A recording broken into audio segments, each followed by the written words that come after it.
Okay, so um, we just got. We didn't. Well, no, sorry. Let me start again. I say we just got done. Yeah. We didn't get done finishing anything. No, We've no. been sitting on this for a little You've bit. been editing. I've been doing fuck all. We uh, we have already seen all of season three. We've seen all of Batman Beyond now, Yeah.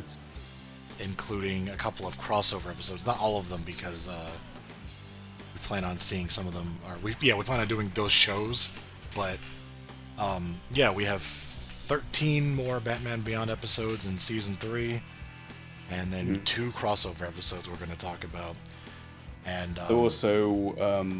There's also some cross episodes that exist, but they're part of Justice League, so we're not watching that as part of this. So yeah, yeah.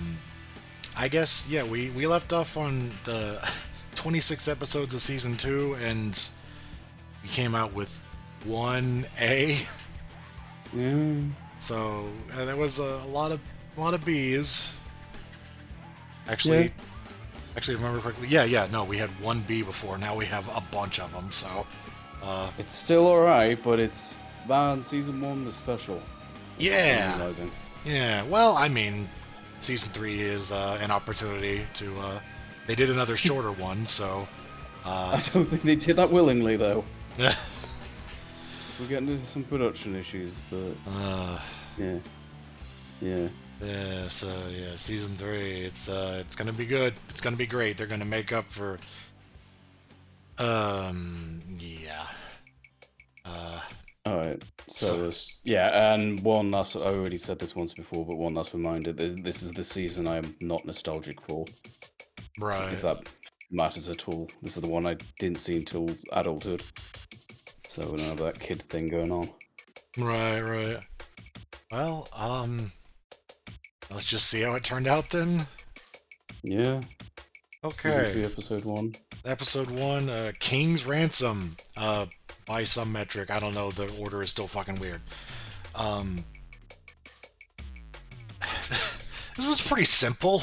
Like, straight up. The Royal Flush Gang is stealing a thing. They're stealing a little Yeah, a cat cat. statue. You think it's gonna, yeah, you think it's gonna be Catwoman Beyond, but it's not. Well, Favorite playing card. I guess Catwoman Beyond will be 10, but she's not here. Just Yeah, honestly, yeah, maybe it's a reference to that. I don't know. But either some way. cat-related things is her MO. Yeah, so they steal this. They're in like a museum. Batman shows up. Mhm. They get in a fight. The ear of the cat thing gets chipped in the fight, and King is like, "Oh no!" He's And, like, ugh, shit. and then Have to do. yeah, that's what they came for. So they run off, and then yeah, Batman gets Jack, and he's just Jack out. gets jacked. Yeah, he just gets jacked, Yeah. and he's out. Jack die. He's dead. Oh no, Batman doesn't kill. Actually, no, Terry kind of kills. I don't know. The jury's still out on that. Jack die? So, yeah, they get away with their thing, but it's just the three of them now because Tin's obviously not there and Jack is captured. So, Yeah, so it's King, Queen, and Ace. yeah. Which is so. They should rename this the Tie Card Club, I guess. Yes. I don't know. That's not really a hand. It's not, no, it ain't much. Well, there was, yeah, 3 flush. So, yeah, what, like, Jack, they gets interrogated and they're like, hey, you can blah, blah, blah, and he doesn't give up shit. So, Yeah. that's Give the up thing. your family, and it's like, no, they're my bros. Family. Yeah. Yeah, it's very Fast and Furious that way. So, Yeah. we get to kind of the main thrust of it, which is King takes the cat statue thing back to Paxton. Remember him? Remember that guy? Yeah. He's still around. He's around. He's actually doing something this season. I really thought this, like, from what I vaguely remember this episode, I almost thought it was like a season 2 episode, just because I didn't think it was this long before Paxton has another speaking role. And I suppose in general, he really doesn't do much after his introduction. Yeah. Like, the whole show, I just remember him, obviously not being as active as his father, but I sort of vaguely remember him doing more. But no, it's that cameo in the Inside Peak, and this is his speaking role. So that's it. Yep. I really remembered him doing more, but no. But anyway, they told me they were stealing like for freelance, the like, thieving mercenaries. Yeah. Probably a word for that. I don't know. Thieves for hire. I don't know. Yeah. So he tries to give him the cat thing, and then Paxton's like, he notices the broken earpiece, and he's like, I'm not paying for damaged goods, and he just tries to give it back, and the King's like, we had a deal, and then I don't know he's got a secretary lady. He's got Mercy Light. We had a deal. Is that a card pun, or is it just like one of the few times he just says one accidentally? Oh god, that's right. This episode is fucking loaded Full of card puns. It's annoying. I don't know why they wait till now to go overboard on those, but whatever. Worst writers, I don't know. Yeah. You wouldn't get that in season 1. Anyway, he's got a fucking secretary lady, like Mercy Light. Yeah. Thorpe. Her name's Thorpe. Thorpe, yeah. I misheard it as Thorn. Right. No, sense the note. It is Thorpe, and she can fight too, but she seems to, I don't know, she kicks King. By the way, the point is... She has False Face's taser, which was OP weapon in Batman Beyond. But I don't like Terry's, like, we'll see it again, but the electric suit function. Just electricity is just incredibly powerful. Yeah. I guess that just goes with being futuristic. When in doubt, just electrocute things. That's futuristic, I guess. Yeah, sure. The thrust of it is that King basically gets him to like give him something for it. Like he gives him like 10% or something, like just a fucking pittance compared to what he actually was asking for. Oh, this is very off topic, but it's probably the last time I'll ever mention False Face because of that teaser. But apparently he's an existing character in the comics, so there you go. Huh. Okay. They're from like the 50s or something. But anyway, sure. back to this. They chose a hell of a time to bring him back. So, yeah. King goes back to his lair with Queen. And Guess where they're staying? Oh, right. A casino. Yeah, I feel like this show is usually a little more subtle than that.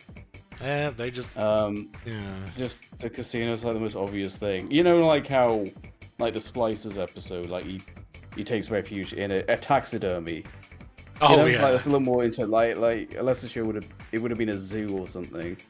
Right. Or an animal shelter. But like the taxidermy, that's yeah, it's keeping in the theme, but it's suspense in it. This one, it's just a casino.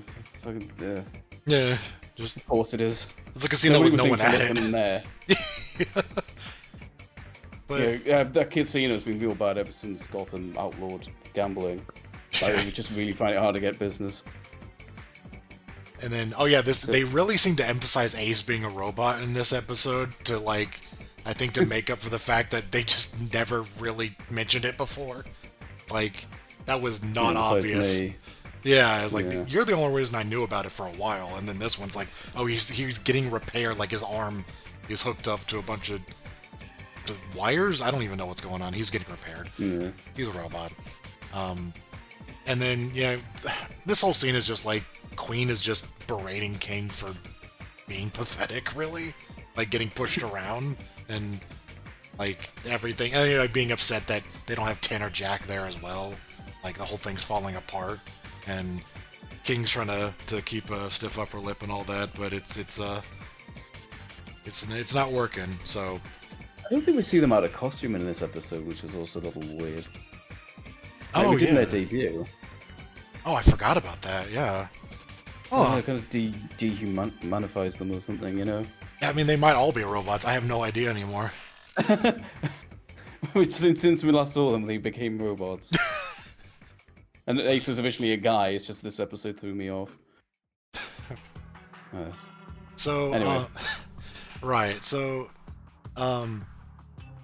yeah, King is like, all right, well then I'm gonna go rough Paxton up. So he just goes over to Paxton's place and Yeah. just he this is I a want thing. money. Yeah, he's just like, I want money, and like, The way you phrase that is just like, I'm in a bad mood. I'm gonna take it out on you, nerd. it's like Just gonna bully him. he's he's doing Mr. Shakedown. He's just like, give me your Yeah. fucking money. It's a shakedown, Okay, no, Queen's there too. I forgot. They go there to take Paxton, and not Mercy, Thorpe is there. She gets vested, and then they love this thing now where there's like it's just like a big like long. What do you even call it? Like it's something that wraps around them and like yeah. Oh. constricts Yeah, them. no. Like that comes up again in like the next episode actually. Yeah. But they capture him, and scene of 10. She's working at a restaurant. She's like a waitress or something, and I neat that they put her in here, even though she doesn't actually factor into the plot. yeah. They So would have had to pay a voice actress. yeah. There's just a scene of her like just working, and then she sees the Royal Flush Gang on the news, and is like, I need to go out and have a smoke or whatever, or drink some coffee, I think. Yeah. And then Batman's out there, and he's like, hey, what do you know about this? Then she's like, nothing. And he's like, all right, good. Damn. And then she's like, hey, He about just that. wanted an excuse to see her again. Yeah. He's like, hey, she's like, hey, about that letter. Did you give it to Terry? He's like, yeah. Bye. So, which Yeah. I mean, it does kind of showcase like he's kind of over this whole thing. It seems. Yeah. It's not about her. Yeah. So. I kind of like seeing her. I guess not to spoil this review, but she was definitely the most interesting character among them. I'll say that much. Yeah.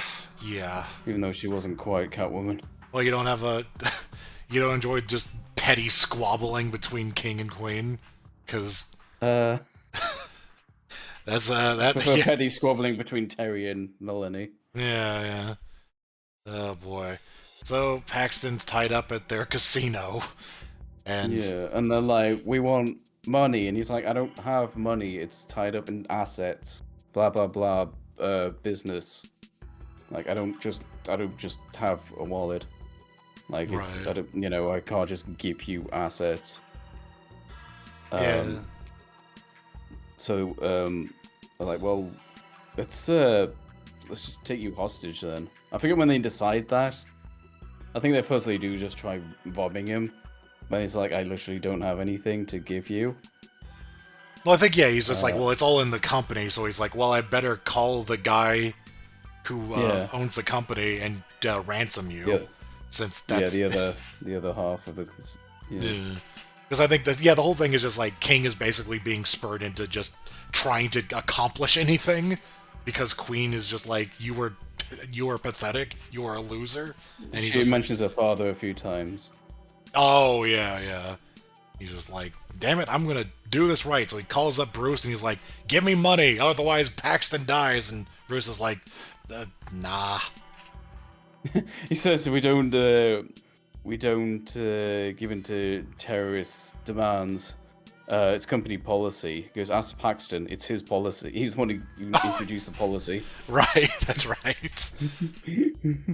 And it's like, well, And then Terry's just like, Bruce, and she's like, yeah, don't worry about it.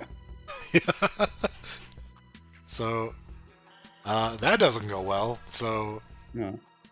what does he do? Yeah, he's just like, I'm gonna kill you now. And Yeah, and then he's just like, well, I do have things I'm not supposed to have. I have a collection of like South American trinkets or something, and I have the crown of Tikal hidden away. And they're like, well, I can go get it for you. And like, we don't trust you to go and get it. So they call Bruce back and they say, well, okay, we'll make you a deal. You go collect this for us, and you don't even have to spend a penny. So they send Bruce to do it. And there's a nice little bit where Bruce is going around his penthouse, whatever. And it's like, Bruce says, I always knew you had all this shit, but I couldn't prove it. So oh, I like that. So yeah, they I guess just meet up somewhere. They've got Well, they're about to meet up, but then I'm like, well, why do you seem so unhappy, Paxton? And then like Wayne hates me. He's just discovered my stolen collection of artifacts, so I'm going to be going to prison after this. I may be free from you, but I'm going to prison now because Wayne hates me. So Paxton then suggests a sort of a plan so they all benefit. And then we're going to cut from that before we hear said plan.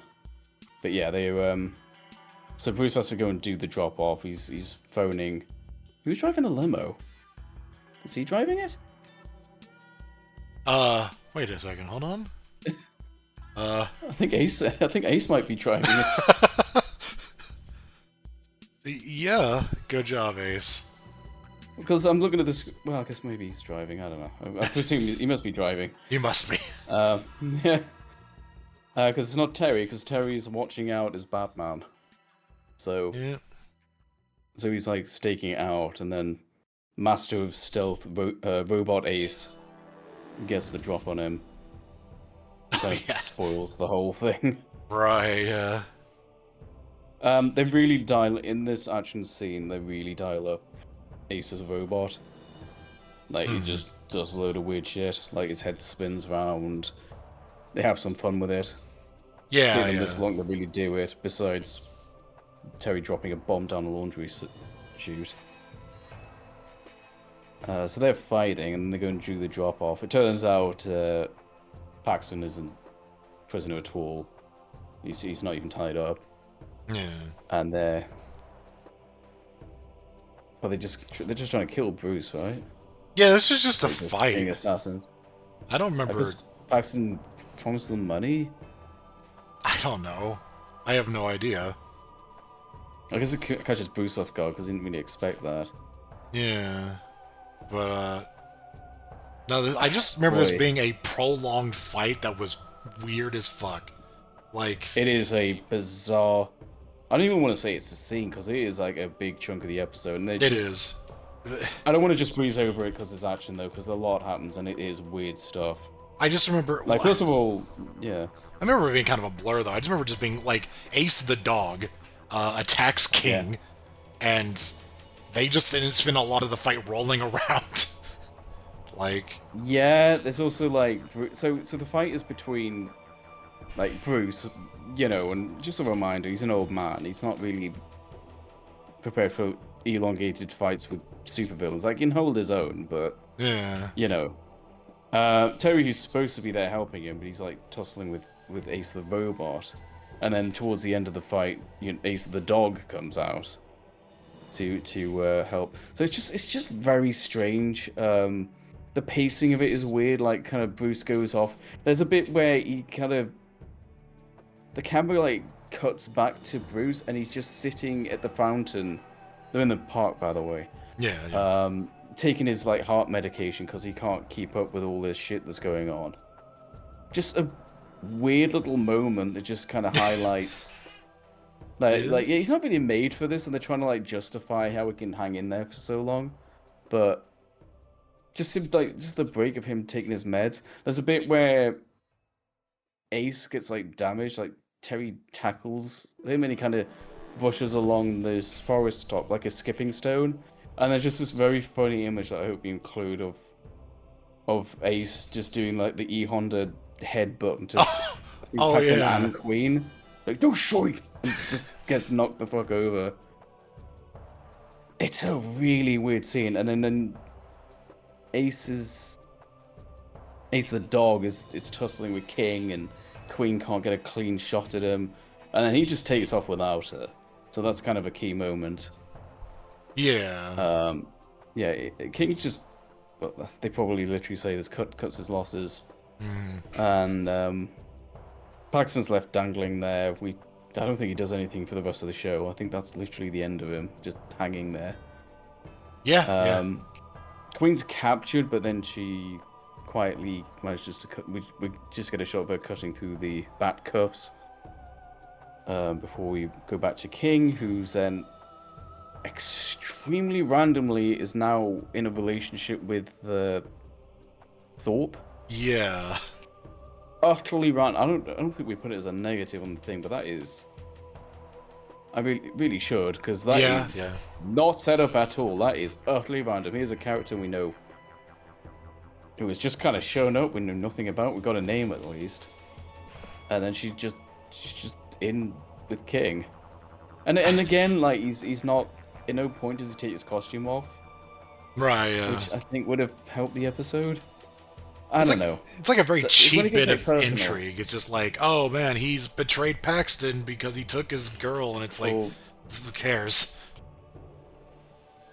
I mean, I don't even know if like she was like Paxton's partner, or just like his I don't know. secretary / bodyguard. I don't know. We don't. No idea. This is really undeveloped. Yeah, yeah. There's like a potential idea here, but they just don't. I have no idea who this woman is. Yeah, Queen finds them. Queen shows up and is just like, you piece of shit, and then they fight. Batman's there, and then a card falls on King. It's the King card. Oh, Yeah. one little bit is that I mean it's not terribly important, but like King is voiced by George Lazenby, who famously was the second person to play James Bond, and everyone like just hated it just because he wasn't Sean Connery, and he has this little line being saying like, oh, no matter what I do, I'll always be overshadowed, referring to Queen's father, like the original King. Uh-huh. But there's like a little bit of subtext in there that he's actually kind of referring to Sean Connery as James Bond. At least that's the impression I get. I think I remember hearing that somewhere, and it does track, honestly. And you know what? Even if it's not true, it makes this episode slightly more interesting, and it needs it. So I'll just say that. Yeah. And then the card literally falls on him Yep. because he can't get out of his shadow. Very literal. Yep. So And then we got a scene of Jack getting bailed out of jail by 10 or Melanie, and she's like, hey, I got a job for you. It's grunt work shit, but it's better than nothing. And he's like, you know what, that sounds good. And then you see Paxton in the same jail getting taken in, and that's it. That's it. That's it.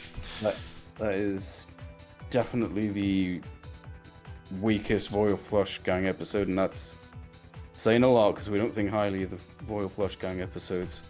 Yeah. We said, low C, and I'm like, the bottom of C is actually the Melanie episode. So, I don't... Well, it's one of the Melanie episodes. Yeah. Well, yeah. It's the second one, yeah. God. I don't know if that's D. I mean, I think it is. It's kind of a mess. It is a step down from the other Royal Flush Gang episodes, and they're both in C. So... You know what? That's quite... Yeah, that's fine. I think, yeah. I don't... Yeah. It's just really petty, and it just doesn't really go anywhere. Yeah. I never thought I'd missed 10, but here we are. Yeah, she was actually a highlight of the episode for her brief cameo. Yeah, I just like a character, just like a voice. I like a design. Yeah. But I don't really give a shit about King and Queen. And Paxton's really underwhelming. Yeah. The fight sequence is weird. bizarre. It's definitely the top of D, but yeah, no, we can't. I can't justifiably put it in the same tier as those other two. So, we're starting out strong here in season 3. Yeah. Let's try ourselves a new villain. Let's do something a little different. Oh God. All right. Let's do Untouchable, episode 2. There's the first. I want to get it out of the way. Like, I just remember the line of Ian Peake, and he goes, "I'm untouchable," and Terry goes like, "That's what I thought, untouchable." So I just like, I'm just like, you already. The name of this episode would have been more appropriate for that one. I don't know. Anyway, Yeah, we'll get back to that. You know, like the guy who phase through stuff is. Anyway, we'll get to that. yeah, We need yeah. to discuss this one first. This one's this one's a different take on that concept, I guess. There's a Sure. It just opens right up with there's a facility that's I don't know, the power something. Um, there's someone breaking into it, and it's a guy with the suit, and it's a suit that Seizure suit. yeah, the That's seizure hard to suit. say.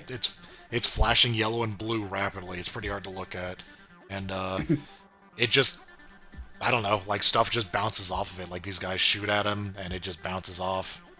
Or them, we don't know who it is. Because yeah, this is kind of a mystery. This one's a mystery plot in a sense. Yeah, good. So yeah, the guy just kind of walks in and just pushes through stuff and just he is Very untouchable. rude. he's very he's very rude. Someone to He doesn't wait in queues. He just pushes to the front with his powers. Yeah. Then Batman shows up to stop him and hits him with the bola or whatever, and then he just kind of flexes and it goes away because he's got a. Well, the long and short of it is he's got a suit that like anything that gets near it is just like repelled off of it, so he's Yeah, they call untouchable. him the Repeller. Despite the episode's name, I think the character's name is Repeller or the Repeller. I thought you were joking and I saw that in the synopsis. Okay, I did not realize that. I do not remember No. that coming up. Because he repels down buildings, that's why they call him that. Yes, yes. So yeah, he's the repeller. So the Batman can't touch him. He's untouchable, and he gets There was one good moment that I think's a highlight in this episode in which I kind of like him reaching to this, like, it's basically lava or something. I kind of like that. That's kind of a, like, oh god kind of moment. And then he just kind of flicks some of this shit at Terry. yeah. Look, I'm really kind of this isn't a great episode. I'm really trying to like look for any positives I have. I just like him. One of the few like interesting uses of his powers is that tiny moment of him flicking lava at him. All right, Yeah, so yeah. I need to highlight it. Right, yeah. So I guess if my tone didn't give it away, yeah, this episode is well, it goes into weird places, so we can talk about that. The guy gets away with like a little vial of green shit, which I feel like has been in like 5 episodes so far. That's the plague, but it's also something else now. Yeah. There's just there's one design for anytime they need like a MacGuffin of some sort of scientific importance. It's a little vial of green shit. So, oh yeah, and then yeah, something. A billboard falls on some people, so Batman has to stop them, and that's how Untouchable gets away. It feels like this happens a lot. It's like, Save them, not stop them. sorry, yes, stop them from I will getting killed. not let you damage this beautiful billboard with your fragile bodies. Yeah, so Batman has to save the civilian so that the villain gets away. That happens a lot. It's not a fire this time, even though a fire is started by him throwing that lava, but... Anyway. I don't remember how Bruce ends up convincing Terry where to go next, but he ends up investigating that facility. I think it was just there was a Wayne Tech. It's very similar to the Ian Peak episode. There was a Wayne Tech employee who came up with this that matches your description. Oh, yeah. Oh, yeah, okay. He does that. Yeah, that sounds Yeah. like the thing that they use, and so Terry is there, and he's getting toured around by one of the scientists. And they've got this belt thing that when you wear it, it just repels all external forces, which... Yeah, it's other the than actual use case for it is that it's for people who have like it's like that movie The Boy in the Bubble. Basically, I mean, it's a real syndrome as well, I believe, where you have literally no immune system, and a single microbe could kill you, so you have to live entirely within like a sterile plastic bubble or whatever. And here in the future, they said we've got these like suits you can walk around in, but they're like kind of cumbersome, and bulky, kind of look like an astronaut suit.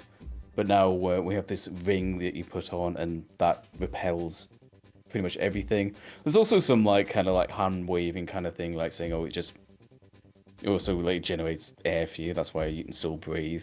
Right, yeah. They thought it necessary to acknowledge that.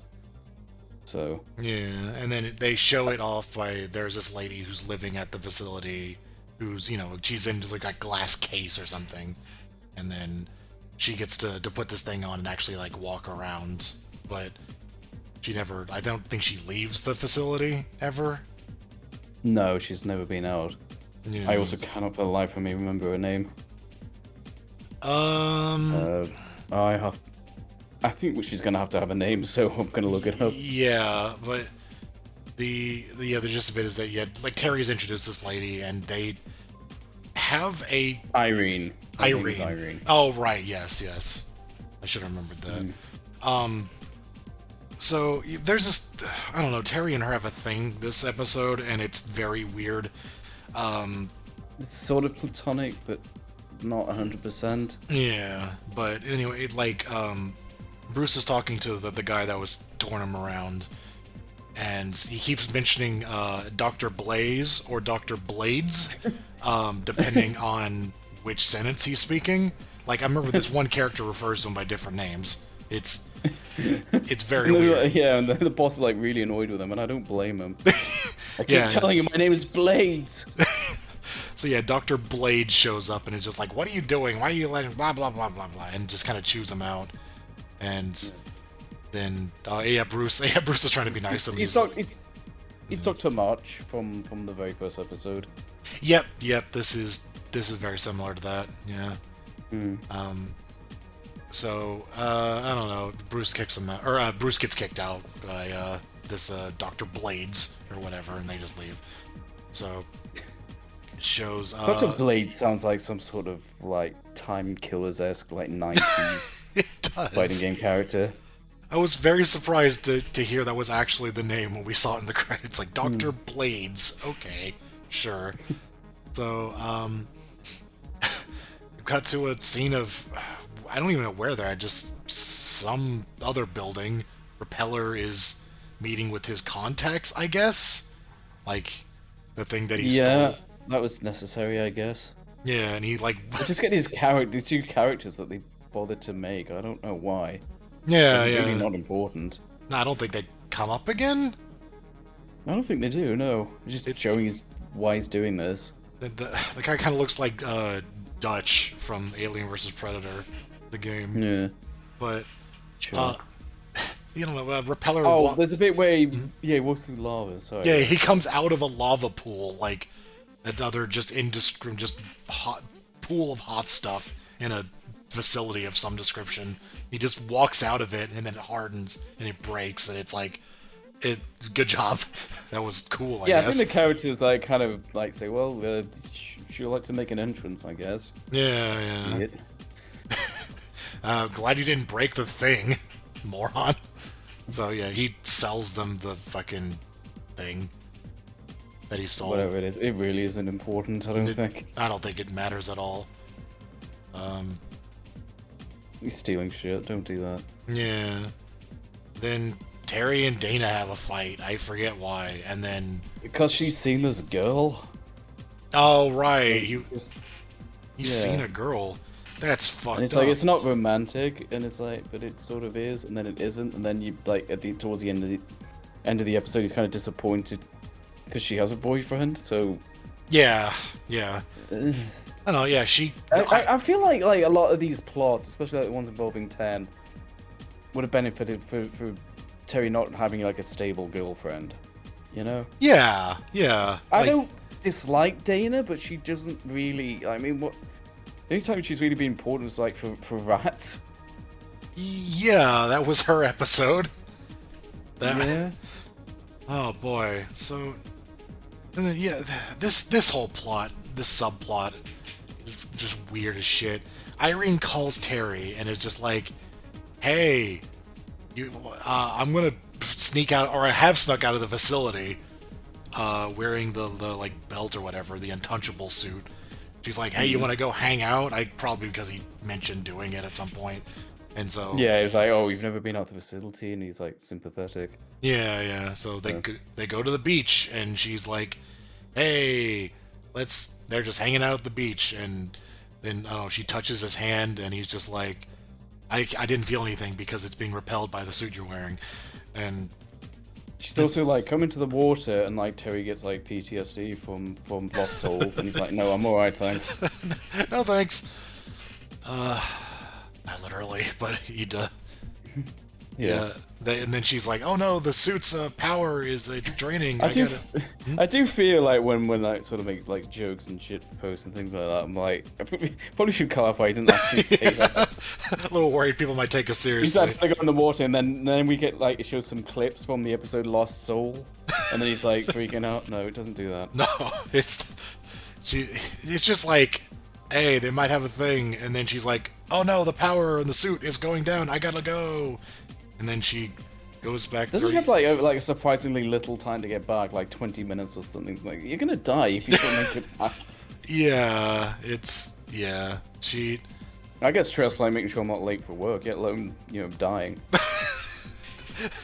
Being alive, yeah. Yeah. Anyway, Terry takes her back to the facility. It's late, and Dr. Blades catches her and scolds her, basically, and is like, "You could have fucking died," and she's just like, but I want to live. Shut up. Yeah, it's no life if I in a bubble or something. Yeah.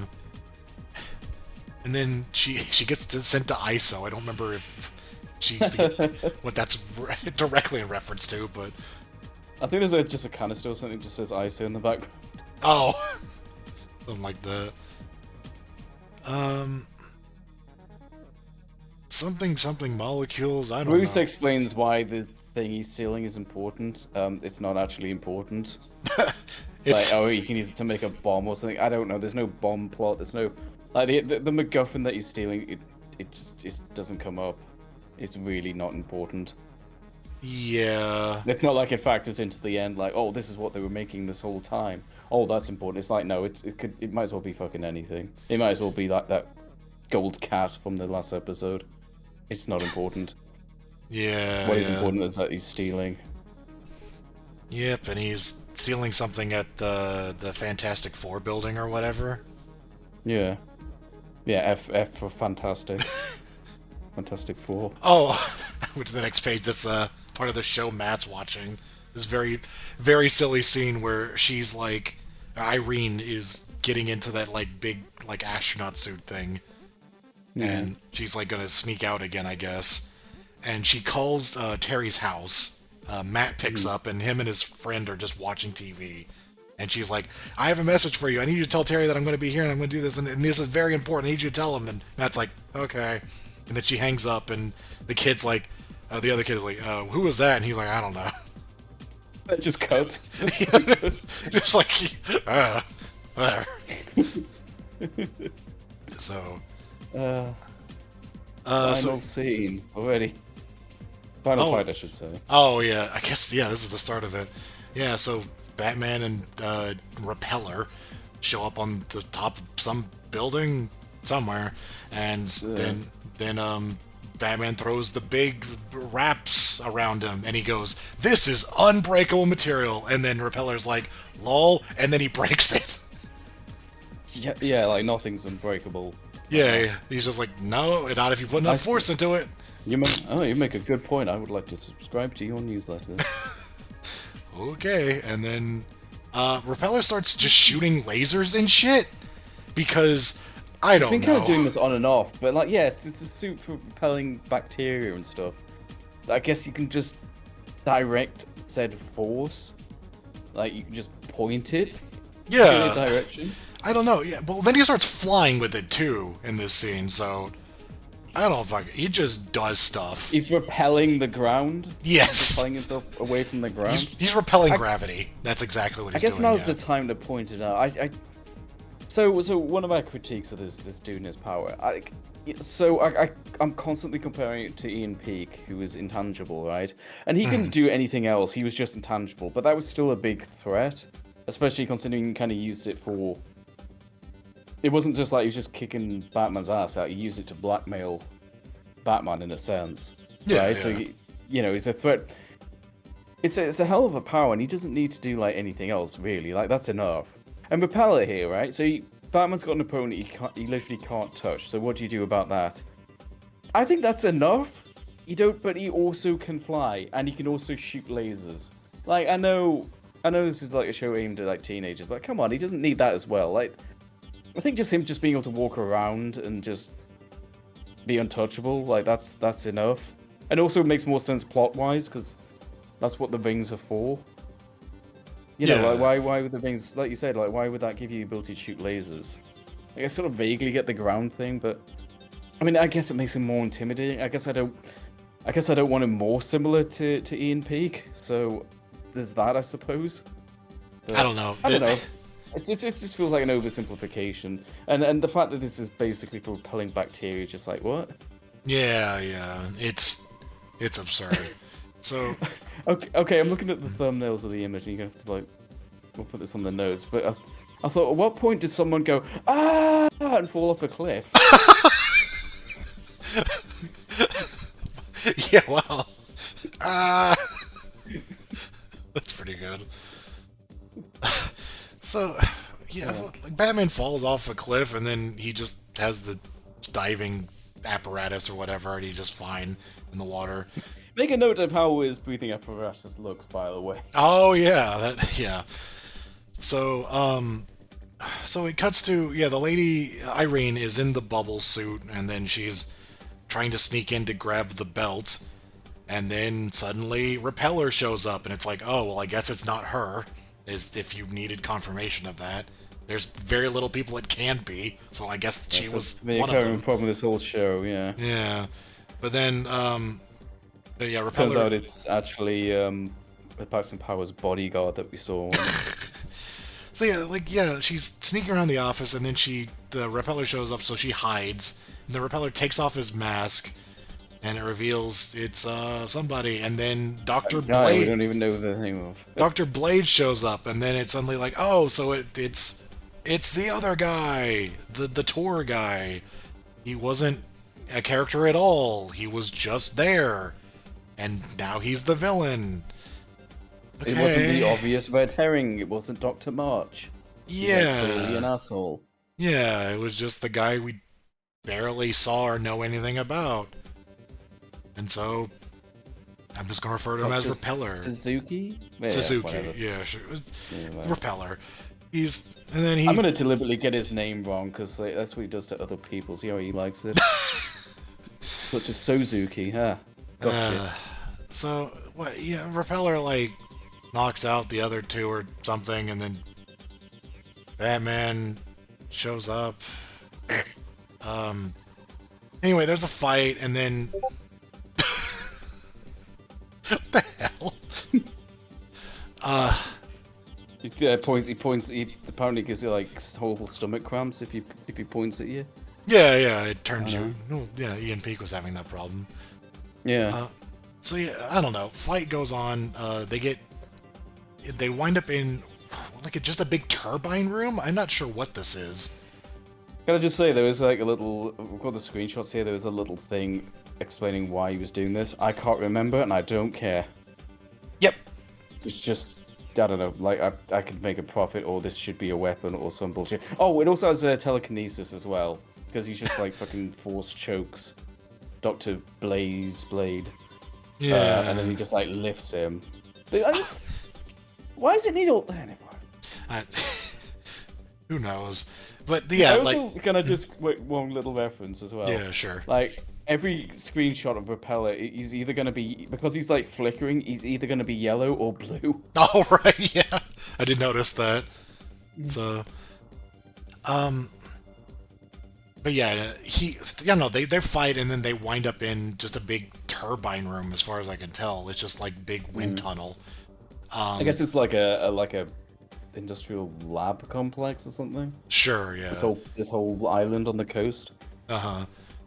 So there's a lady doing repairs or something in there, and then Batman shows up, and he's leave, and then she doesn't hear him, and then it realizes she's got these little headphone things on, that I guess are like sound suppressing or like listen to music. I forget.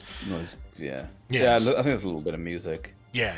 There's a little both there. So yeah, he rips them off and he's like, leave, and she's like, ah, and she runs off. So yeah, then the fight keeps going, and then Batman hits the control panel that turns on the wind turbines. Yeah. And then he puts on the headphone thing to, I guess, cancel out the noise. And this entire time, I guess, because Untouchable Repeller took off his helmet, you just see him now. But and then the fight I didn't know if he was going to get like feeling over in pain. Yeah, like he starts walking, and it just like the turbines are getting faster and faster, and he's just walking, and then he starts seeming like he's in pain, and then he keels over and he just starts screaming like he's like ah, and I'm like, yeah. So I guess it's just the noise. I guess. Like It couldn't be the air. Yeah, it's just this. Like it wasn't. He wasn't getting pulled in. So like, I think it was just the sound, and he was just like. Because he can fly, so he can't like kinetically. He's also like impervious to just any sort of kinetic motion, I guess. So like you can't. If you can fly, like gravity doesn't affect you, so. Yeah. You wouldn't be blown by this. So yeah, it's just the noise. That's what the headphones seem to imply. But it's a little. It's weird. It's just like deafening him. I guess. Like he just can't bear the noise. Yeah, he just kind of goes like. And then it makes him pass out. I don't even know. Yeah. If that's possible. Is it possible to get so loud something makes you pass out? I don't know. I don't want to try and find out, but a doctor explain that? I don't know. Yeah, shades of Shriek as well. It just felt random. It was just like, it's too loud. I'm defeated. Like, okay. There's like a thought process in how we defeat this villain, but I feel like it's just overcomplicated. Like you've got to find this environment, and you can have the person with the headphones on, and I don't know. It's just. It isn't just him like beating them, but it's a little abstract. I don't know. I'm not deafening them to death. The problem is that it wasn't established. It wasn't like, oh, this is the weakness, so we have to find a way to make it happen. It's like, no, just out of nowhere. It's like, oh, here's a wind room. Sound. That does it. Yeah, good job that room was there. Yeah, he just stumbled into the solution. It was just whatever. So that was dumb. Yeah, and it wasn't well established. I guess the most establishment we get is just that he can hear. Like if you've got the suit on, you can hear. Yeah, it lets in sound waves. Yeah, he can hear you. He can't get anything else in. So, so that's enough. So anyway, Irene has a boyfriend, and Terry's like, oh. Yeah, and he's like, I think he has like mixed feelings about it, and then he's like, I don't know. He's happy for her, but also. Yeah. Yeah. And then that's it. And I'm like. And then like he gets in the car and Bruce is like, "How's Irene?" And he's like, "She's untouchable." No, you don't actually say that, but.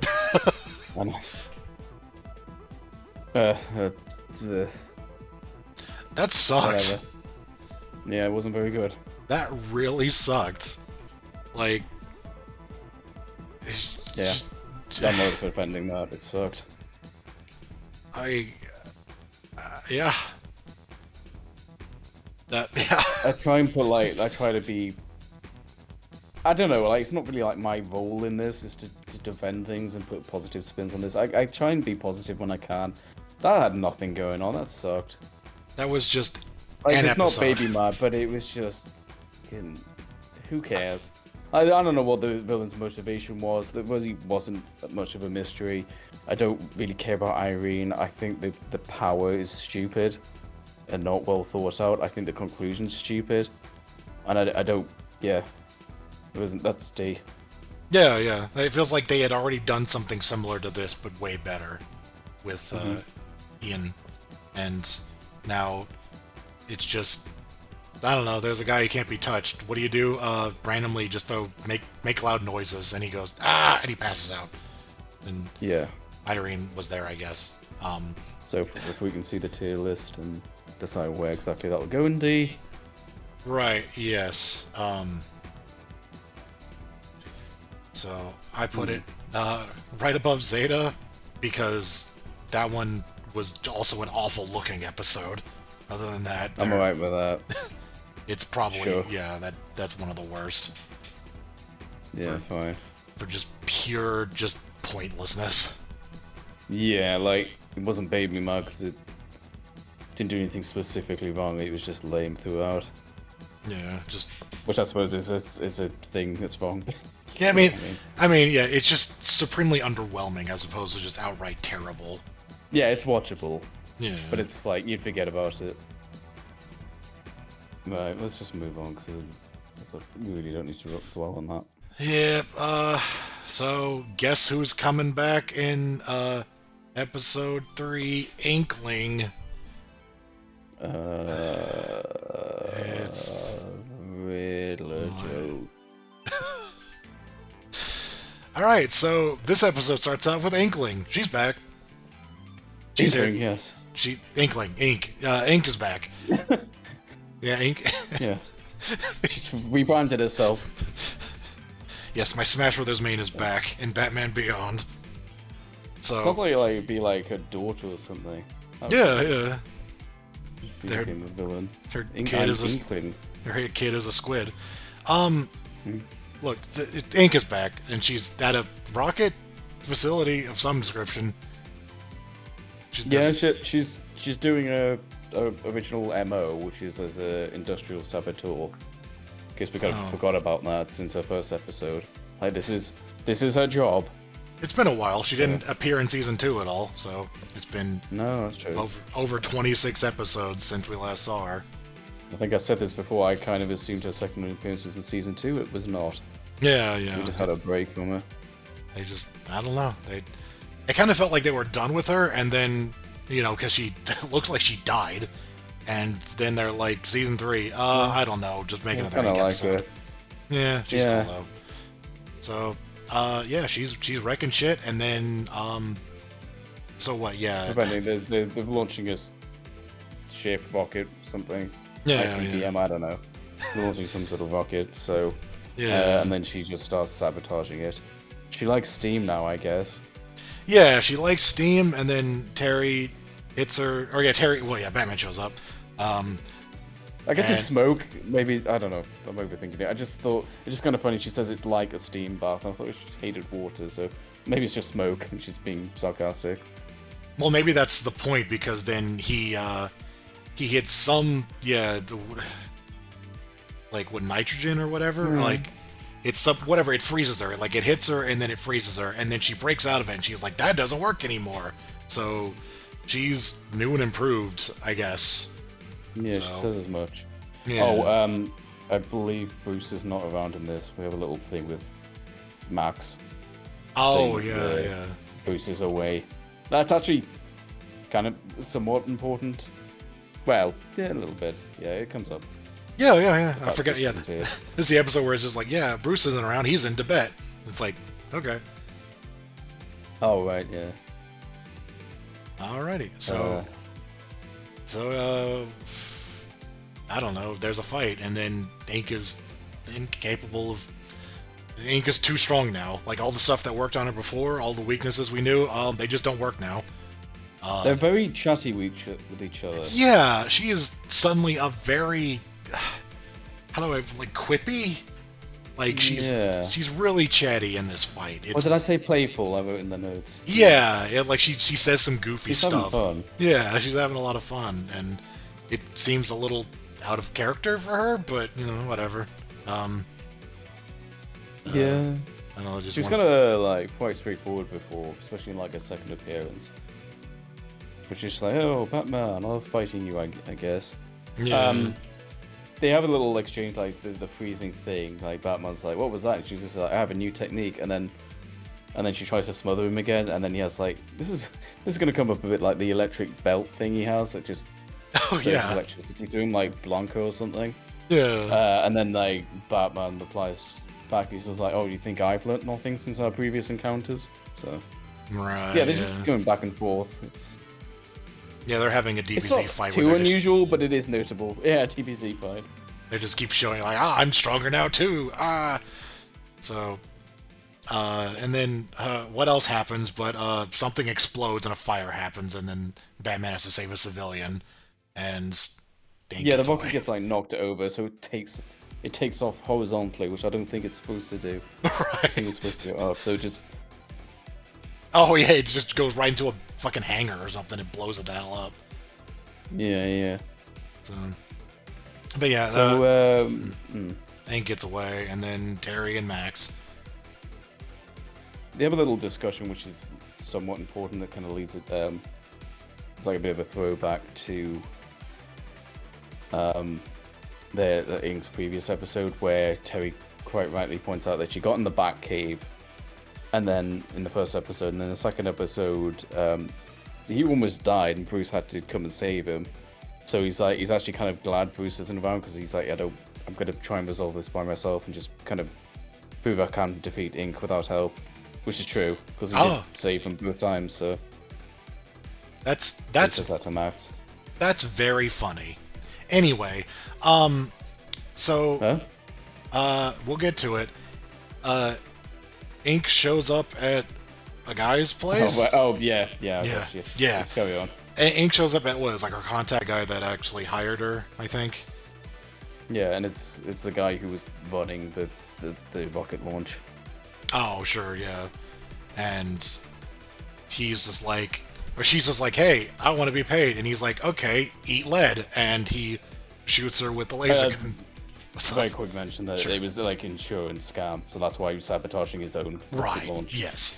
So his insurers would pay out. Yeah, yeah. And then he takes out this laser gun that he fires at her, and he says like it's like a particle destabilizer or something like that, like an Yeah, it's very specific. It's not just a random laser. It's something very specifically he had for her. yeah. He's like this will fucking just ruin your day, and she starts like melting and like leaving bits of herself behind, and she gets out, but it's not without looking like it really screwed her up. So she's in a bit of trouble. Cut to a random lady having her car towed by a guy with an unfortunate mustache. And he's just like, you haven't paid up for insurance or something. And she's like, okay, well, here's my card. And then he tries to pay with it and it doesn't work. She's like, okay, here's another one. And then it eventually works on like the third one. And he's just like, all right, yeah, sure, whatever. So she's apparently, what she have, like, she just like fucks her with He gives credit. her like he gives her like a business card saying you need help with like you need like financial counseling because you've got a real problem. Like she has like 4 maxed out credit cards or something. Yeah. So yeah, that's her whole thing. She's just kind of carelessly just fucking around with credit, and it's she's not financially stable, I guess. I don't know. She's Yeah. a bit messed up. And then she goes back to her room, and then Ink is there, and it's like, oh no, and then it's like, no, it's me. Did she just say it outright? I think. Yeah, I'm your mother. Yeah, Ink is this girl's mom, and Deanna Clay, because the play face thing was too subtle for you. yeah, Deanna. So Deanna Clay is like, where the hell have you been? And she's like, look, I need help. I'm dying. She's been like, while she's being an industrial saboteur, she has been secretly wiring her money That's right, without her knowledge to support her. So yeah. it's like, oh, you need my help now? She's like, yeah, but I do. Kind of like, there's a little theme we'll get back to, just like that's not really much support. Like that's kind of, it's better than nothing, but really someone should be there. Anyway, we'll get back to that. Yeah. It's her daughter is noticeably bitter about it, is the thing. And Yeah. because she was just, I don't know, raised alone. Stolen money as well. Yeah. She's like, I've been living on stolen money. Oh yeah, she is upset about that. And she Yeah, she's basically trying to convince her daughter to get her more of that stuff from the second episode, that stuff that makes ink. Hmm. And then, yeah. Which is we're starting to lead into our problem that this is very similar to her second appearance. it is, yeah, it's very similar to disappearing ink. It's Yeah. so instead of it being some creepy guy, it's her daughter who's very strained relationship with her. Yeah. So what do we got? We go to the school and there's a little gag about they make this joke like, oh, Max is like, oh, Dana really knows what's going on, and then they like kind of cut the scene there. It's like, oh, Dana knows. Yeah, Terry's just like, well, is Dana upset that I canceled our meeting at the chili place because Dana fucking loves chili? And Max is like, no, she wasn't upset. She said she understood. And Terry's like, oh shit. And then, so Terry goes to investigate the scene of. I don't know how he knows that happened. Now that I think about it, but he's investigating as Batman the fight between what's his face. It was I think he was chasing leads on like. I think it was Mark. Yeah, because there's no Bruce. Marx was like, oh, they didn't really have any kind of big industrial rivals. And like, that's strange. Well, I guess the only place to start is with the company themselves then. So that's why he's in the office. Sure, yeah. So he goes to that guy's office and then sees the ink stains, and he's just like, interesting. So I just remember, this scene is he's stealth. The guy comes back to his office, and then Terry unstealths and is like, hey, what are you doing? And he's just like, nothing. And then he hits the security button, and a fight happens. Yeah, I don't quite get why he did that. It was like just random unstealth, you know. This is purely. Like, hey, you're a bad man. Purely just to start a fight just to pad out the episode, because this happens for no reason. They could have come up with anything really. They could have just like he trips a laser or something, just make up some shit. Yeah. But no. There's a fight. The guards, and he fights the guy, and then the guy nearly falls, and then he interrogates him, I think, and then scene. Cut to Batman in the Batmobile, and I have to include all these. A bit of a back and forth. I have to include these screenshots now. You see posts of them that keep making me laugh. Sorry. That's good. It's good. Making things harder. For no, you. It's fun. Just a very dainty pose for the security guard. Hey. So Batman's in the Batmobile, and he's like, "Hey Max, what's the?" And Max is like, he does interrogate this guy, which is a very old school Batman. Oh yeah, he does that. Like dangles him off a roof. Yeah. At this height, the fall will kill you. So, yeah, as the CEO of a science tech firm, let me assure you, this falling from this height, it will kill me. So he's in the Batmobile, he's talking to Max, and then Max reveals, like, oh, what Dana understands about Terry is that she thinks that Terry is using Bruce as like a surrogate father, essentially. Like, he needs a father figure, so he's doing all this stuff for Bruce because he's, because of his late father, And it's like, oh, okay. Yeah. So that's cute. I don't think it needed its own little subplot here. It was really brief, but it feels like that explanation could have been a lot more useful in like season 2, where we're constantly dealing with Dana getting stood up. Like this whole. Sure. It's like, why? Yeah, like at some point, why would she not just get sick of him? And it's like, oh, we came up with an excuse in season 3. It's like, a little late, but I mean, I'm glad there's something. I guess when it gets dragged out that long, they need to come up with something. I mean, I don't really think it's that serious. I think I really think it's just a one-off. Well, it's two purposes. First of all, it's a gag, like, oh, she knows, and then it turns out she doesn't. Yeah. And then there's like a little thing with Bruce being a father figure to Terry, which is maybe we'll get back to that very distant future. Maybe. So, so yeah, Terry shows up at Ink's Deanna's place, and Ink's there, and they have a fight. Terry's like got a golf bag, and he's like, "Get the fuck in there!" Yeah, he has electric hands. Oh yeah, which kind of shocks her into submission. We'll put more images at you, but it looks kind of funny. It does. So yeah, no, he kind of electrocutes her. And obviously, she's really not well. Like she tries to put up a fight, but barely. So he shocks her into the golf bag. It's like, get in the bag. It's very interesting. And then Deanna shows up and whacks him in the head with a case carrying the syringe that'll make ink again. And then she throws at her. It's a very nice image on the side here that I really hope you used to illustrate that. Yes. And yeah, she throws the syringe and then she injects, and then she's like, "Ha! I'm great." And then she proceeds to just kick Terry's ass. Yeah. It's a like supercharged. Yeah, it's a long fight where I kind of want a clip of that moment. You never learn, do you?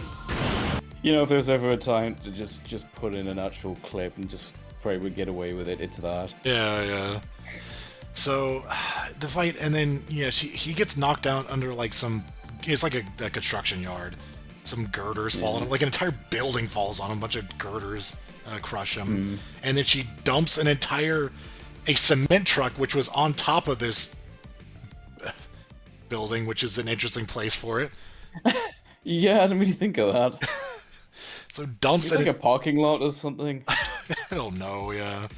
So, she dumps the whole cement truck on her, and then it's like, basically it seems like she's won, and then she just starts exploding. Like, she starts melting, breaking down, and she's just like, what was in that injector? And Deanna's just like, what, like a solvent? Solvent, yeah. She's like, what she says. Put a solvent in there because, screw you, Mom, you suck. And she... Yeah. Like, she says, like, oh, you're right, it was more money than I could possibly imagine. So, yeah. And, there's that. And then ink melts and then dissipates and appears to, like, for reals die. And, like, I don't understand how it is even possible that she could come back from that. Yeah. And, thank you. You're welcome. So, Ink's dead. Ink is forever dead, and she was killed off by her own daughter and not by Batman, because Batman didn't do anything. Yeah, this subplot was Batman, Terry trying to prove himself. I can defeat Ink by myself. He then proceeds not to defeat her. Yep. At least that only happened 3 times. I mean, 3 times pretty embarrassing, but it'd be real. It would just be like overkill of embarrassment if it happened a 4th time. But she's gone now. I can say that's our last Ink episode. So. Yeah. She is. He never beat her. He never did. I love just realizing now, if Batman had done literally nothing, this would have happened to her anyway, because the person who put her in that situation was the person who hired her. The guy shot her with that laser gun, and then her daughter injected her with this on her own volition. It had nothing to do with Batman whatsoever. So what I don't get is why did she injected the solvent thing clearly had the mutagen in it because she powered up. And then she died. Why not just give her the solvent? I mean, I know it's to create drama for the episode, like the fight that then does a 180, but yeah. Why did she put it in the mutagen? I guess she's not going to inject it and then go, oh, hang on, this isn't mutagen. Right? Yeah. I don't know. It's weird. I don't know. Maybe the mutagen needs to be mutagen to get in her system. I don't know. Whatever. It's dumb. It just felt, I don't know. It's like a weak. This is just a weaker version of her second appearance. It is.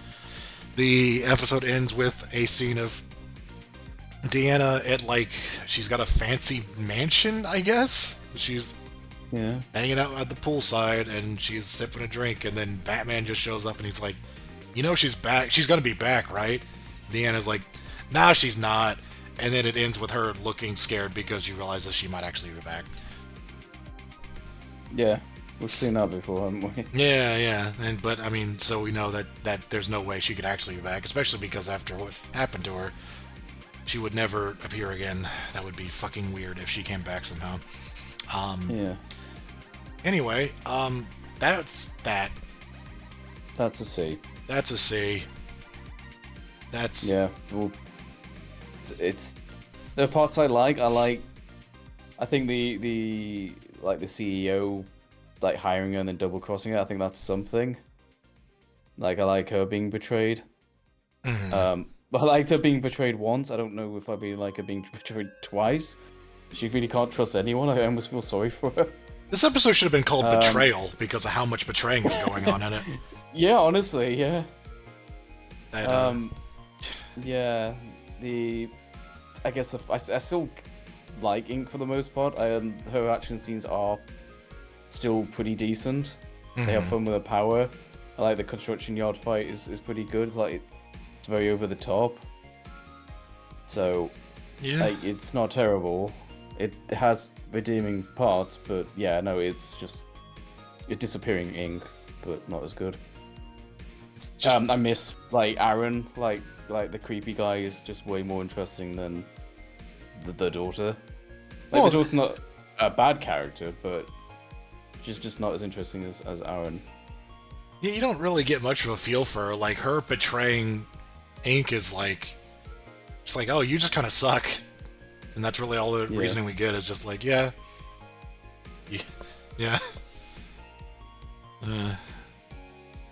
So, yeah, we're doing great so far. We're, Oh boy. knocking it out of the park with season 3 so far. I wonder why. Yeah, I'm starting to realize why. Like, I've rewatched Batman Beyond a few times, but barely touched on season 3. I wonder why. Yeah. Alright. Okay, so we have something of an interesting episode here with Big Time, episode 4. Oh, okay, yeah, this one. This one starts out with the heist. There's a truck. Yeah, there's like a hover truck or whatever.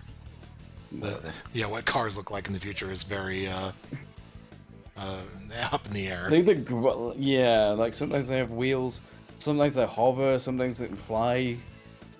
Yeah, It's like a ground vehicle, I guess, whatever. Yeah, so it's on the highway, and then a big truck with wheels comes up beside it, and then just steals the smaller one. Yeah, it eats it. It kind of reminds, like, it pulls up alongside it. The side opens up. It very much reminded me of The Dark Knight. Yeah. And then they just they fire the two big kind of prongs, like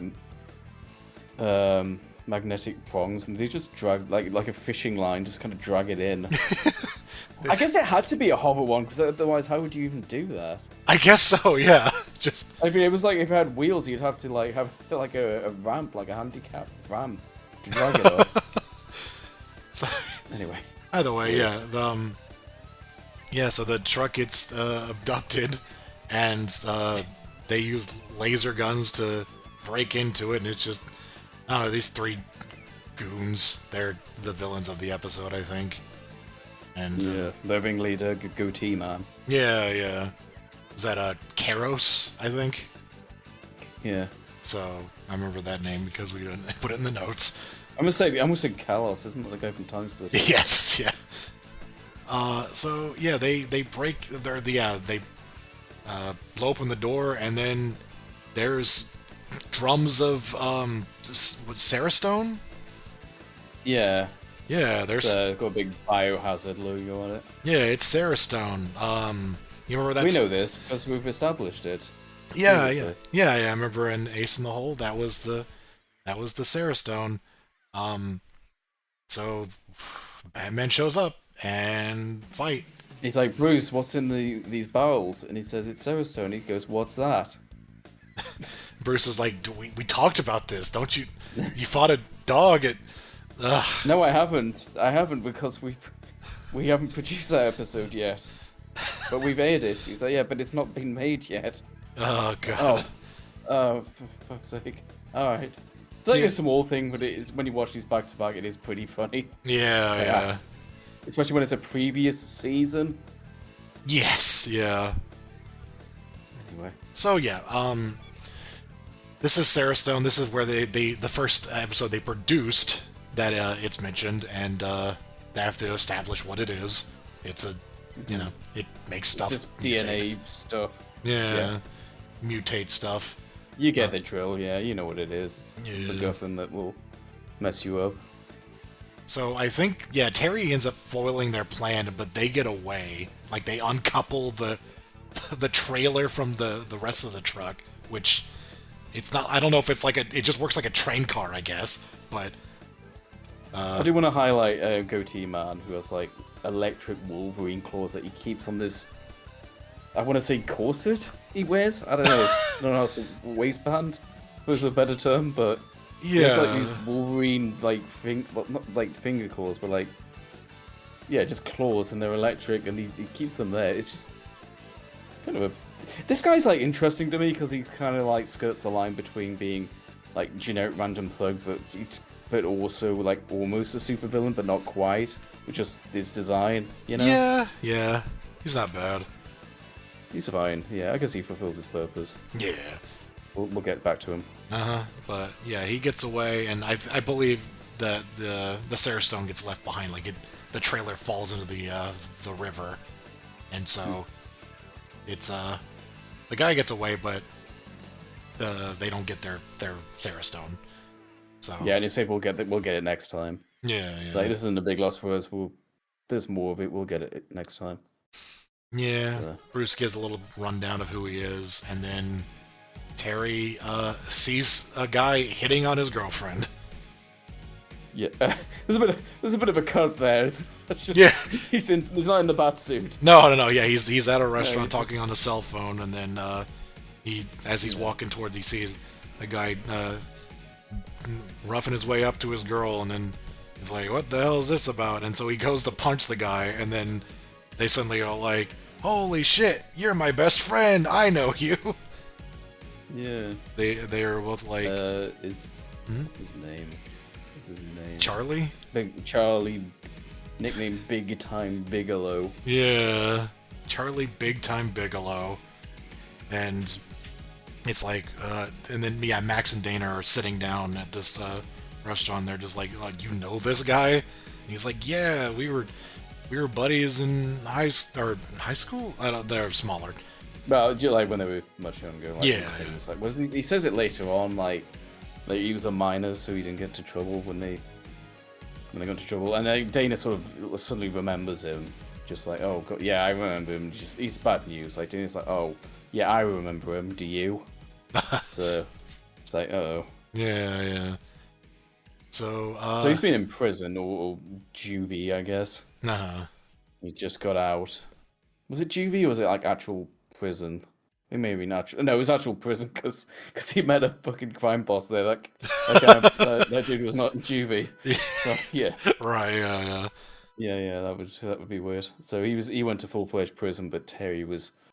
Terry explains this later in quite a decent moment that they basically broke into a place. Terry was a little naive. He just kind of went along with it.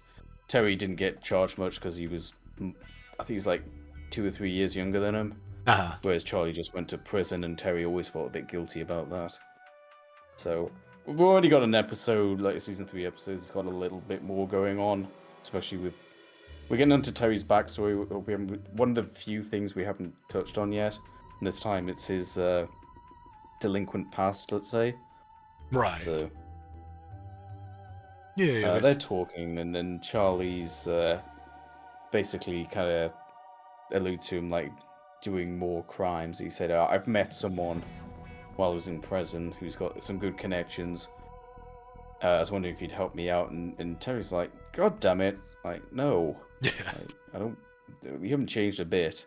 Obviously, like Terry's changed a lot since becoming Batman and everything. Like he's very much left all that shit behind him, so he's just disappointed. And then So he goes back to Bruce and he says, "I'm gonna try and help you legit." So he talks to Bruce and somehow manages to convince Bruce to give Charlie a job, like a low-level job. Mm-hmm. So we then cut back to Charlie and he's just like, "Oh, thanks, Tiny." Terry's nickname is Tiny. Yeah, because he was always thinking small as opposed to big time.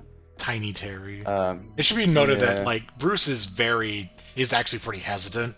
Like, Yeah, he's like, this guy is... I'm kind of surprised he does it at all, to be honest with you. Yeah, but the point is, like, Terry is like really vouching for him. Like, Bruce is like, there's no way, there's no, like, he's the same guy. He just got out of prison. Like, there's no way. And Terry's like, no, look, I really trust the guy. I really believe in him. He's gonna do good by me. And Bruce is like, okay. So, But then cut to him talking to Goatee Man. Whoops. oopsies. But not talking to Goatee Man. He's talking to like the crime boss and Callus, whatever the hell his name is. He's also there. Yeah. Just like, oops. Well, shouldn't have trusted him. Oh no, betrayal. Yeah. So Charlie has like kind of an extremely low-level security job doing the night shift at Wayne Tech. And he has this thing where, fun little moment where he drops a disc behind a computer, so a guy, like a normal security guard, will help him push it aside. And the ploy there was by getting him to push his thing, he can get the guy's like finger and palm prints. Oh so, yeah. It's an alright little moment. Yeah, a little clever bit. You see why it'd be valuable with this being in this job. Go to the Batcave. Bruce is like, I've been reading up on this guy. He sucks, and also he's friends with like a crime boss. He met a crime boss in prison, and then Terry's like, ah, shit. He finds out that Charlie is in connection with the guy who's been trying to steal the Sarah Stone. So Terry's just like, ah, shit. Like, oh, damn it. And then he knocks a chair over. He's so mad. Yeah. That chair that Bruce is always sitting in, and he's just like, He kicks it over. And Bruce will have to sit on the floor now. Bruce is just like, I have to pick that up now. Ugh. Where's Alfred? Oh, right, he's dead. Alright. So, There's a good scene with Charlie and Charlie's just kind of not like stupid, he's just kind of an idiot. Like he's, despite his name, he is small time. And he's talking to these like big crime bosses and he's getting under Callus's skin. Karras. He's Callus now. Yeah. There's a bit of animosity between them. You know, like, he's a professional, and he's just like, why are we bringing this kid along? And he's just like, yeah, well... The crime boss is like, well, you watched my back in prison. You made sure I didn't get shanked in the showers or whatever. And I appreciate that, but now we're out here, you know, you have to defer to Karras. He's the expert out here, so... Yeah, they're not... There's a bit of animosity between them. Yeah. And then Terry confronts Charlie outside the place where he was. And I guess, yeah, good to hear he wasn't even close. You just catch him in that, but anyway. Yeah, but I guess Terry's still trying to talk him down, just like, you know, why are you doing this? You're just gonna ruin your life. And Charlie's just like, you're just dumb. You're tiny. You're small. I don't like you. And then. I don't know. And then he walks off and you see he's got a tracker underneath the little suitcase he's carrying. I don't know what the suitcase is, but... The suitcase is the palm print thing, so he's taking that on the mission. Ah, right, okay. It contains the gloves. Oh, yeah, so we see Charlie doing... They made a glove... Oh, yeah, we didn't mention that. They made... So, from that guy's, like, scan or whatever photograph, they made a glove that you can put on and get past the palm print. So that was Charlie's role in this whole thing. I guess we kind of gloss over that. That's what the meeting was about. Yeah. And then you see him actually starting the stealth mission, and well, you kind of see his inexperience in action, where he's just kind of sitting around a corner, and then a guy catches him, and he has to like think on his feet. So he gets in there, but it's not like it's not done well.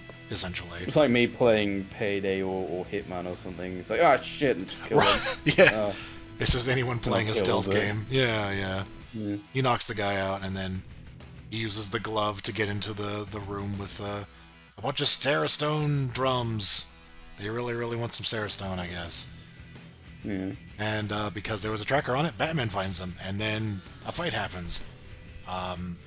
Mostly of note is that one of the drums starts leaking, and it just splashes a bunch of the Saracen stuff over Charlie, and he's just like, I'm covered in goop. And then Karos shoots I don't know what this thing is. It's a giant dispenser of sand over some sort of grainy material that just dumps down on Batman and covers them, and they are able to get away through that.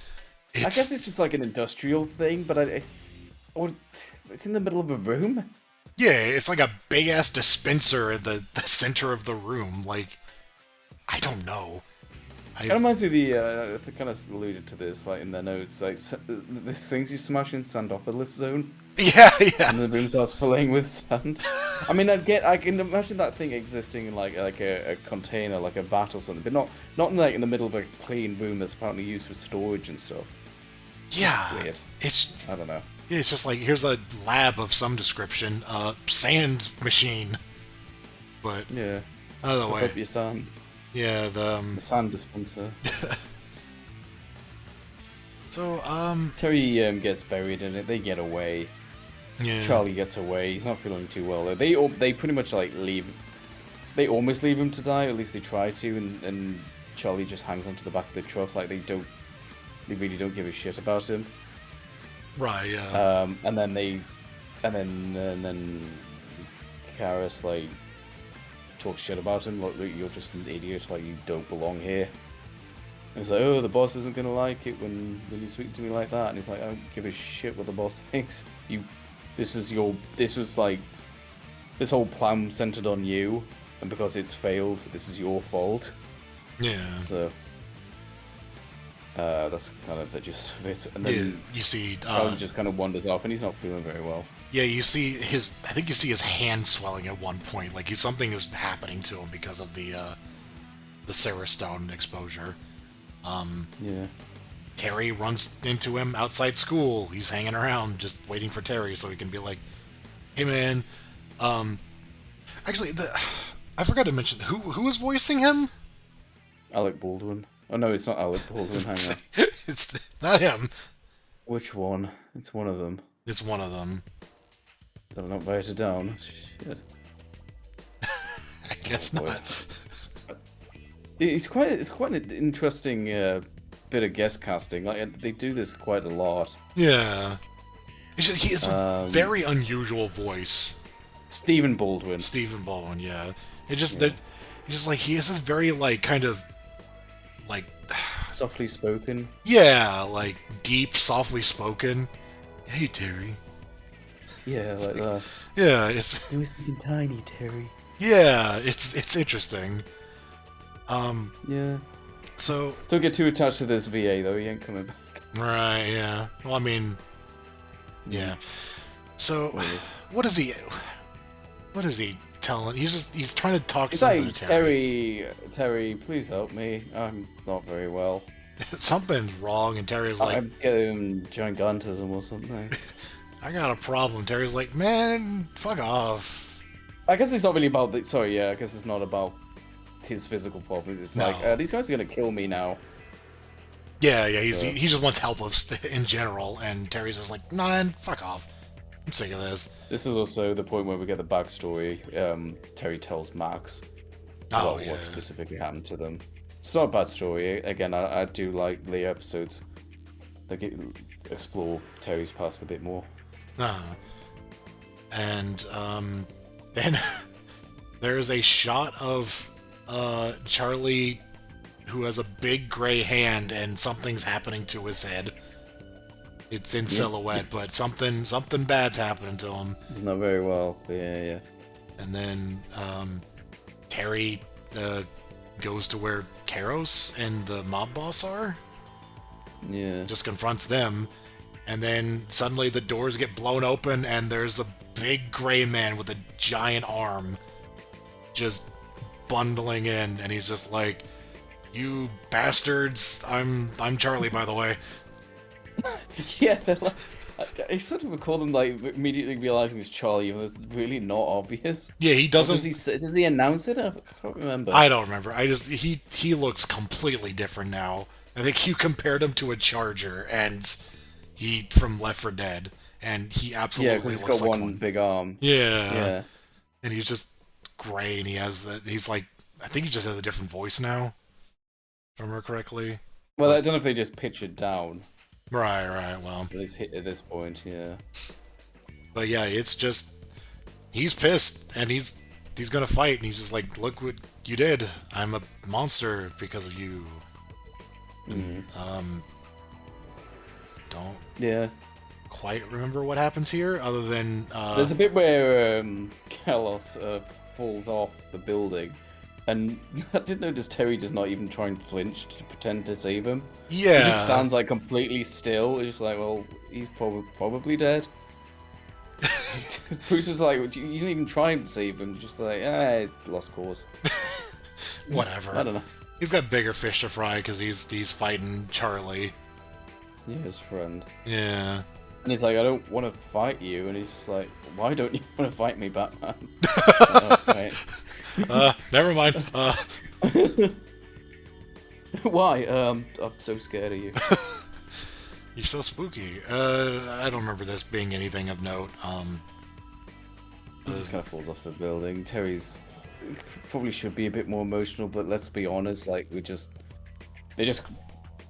I mean, it did factor into the plot. It's not like random, but it's just like we got to give him a superpower. Yeah, we got to make him be able to actually physically fight Batman. Yeah. I feel like there's a different version of this story, which is a little more insightful. Like he just makes a bad choice, but instead he just becomes Frankenstein's monster and goes berserk. Yeah.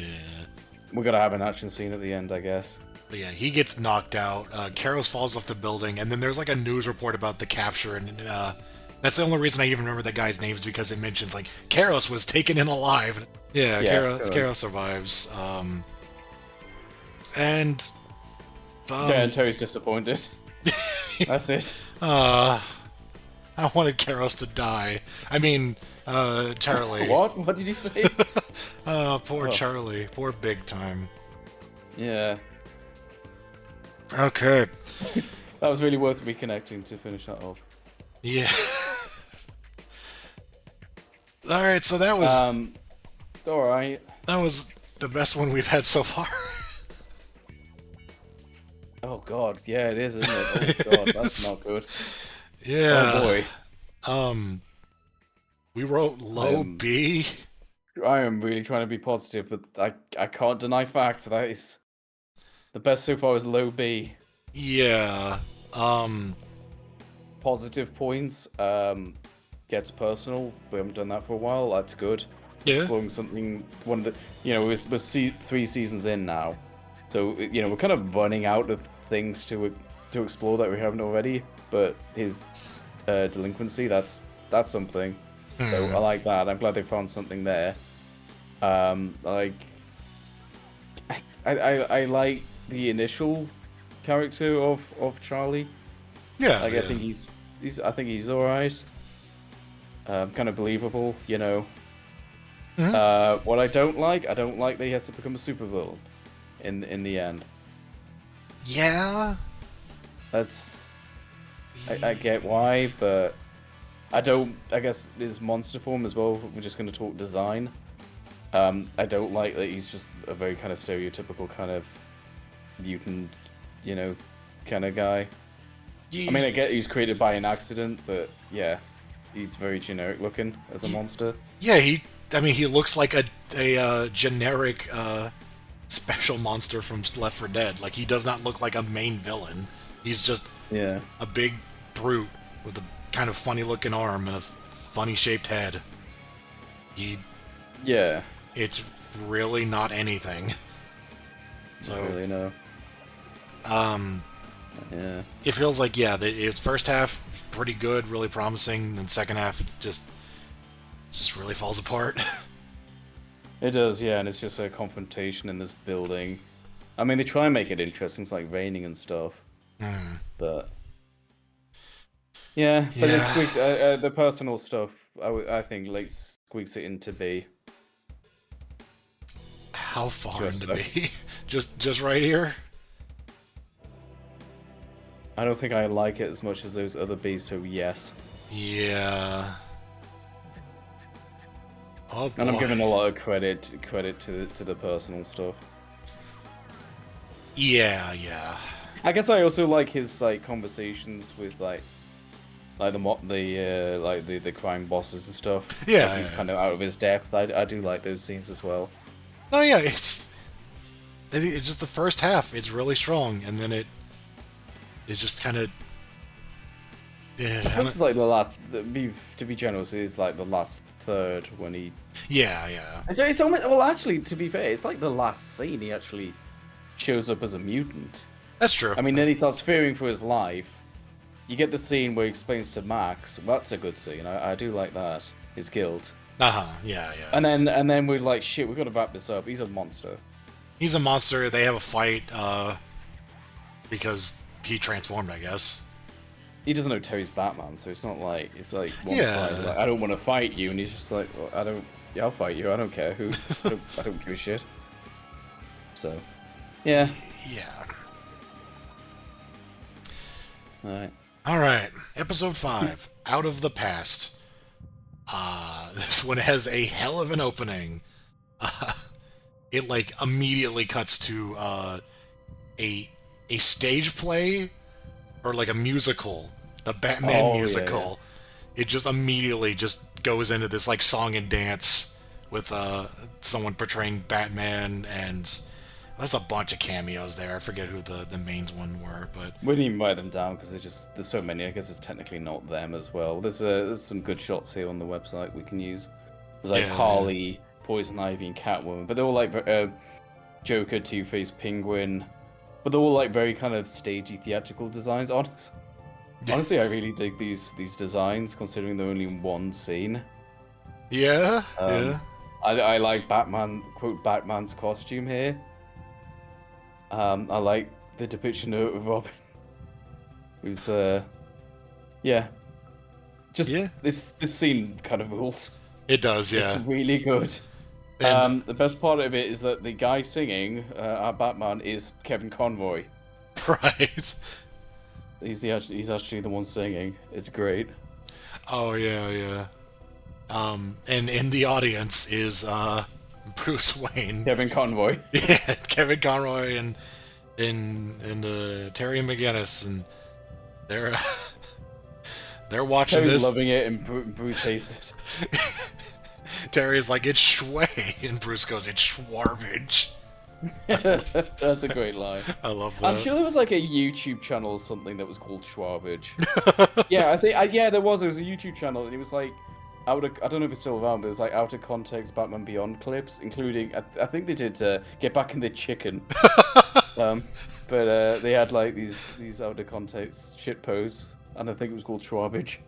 Excellent. That's perfect. It's Bruce's birthday, and he's like, "You hate me, bringing me here on my Oh birthday." yeah. Terry's loving it. He's like, come on, this is great. Lovely, not Commissioner Gordon. The song, "A Superstitious Cowardly Lot." Oh yes. It's so good. It's a shame it ends so soon. yeah. It's a good bit. Bruce just leaves. Bruce barges out. He's like, "Out of the way, move." He's like, starts off being polite. He's like, "Excuse me, please, pardon, move." So he gets out, he goes back to the cave, and he just starts reminiscing. It does a nice panning shot of all of the cave and all the little memorabilia he's got. And then he goes to the computer and just starts like looking through photos, including Zatanna, Lois Lane, which was the hell of a reference. Remember that episode?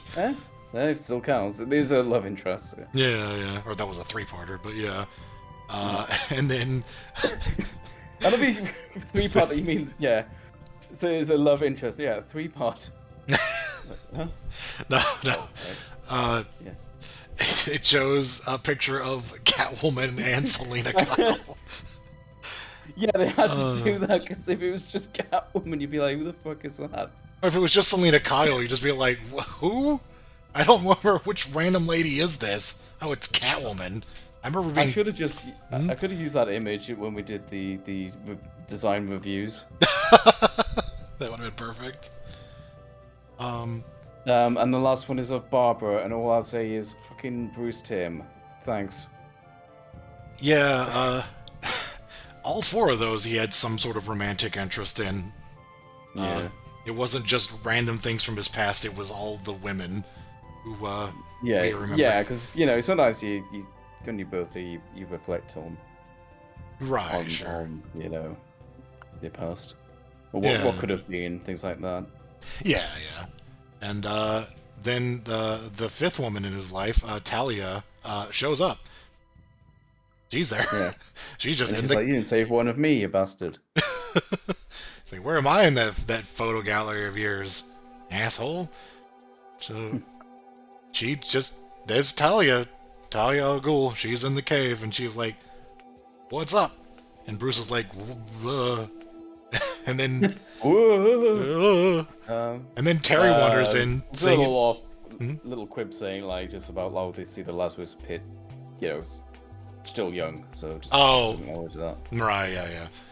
And then Terry wanders in singing some of the play to himself, and then sees Talia, and he's like, hi? Yeah. It's like, I think someone's stuck into the Batcave. And she's like, oh, I'm Talia, and Bruce is like, ready to introduce her, and then he's just like, oh, I know who, you're the daughter of Ra's al Ghul, like blah blah blah blah blah. Now you're putting he's gone, and you've been putting his fortune to good use, trying to repair the damage he's done. And then you said to me while we were watching, it's just like, you mispronounce his name. And I was just like, wait a second.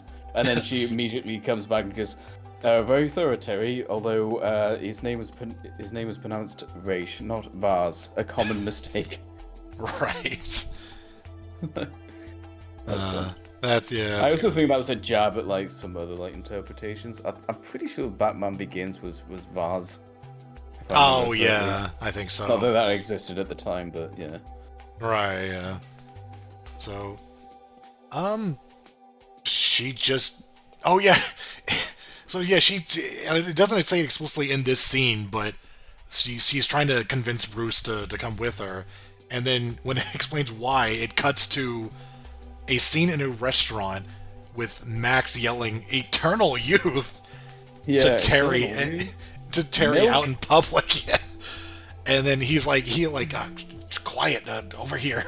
And he just like takes her to like a corner of the room. It's like, Max, shut the fuck up. Shut up. So, yeah, he explains like Talia wants to give Bruce a dip in the Lazarus Pit and make him young again. And and he's like, and Max is like, what, are you afraid that, you know, if he's young again, would you still be Batman? And Terry's like, I didn't really think of that, but yeah, you're right. Yeah. I'm a bit worried now. So we then get like Bruce driving himself, which is not impossible, but just a little odd. I don't know, just him driving his old-timey car on the road. I mean, I know like Terry's kind of his driver now. We haven't seen any of the staff.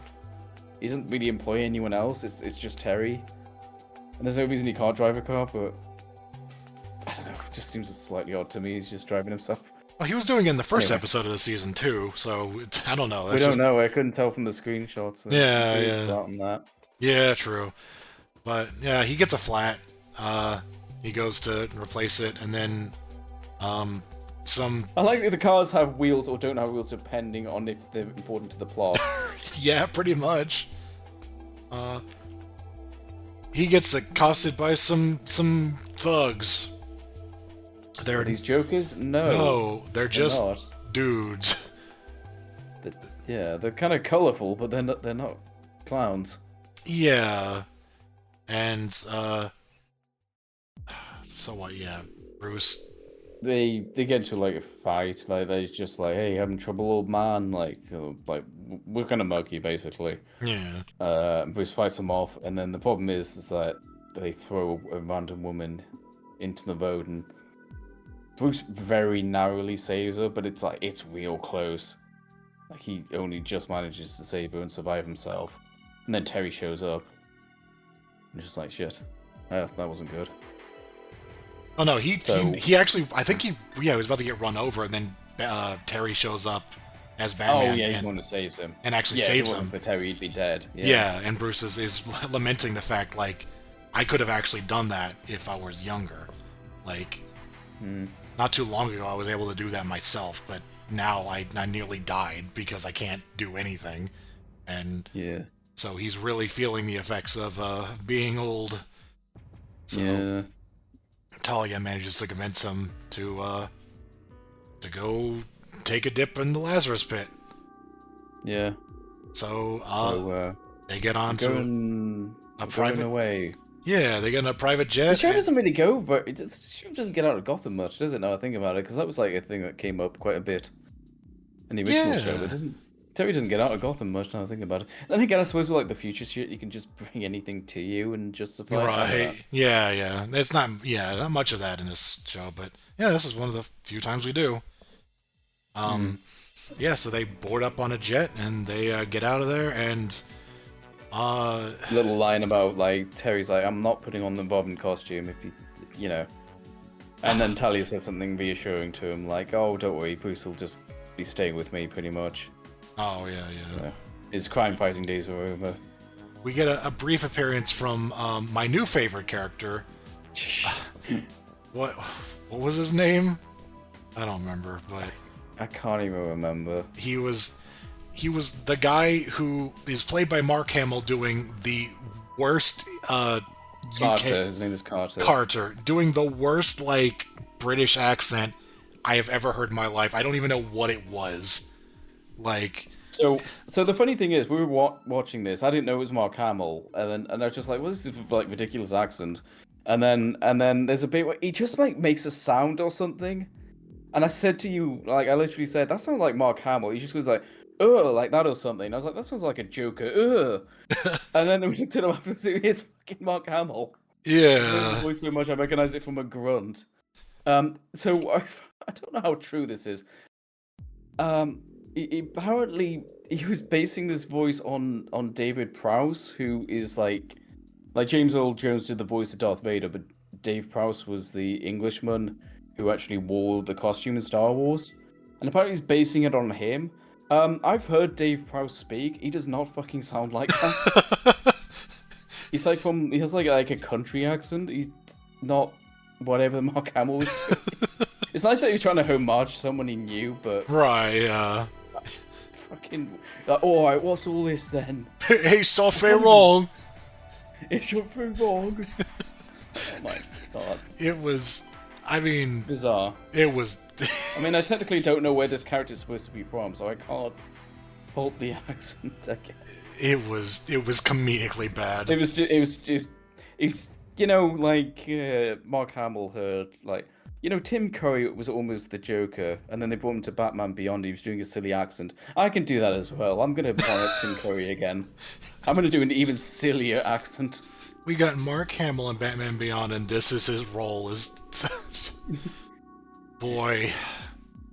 So, yeah, they go up to this big mansion on a hill. You know, some beige. Yeah. Some very, very dramatic looking. Al kind of estate. We got references to race. We got a little like bust. There's of a funny him. bit where he's like, yeah, we see a bust of him, and he's just like, Talia's like, oh, he's like a businessman. He was a philosopher. He was blah blah blah blah. And Terry says like he's also a sociopath. And Tony's like, I was going to say father. Like, okay. Just, we're kind of, yeah, I mean, yeah, well, we'll get to this, but it's just kind of a weird way to speak of him. Yeah.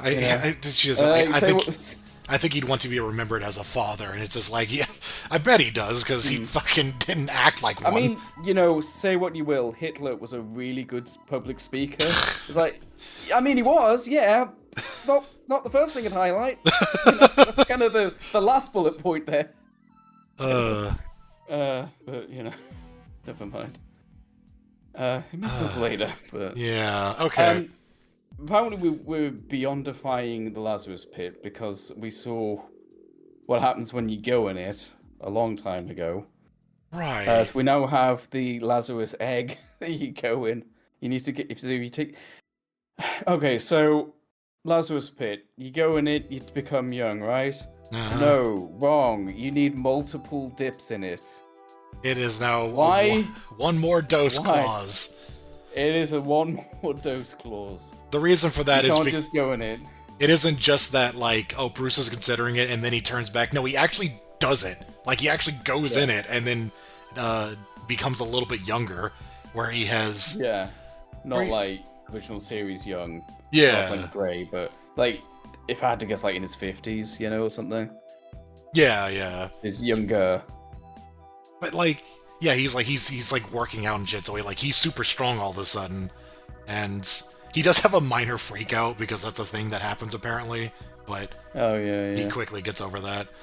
Oh, right! Oh, no, she uses the Lois Lane gas gun. Yeah. Like, even after all these years, Talia just always has that on her. Yeah. It's always useful. But, and then, and then afterwards he's, like, more normal, and he's talking to her. And then she mentions something about, like, I tuned the Lazarus Pit to keep some of your gray hair. And I'm just like, what the fuck is that? Joking or not. Like, it was less specific than that. It was like, I made sure to keep some gray hair. It's like, how? Like, what? It's just a bowl of liquid, like... I don't... And he's gonna... I don't... It should just... I don't know, it's but... a dumb line. Yeah, and then they have... touch of grey, I think it looks dashing or something. Yeah. But yeah, then it's just like, oh, well, if he does it a couple more times, then he'll stay young. Otherwise, I guess he just becomes old again. He'll turn into a... Otherwise, he'll permanently be a cat. I mean, young. I mean... I don't know. I don't... Oh, God. Alright, so we then go to the gym, and this is, like, the big turning point. I put this in, like, the notes. Yeah. Because... like, it's just, like, a real turning point for the plot. Because he's working out, he's going along with the plan. And then he just fucking flips the fuck out. He goes, no, it's not natural. It's wrong. And I'm gonna run to Talia now, and I'm gonna fight a bunch of people. Yeah. And it's like... yeah, it's really... It just flips on a dime. And Terry's, like, right along with them. He's just like, yeah, you got a point. Yeah, right. He starts fighting Carter. He starts... Yeah, that guy. Why are you attacking me? What I do?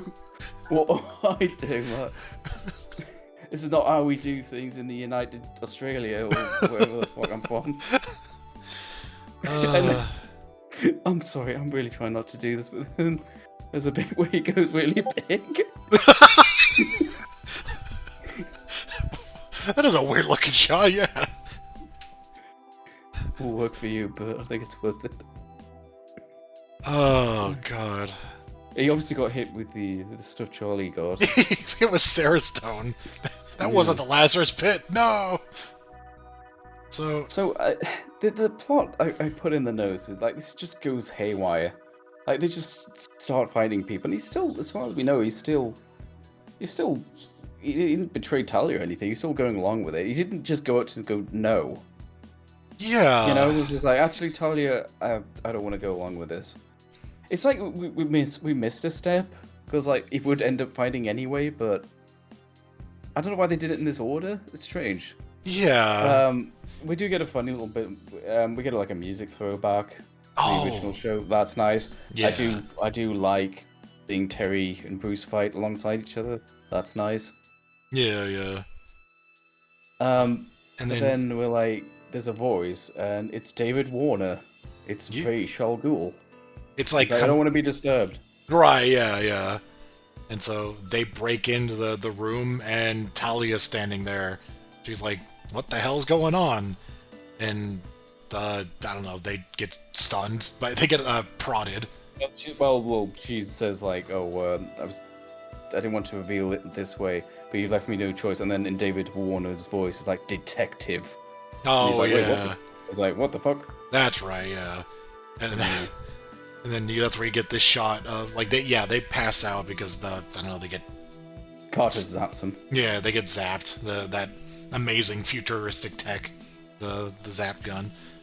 Yeah. And then it shows this shot of Talia with the big portrait of Raish behind her.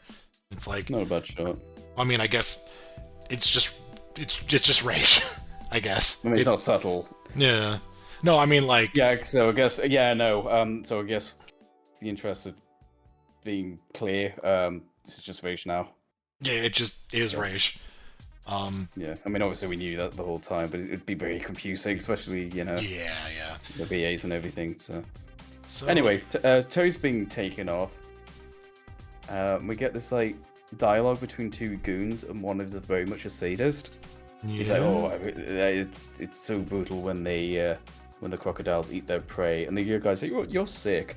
He's like, "Yeah, you should stick around and watch. It's fascinating." And the guy's like, "Yeah, you're weird. I don't like you." and then It feels like like this. I think this was written by Paul Dini, and you can sort of tell from the opening musical, like that's very Paul Dini with the fan service. yeah. And also just feel like just characterizing these goons is a very Paul Dini mode. Like just as a reminder, he wrote Arkham Asylum, and that whole series is just loaded with like goon dialogue that they'll just converse while you stealthed up. So yeah, you could sort of tell this is from the same writer as the first two Arkham games. Yeah, for sure. Anyway, they throw him in the water. And then he dies. Yeah, the end. Yeah, he dies. No, they don't. No, he Terry wakes. throws them in the water. Yeah, he wakes up and then turns the tables, and then well, I guess they're dead. But one of them is. I can't remember what happened to the other one. Did they both fall in? Yeah. Yeah, I don't. They say this guy falls in. Yeah, Yeah, the other guy's just left on the dock. Oh, yeah, yes. But yeah. So Terry kills another guy. But anyway,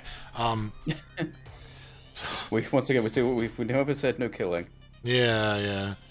So, what is Raish's plan again? It's just like, I want your body instead.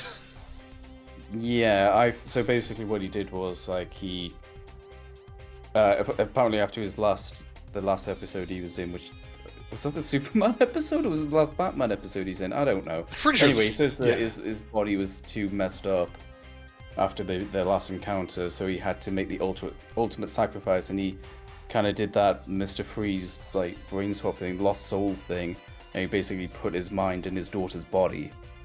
And then at that point, like, Bruce realizes, yep, Talia's dead. Like, Yeah. pretty much. Like, her body's still here, but yeah, she's dead. So, because that's killing off her character. And Bruce is pissed because Rich has just killed his daughter just so he can, I think he says, like, stave off the Grim Reaper just for a few more years. Like, it's pathetic. And what happened to that? Yeah, I guess that other son died. That one who was like had really slow aging. The one in the Old West. Oh yeah. Anyway. I do like Bruce has a really good line here. This is like very much Paul Dini writing, where he says like, you don't beat death. You cower in fear of it. Oh, you do right. everything you can just to stave it off a little bit. So Yeah. so it's Talia just in this sort of like very 60s looking catsuit thing, but from this point on it's all David Warner. I don't know. I've noticed the DCAU is pretty good about whenever you do like a body swap, they just do their original voices. We'll do Justice League. There's a really good episode where, and it's somewhat of a spoiler, but Flash and Lex Luthor swap bodies, and what they did was they kept their original voice actors, and what they do is like Clancy Brown would read out the line, and then what's his name, Rosenbaum, or the Flash's actor, Michael Rosenbaum, he would read out he would just copy Clancy Brown's line with like the same intonation, and that's how they would do that. I always thought that was really cool. Yeah. But here it's just David Warner's just suddenly speaking in like his old voice, I guess. So I don't know, interesting choice. I guess it's just for the for the shock reveal. where I he's guess, suddenly yeah. speaking, so It doesn't literally make any sense because it's not like yeah, her body would have his vocal cords, but like whatever. It's whatever. Yeah, Yeah, they didn't it's really. for that one moment. Yeah, that's all it is. And Yeah, so he's just tied up to this machine. It's very much like Lost Soul, and like he's just gonna put his brain in Bruce's body. And I guess he had to make him younger first. I guess he couldn't just take his body and then go in the Lazarus pit. I don't know. Maybe old Bruce wouldn't survive it. Whatever. I don't know. Yeah. I don't know. It's not like a big plot hole or anything. We'll get bigger plot holes than this. But so the idea is just he's gonna make him younger, and then he's just gonna steal his body. And I think he says something like, "I wasn't gonna do this so soon, but you've kind of forced me to do it now." So I have a question. Whenever She was like, I kept some of the gray, or when he was like that, when he said, like, is it because Raish in this design has gray and black hair? Oh, yeah, maybe, yeah. I just kind of noticed this shot of him, like, I guess, like, as he's transforming, or, like, as the machine is doing whatever, it's, like, showing shots of Raish, and it's like... Oh, right, yeah, I'm going to cut my hair like this. You know what, I think you're right. Yeah. Oh, that's pretty cool, yeah. Yeah, sure. I guess he was doing that. It's just like, as soon as he's in that body, like, try and look similar to his... I really like this haircut, and the split beard is a great look. Yeah. I'm sort of growing that in as soon as I can. What is the rationale for him wanting Bruce's body? Just that it's strong? It's just, he's very strong, yeah. He's kind of worthy, I guess. He always respected him. Yeah, sure. Good of a reason as any. I don't. Yeah, like. Oh, I don't remember. It's not a bad villain plot. No. I'm trying to remember. Oh, and we need to acknowledge the thing with the tire deflating and the gang, that was all staged by Raish. Oh, like that was just the little bit extra incentive Bruce needed to actually go through the plot. So that was all staged by him. I missed that apparently. I guess that's. Oh right, yeah, he does say it. Okay, sure. Might explain why they weren't jokers. Just some random hired goons dressed up as generic gang members. Yeah, maybe. Is that? Huh, okay. So I don't remember too much about what happened. Like, Batman shows up, obviously. Like, Terry got his backpack back, so he's able to put on the costume and do his thing. I do notice there's another instance of someone putting their weapon inside of a piece of electronic, and it just shocks them. And yeah, and also causes like the whole facility to start exploding. Yeah, that's all it takes. Yeah, and then it's another very vague, like, Raish is probably definitely dead after all that. Well, there's a good moment before that where Terry does the usual thing where he tries to save Raish. He starts like, carrying him out, and then like the place is imploding, and then Raish wakes up and he's like, no, idiot, I've got a safeguard against this, stop it. And, like, elbows Terry, runs back into the facility, hits a button. Does the sand dispenser machine, I guess that's what they were making in that lab earlier. Oh, yeah. Because this basically douses the, let's see, sorry, it's sand, I don't know, it's like CO2 or something. It's basically a fire suppression system. Mm-hmm. It's kind of funny, like, Raish sees this happening. It's like, no, you idiot, I have a fire suppression system, stop it, put me down.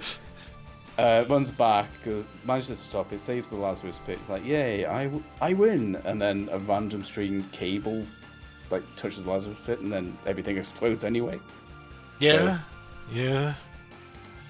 And Terry's like, I should go back, and Bruce's like, don't bother. I think it's partly just because it's still kind of pissed about Talia being sacrificed. Yeah. Like, I don't. Good on you for trying the first time. I wouldn't bother the second time. This person's kind of a piece of shit. Yeah. Go back to the Batcave. We see that Bruce is very slowly aging back up to his original age. Uh-huh. I mean, I guess we're all aging. I guess it just kind of stops once you get to where you were before your first dip. I hope it's. I guess. I'm going in that doesn't make you rapidly age. Oh, that'd be really bad. I don't like thinking about this. It makes my brain hurt. Yeah. Thankfully, one more dose and he would have been this age forever. Yeah. One was at the end of the show anyway. Could have just done that. And then he's looking at some pictures of Talia, who we now know had died years ago, which is kind of sad. Yeah. Yeah, there's a picture of her. So, yeah. The end, and it's a bit of a bittersweet ending, but it's yeah. pretty good episode. That was a pretty good episode. Yeah. It's all uphill from Untouchable. That's yeah, you're kind of gonna be the highlight of this season, aren't you? Just it's a low bar now. Yeah. I mean, again, the show's still pretty good, like overall, but yeah. How do we feel about that? I like the story it's telling. I feel like I did write down. I said to you earlier. I do feel like it goes a bit crazy when Bruce has his freak out in the gym. I almost feel like this should have been like a two-parter, and then they're like, shit, we're running out of time. So they just suddenly go berserk and like, shit, we've got to fight, we've got to reveal the plot, we've got to reveal the twist, we've got to do this. I don't know, maybe it should have been a two-parter. Well, they haven't done There's a lot of story here. They haven't done a two-parter since the very first episode. It was part of a two-parter. So I don't know if they're going to do a two-parter ever again. Oh, there's two of them in season 3? That's weird. Okay. Yeah, why wasn't this a two-parter? I feel like the pacing was fine. It wasn't like too bad, but it would have probably benefited from being a two-parter. I mean, it couldn't have been like worse than that original. What was it, like the Rage two-parter where the second half was just absolutely whatever? Is that Demon's Was Quest? that his debut? I think it's Demon's Quest. Debut? Yeah. Debut, yeah. Uh-huh. Yeah. But was but it's a really good one though. It is an interesting premise, touching on Bruce's aging. That is another thing we haven't done too much of, not really, apart from maybe like Shriek, where people question his sanity. I do like the action. The parts I don't like how sudden the ending is. Like we've got to wrap this up. Go. I don't like. I feel like Rach's plan is it's not terrible. It's probably the most interesting plan he's ever had. You know, when he's not resurrecting mummies or whatever, right? Shooting orbital lasers. I think trying to steal Bruce's body is a good plot, but I don't know. There's just something about it doesn't quite hit home for me. It's another episode with a really good like first couple of acts, and then whenever it gets to the third act, suddenly just like it just falls apart. Like they just kind of don't know where to take it. I really want this to be an A, but like looking at everything else, it's just not. It's just that ending. It gets rushed. It could have been an A, but I think it's got that problem where they just this season has less episodes, but this was this season divide doesn't even matter anymore because they're all being produced at the same time. I think this is a really good script that gets let down by kind of a rushed production. Yes, that's my take on it anyway. Like if this had more time to cook, if this was done in season 1 where they clearly put more time into not just like the screenwriting but also like the animation stuff, I think this could have been an A, maybe even an S. But maybe as it is right now, it doesn't quite. It's not quite there. It's the most A-like. Yeah. So we just put it in the middle there. Yeah. Maybe put it a little bit higher, but I put it above April Moon, I guess, just for the throwback stuff.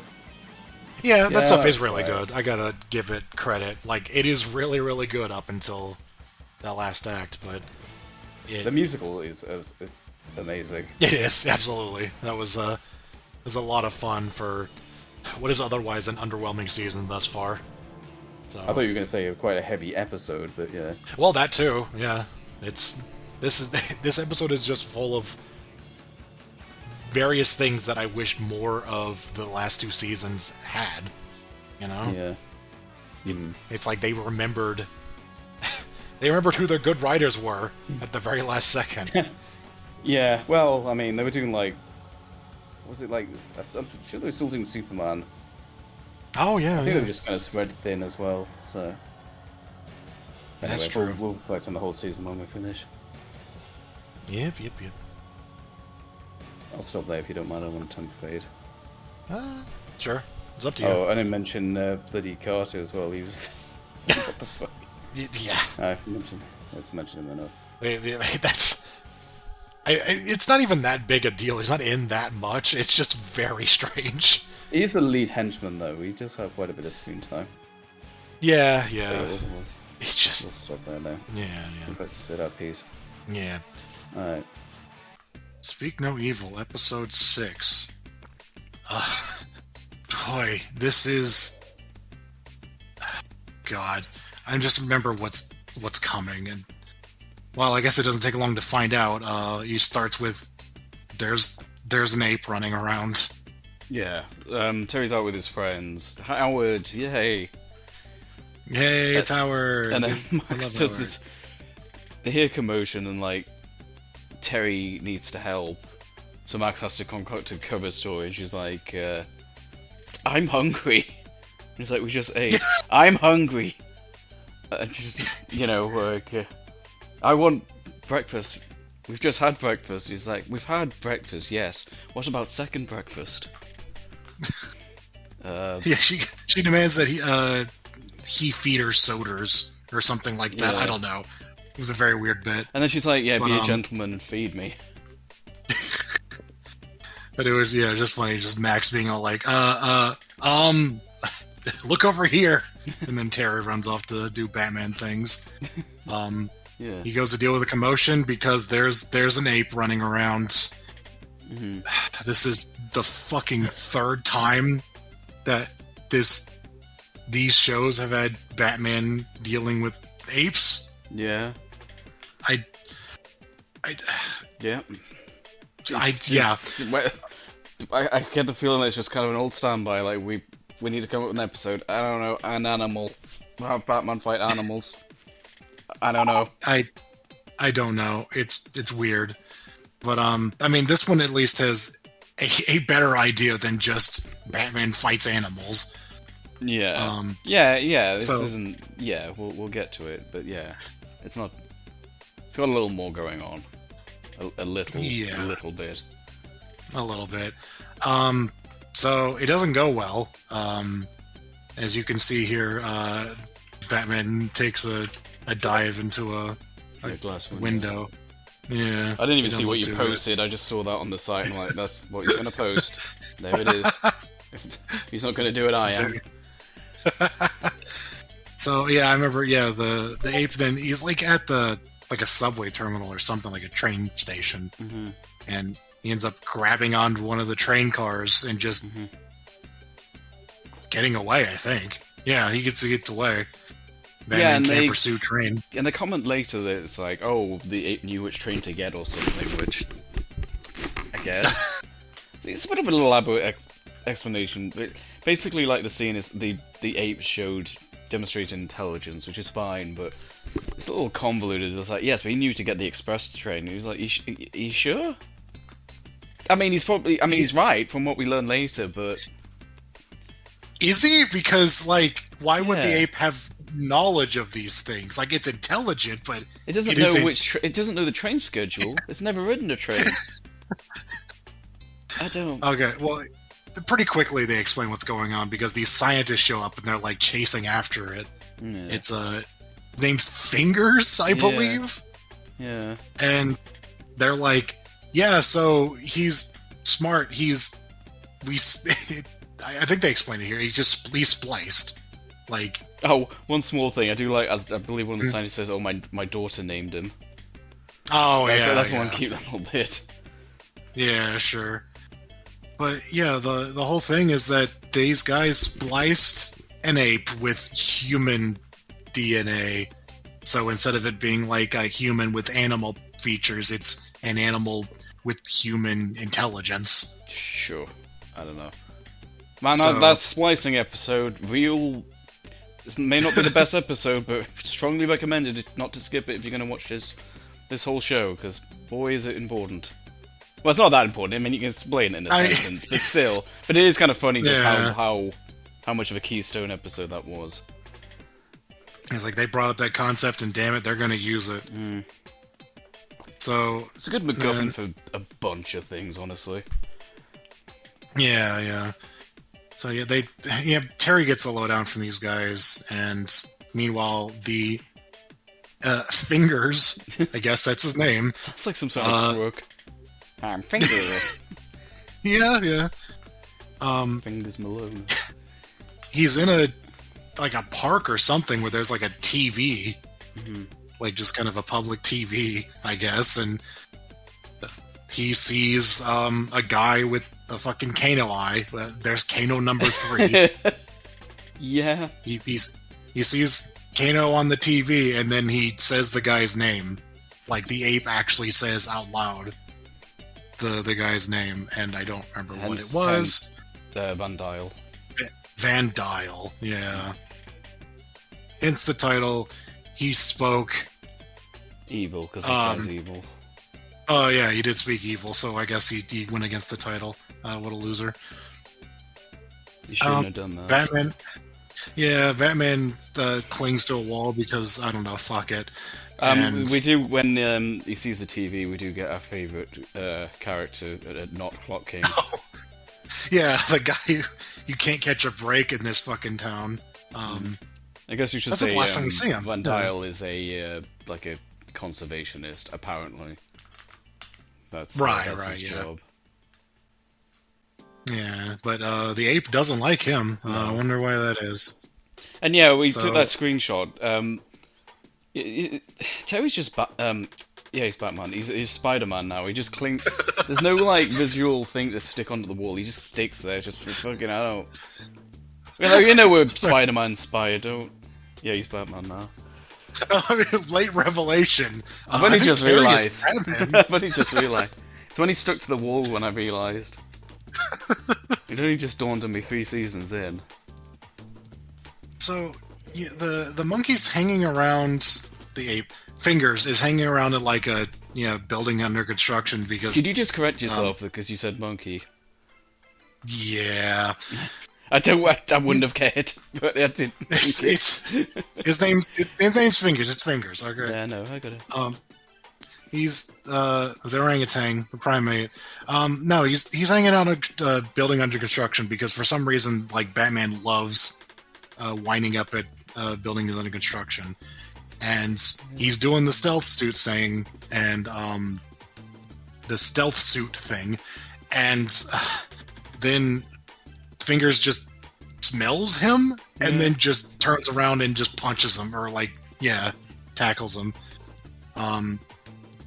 Didn't you just try and do that with a dog, like the giant mutant dog? Yeah, they only remember to use stealth against animals, and it's like the worst time to use it. I remember making that note for a reason. Like, it seems like his stealth keeps coming up as just being inadequate nowadays. Like, he keeps doing it, and then it's just like, oh, we have a counter for that. It's like, I guess they addressed my complaint of him not using stealth more. I don't know. Yeah. But anyway, the ape pins him down, and then they have a conversation. Yeah. Where it's like, or he starts speaking to him, and he's just like, a talking monkey. Wow. Yeah. The first thing he says is, "I'm an ape, not a monkey." And we get his backstory. Batman's just like, "What do you want?" He's just like, "Well, when I was little, I want my mama." I want my mom. I want mommy.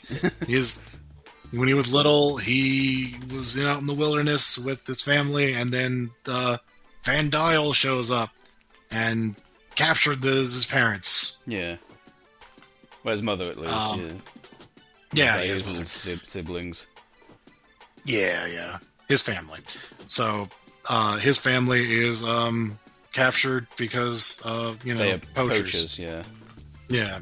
Vandal's a poacher. There's a little comedic bit where the little baby apes are throwing fruit at that guy. But they're throwing something else. Yeah. So Vandal's not a very nice person. So Terry explains like, oh well, if he's doing that, he's a poacher, he's a criminal. So you know, we can give him justice. So I think Fingers gives him an ultimatum of dawn. So he says if he isn't like apprehended by dawn, I will just come back out into the streets and the people can panic all they want. So yeah. So I don't know. Terry's got to find this guy, I guess.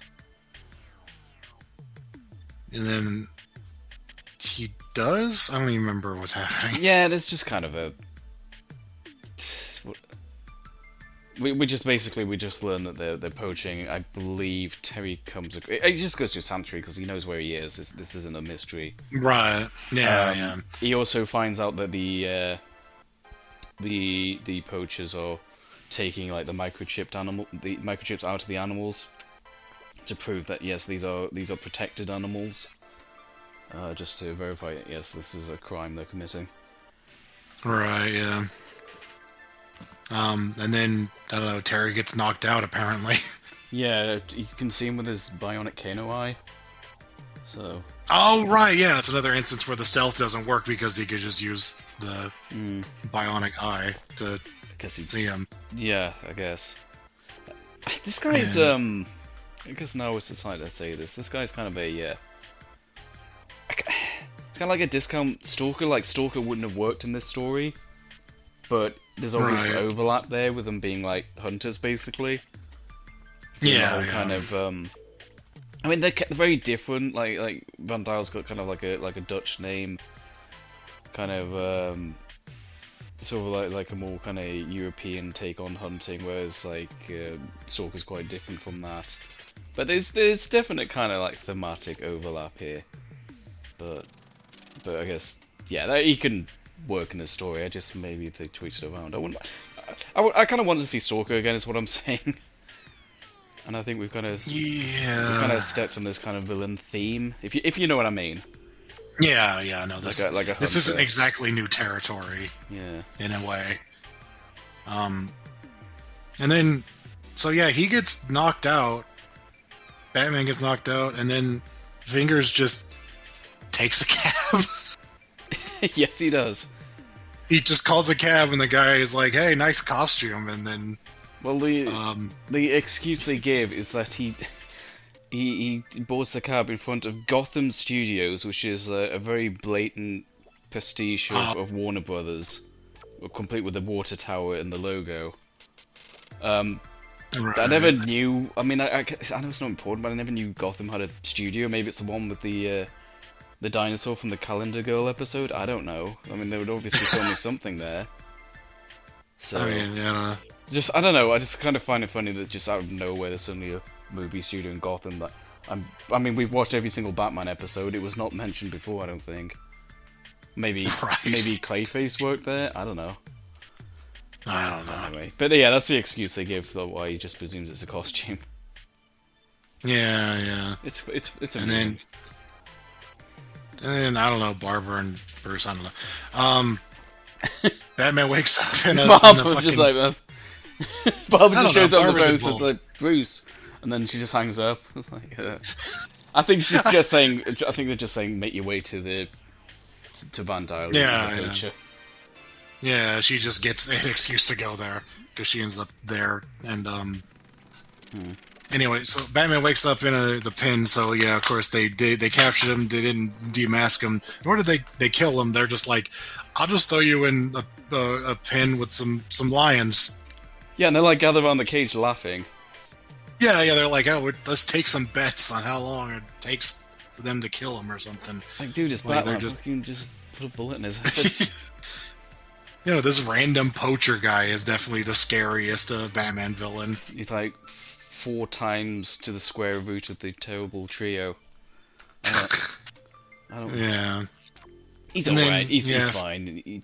he's kind of whatever, but He's whatever. I mean, Yeah. it's the problem is that he isn't more interesting. The problem is that this, I don't know. It's just why is he doing this? Like, come on. yeah. There's that. Oh, because he's bad. He's evil. Poaching is illegal. So Finger shows up and yells at the taxi guy, and he fucks off. I just realized something, and I want to say it now before I forget.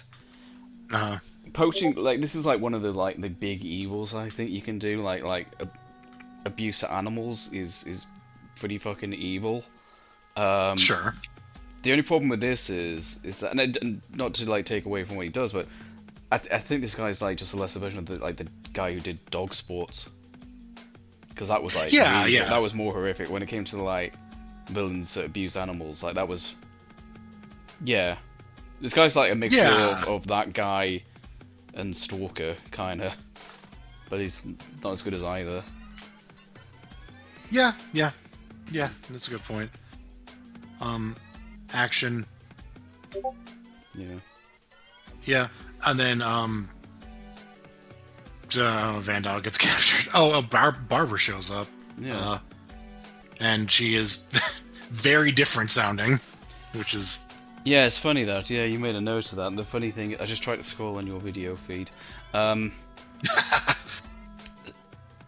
Yeah, she's actually it's actually the VA from Batman Beyond the movie, because that's this time period. If I had to put a little marker on when we'll get to that. But yeah, I didn't notice her watching these back to back. She's different, so it's a good ear. Yeah, and I don't know. Yeah, this is just a lot of action. I'm not gonna. Well, it's go through basically all of it. I just know that. Yeah, it comes into the hands of Fingers. Like, I think they say Fingers there's no evidence. Yeah, Van Dyle's like, there's no evidence against me, and then Fingers comes out and goes, I'm the evidence. Oh yeah, you literal witness. Yeah. And there's just a thing where Fingers has Van Dyle by the throat basically, and is threatening to kill him, and then Terry he talks him down to by just being like. I forget what that's exactly that's he says. what I a just wrote human down- would do. Yeah. It's just like you're no better than them, and he's just like, okay, and then just lets him go. That's fair enough. It's alright. It's fine. I kind of like the little moment. It's not the most insightful thing. He doesn't say anything that's particularly profound, but... Oh yeah, I do... I really like... There is a good line from Van Dyle, and in that... Fingers like, where is my mother? And he goes like, I don't know. And he goes, I probably sold her. And he goes, probably? And she's like, to me, she was just another ape. Which is a good point. I mean, it's kind of realistic. That's how it would go down. And that outrageous Fingers. It's like, that was my mother. I do like that moment. Like, to him, it's just another ape. So, that's a good bit.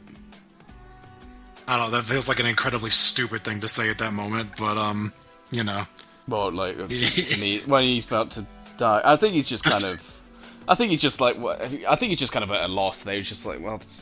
Like, where is she? He's just like, I don't know. I suppose you're right, but... I don't know. I suppose you're right. I suppose it's not the most rational thing to say, but... It might be true, but it's just like, I don't give a shit about it. It's like, you have a fucking He says it in a sort of sympathetic tone, though. It's just like, to me, it was just another ape. But, well. Yeah, Don't know how much sympathy you're gonna get. Anyway,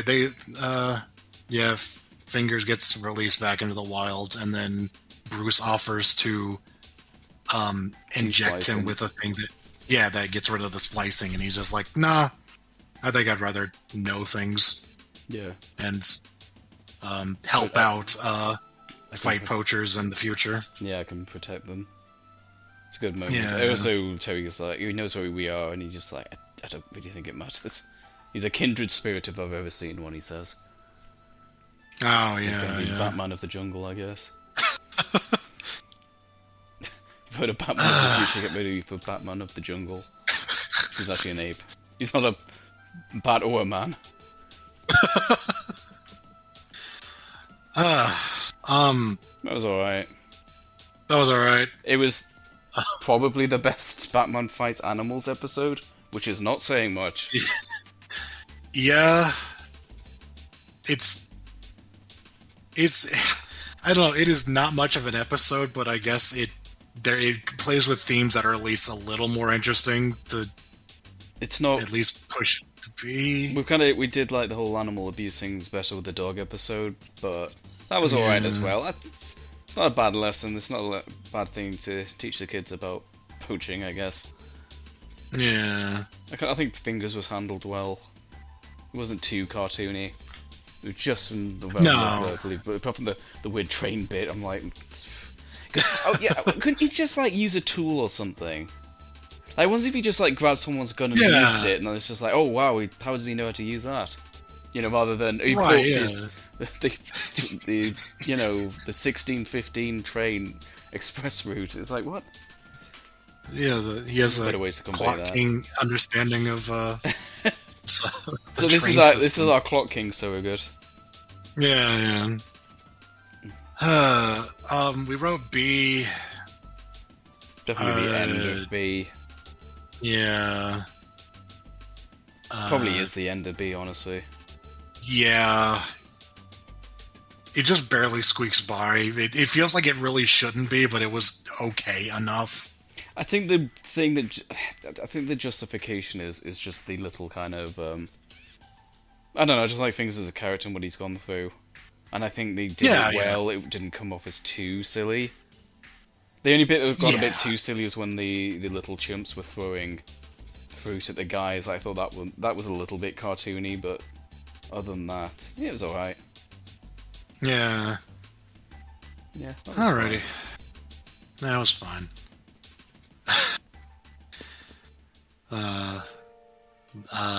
Episode 7, The Call, Part 1. Oh my god, a two-parter. Wow, remember those? We haven't seen one of those since the very first episode of this show. Yeah. And we've got 2 of them in this Well, of course season. we've got 2. It's called a two-parter, you stupid or something? Oh, you mean there's 2 of them? Yes, there are 2 two-parters, so there are 4 episodes that are 2 of the... I'm seeing double here, 8 4-parters. Okay. Just wait until we get to Justice. If you like 2-parters, oh boy, you're in for a treat with Justice League. Oh, yeah. Anyway, The Call. I genuinely don't remember what Speaking of Superman is in reference to. Like, when we were talking about Superman... Were we? Oh, yeah, because the fingers, the ape...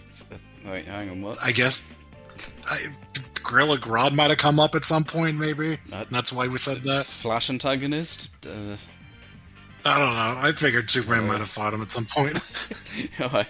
DC. I don't know. I don't know who DC Supervillain character. that is. They've probably met Superman. I have no idea. We were talking about Batman, and we were like, Batman once crossed over with Superman, you know? So they're in Metropolis. Yeah. Should we just say it now? Should I just say it now about Metropolis? Yeah, go ahead. Metropolis of the future, very underwhelming. It just looks like Metropolis. It looks, like Gotham of the future, or Gotham got teleported or something. Yeah. Or, no, Metropolis got teleported in the future, so Gotham is become all high-tech, and Metropolis is just like, oh, we're still the same. We're already high-tech. You caught up to us. Good job. Kind of like Japan in like the 80s and 90s. Everything they had was like seemed super futuristic. Then the rest of the world caught up. But yeah, so I'll just mention, because I've already said it now. One of the little points we made about this episode is the fact that this Metropolis is a little underwhelming because Metropolis was already kind of a I wouldn't say like a full-on city of the future, but it was already like it was pretty high-tech. Certainly, it was certainly not the Dark Deco of the original Gotham.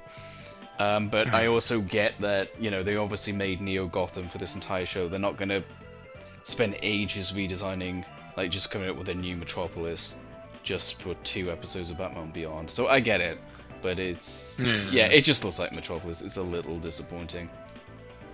Yeah. Not a deal breaker. Yeah. So the episode begins with, there is just a distress call, and what is it? The Atom?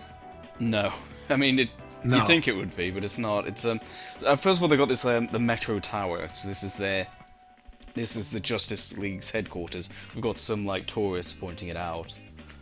And, yeah, this is the first time we're actually touching upon Justice League, which is interesting. It's interesting we get this incarnation first. No, so it's not the Atom. Well, I don't know why it isn't. It's Micron. So Micron. Yeah. Okay. As far as I know, I have no idea if that's an existing character. I've never heard of him. Let me just say this straight up. I don't know if any of these guys are existing characters other than Superman. I'm pretty sure Bardo is. Yeah, I've heard of Barda, I think. But that's it. But anyway, so Micron, he goes and, I don't know, there's a train going out of control or something? Yeah, distress call. Yeah, yeah, it's like the brakes, it just won't stop. Yeah. And, kind of reminds me of the scene in Batman Begins. Oh, yeah. But yeah, it's a guy, Micron's a guy who can, like, shrink and grow.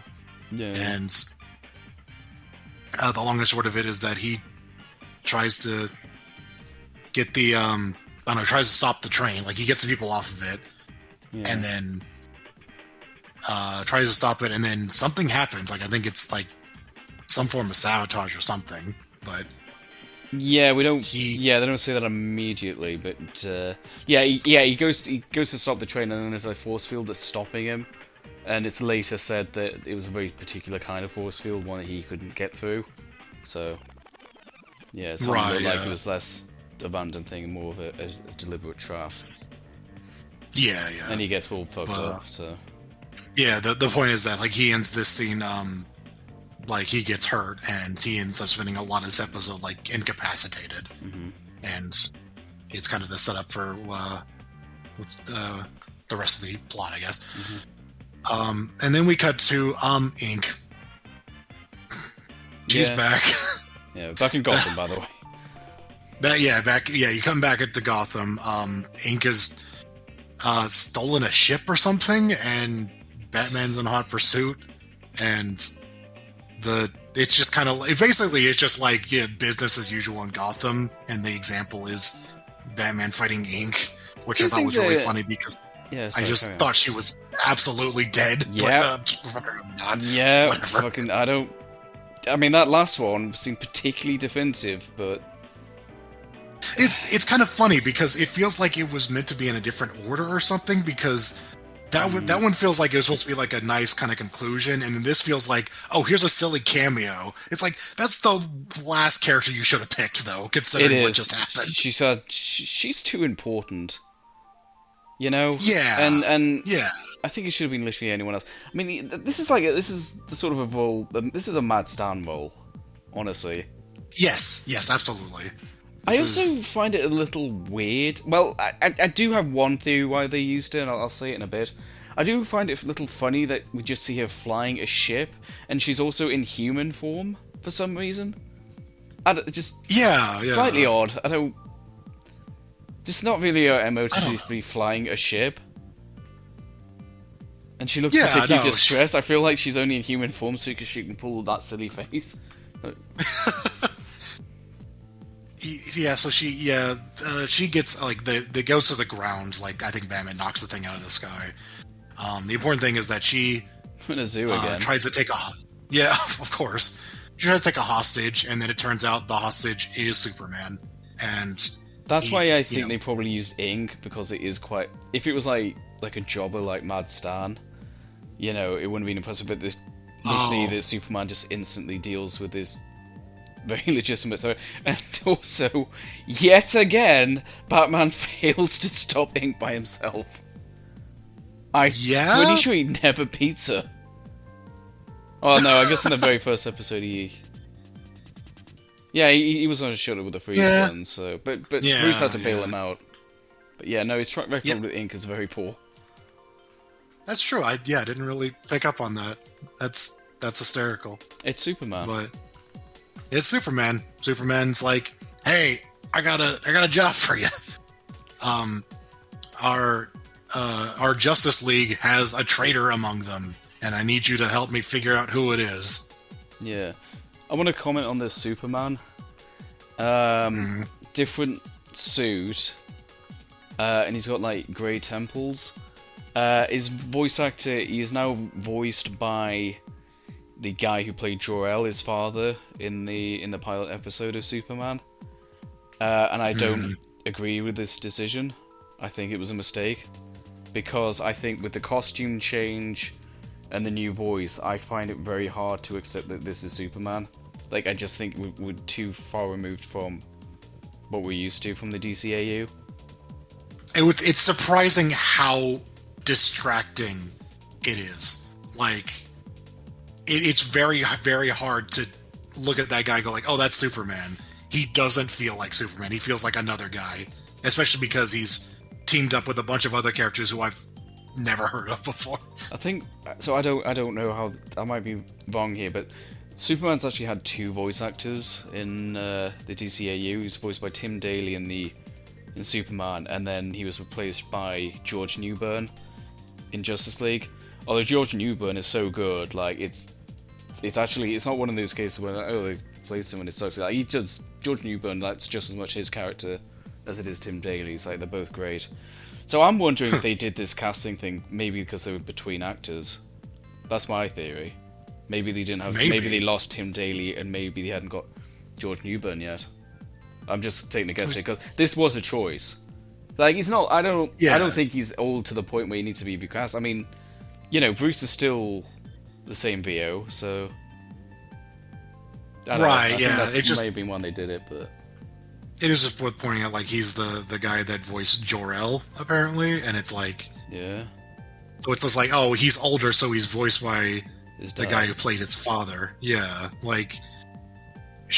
I could see them just doing that just to be like, that make sounds like a good idea, but I don't know. That's not impossible, but I just think it just seems a bit of a coincidence that it's the one character they had to recast around about this time. I don't know the exact casting order between now and Justice League, but...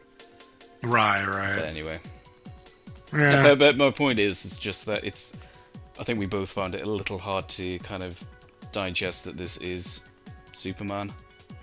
Like, yeah, I think if you just in the original costume as well, that would have helped as well, you know? But, yeah. No, there's a lot going against it there. It just feels like some other guy. So yeah, that's basically the long and short of it is just like, hey, Batman, I need your help. I need you're the detective, or you're the prodigy of the detective. Can you I need you to join the Justice League and help us figure out who the traitor is amongst our group. Yeah. And so Terry's just like, all right. I think he gets he's kind of starstruck. I think he's yeah. But he just gets thrust into it. It's just like, all right, you're our new hire now. Yeah. You're the Justice League. And so we get introduced to the. I think they are actually called Justice League Unlimited. Just a bit confusing because we'll get to that show. Right. So the members, we've got. Was it Aqua Girl? Is that her name? Aqua Girl. So that's, we're pretty sure. Presume that's Aquaman's daughter, or at least relative. Something like that. Yeah, Atlantean. Got Big Barda, who I think is from Apocalypse. I think. We've got Warhawk, who is very interesting because he becomes important later on, but with characters we haven't met yet. So we'll get back to him, like in the distant future. Right. We have a Green Lantern. I don't know his name, but I know it's Lauren Tom again. So hello, Lauren Tom. Oh. It's just some kid, I guess. I kind of like that. I kind of like that conceptually because, like, I always thought like the Green Lantern's power, the power ring, is kind of mind over matter. So like, why would it have to be a big burly dude? I kind of like the idea this kid just kind of in a sort of meditation stance doing it. I don't know, it's just... Yeah. It seems more Yeah, appropriate than for a Green Lantern. I don't know, I just really like this design. I don't know if it's unique to the show or what, but... Yeah. Yeah, it's fine. And then we're introducing our newest member, the new Batman, and they don't like him. Yeah, they're all just like, this fucking new kid, he's stupid. I think they're saying like, oh, you know, Micron's just out of action, and you just quick to replace him, are you? Oh yeah. So, but yeah, a lot of Micron with Terry.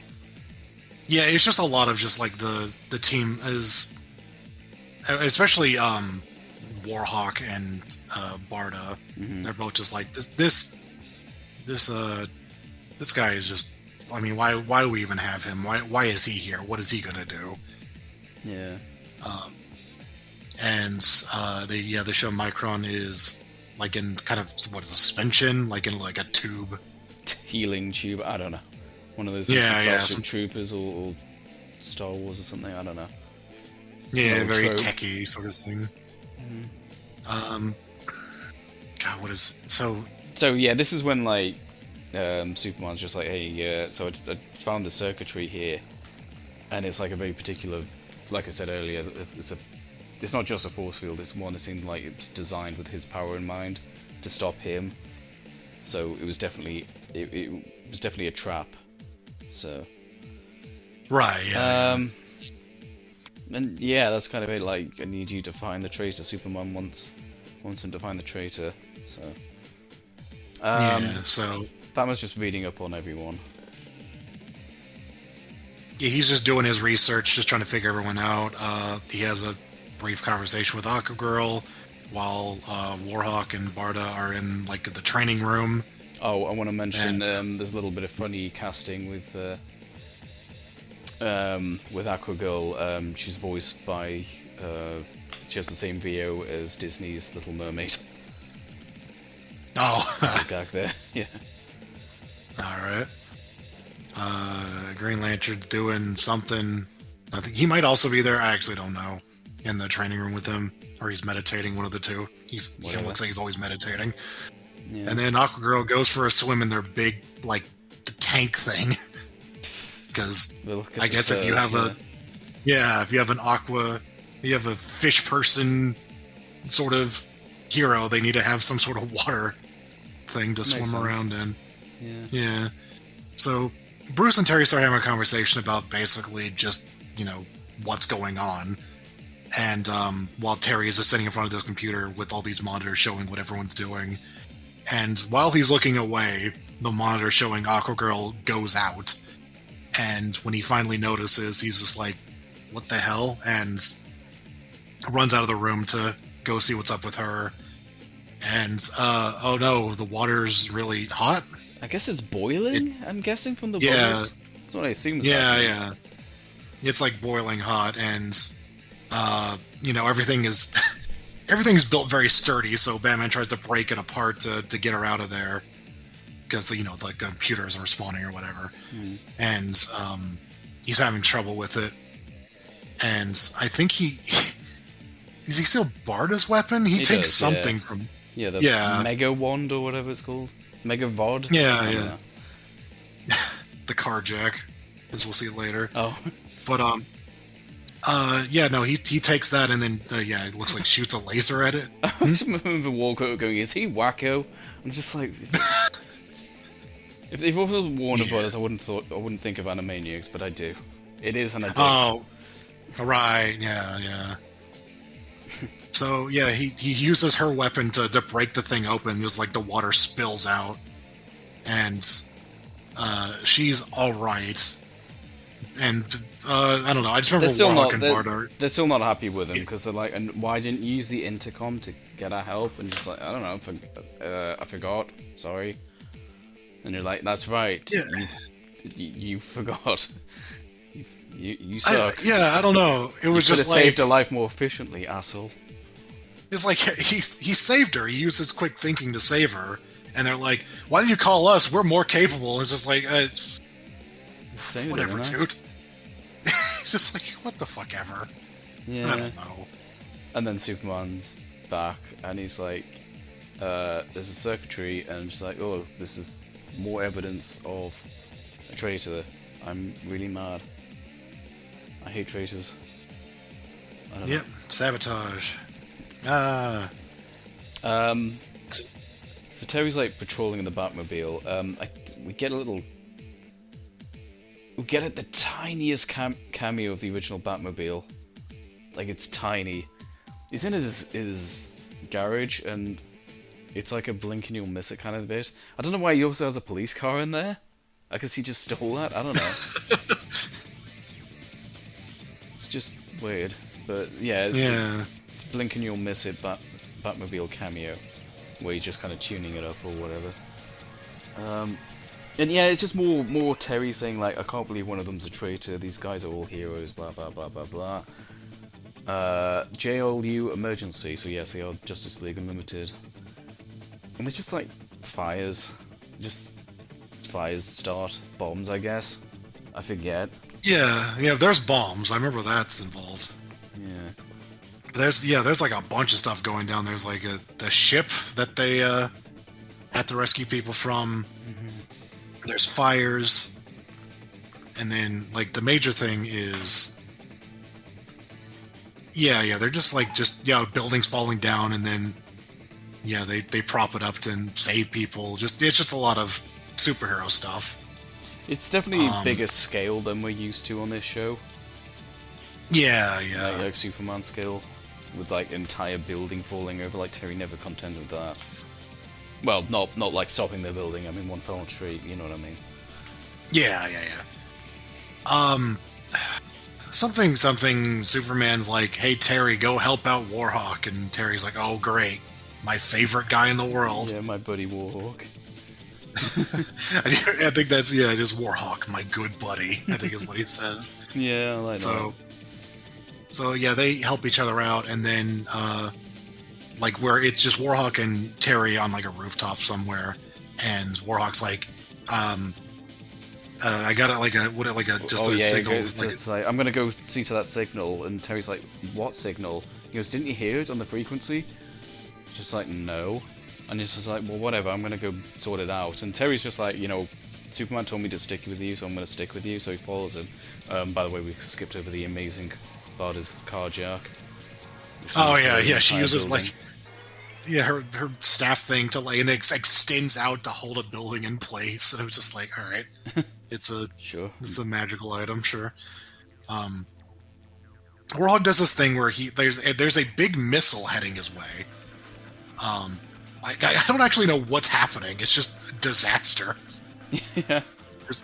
I don't know. Like, where did this missile come from? Well, I mean, I guess we can theorize after the twist. So. Yeah. So, he does this thing where he cases himself entirely in armor. Mm-hmm. He becomes like a big metal angel. Yeah. And Angel Colossus. Angel Colossus. He grabs the front of the missile and then redirects it.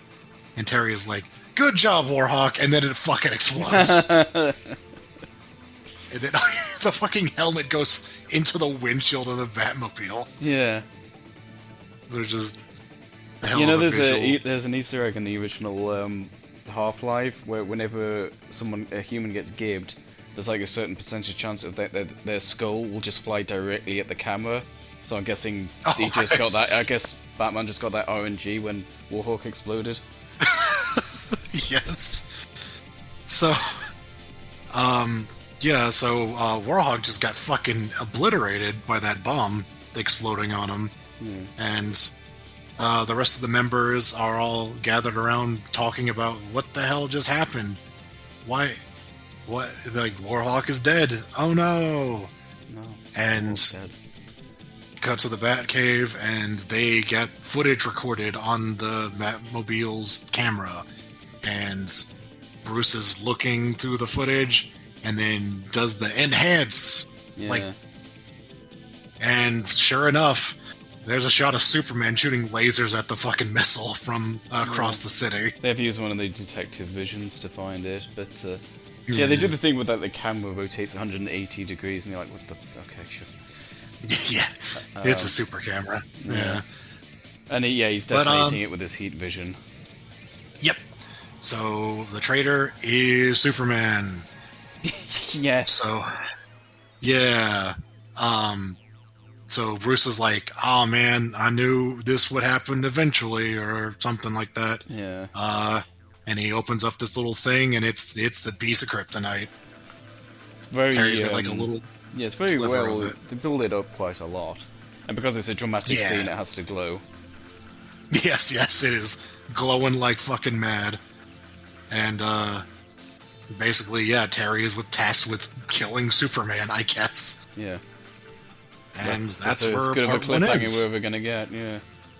Yeah, So he has yeah. to kill Superman. Yeah. So. Yeah. It's a part one, What? so it's been a while since we've reviewed a part one. Yeah.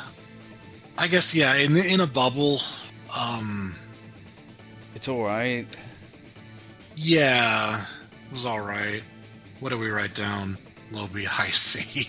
Yeah, is it better than worse than the 8th episode?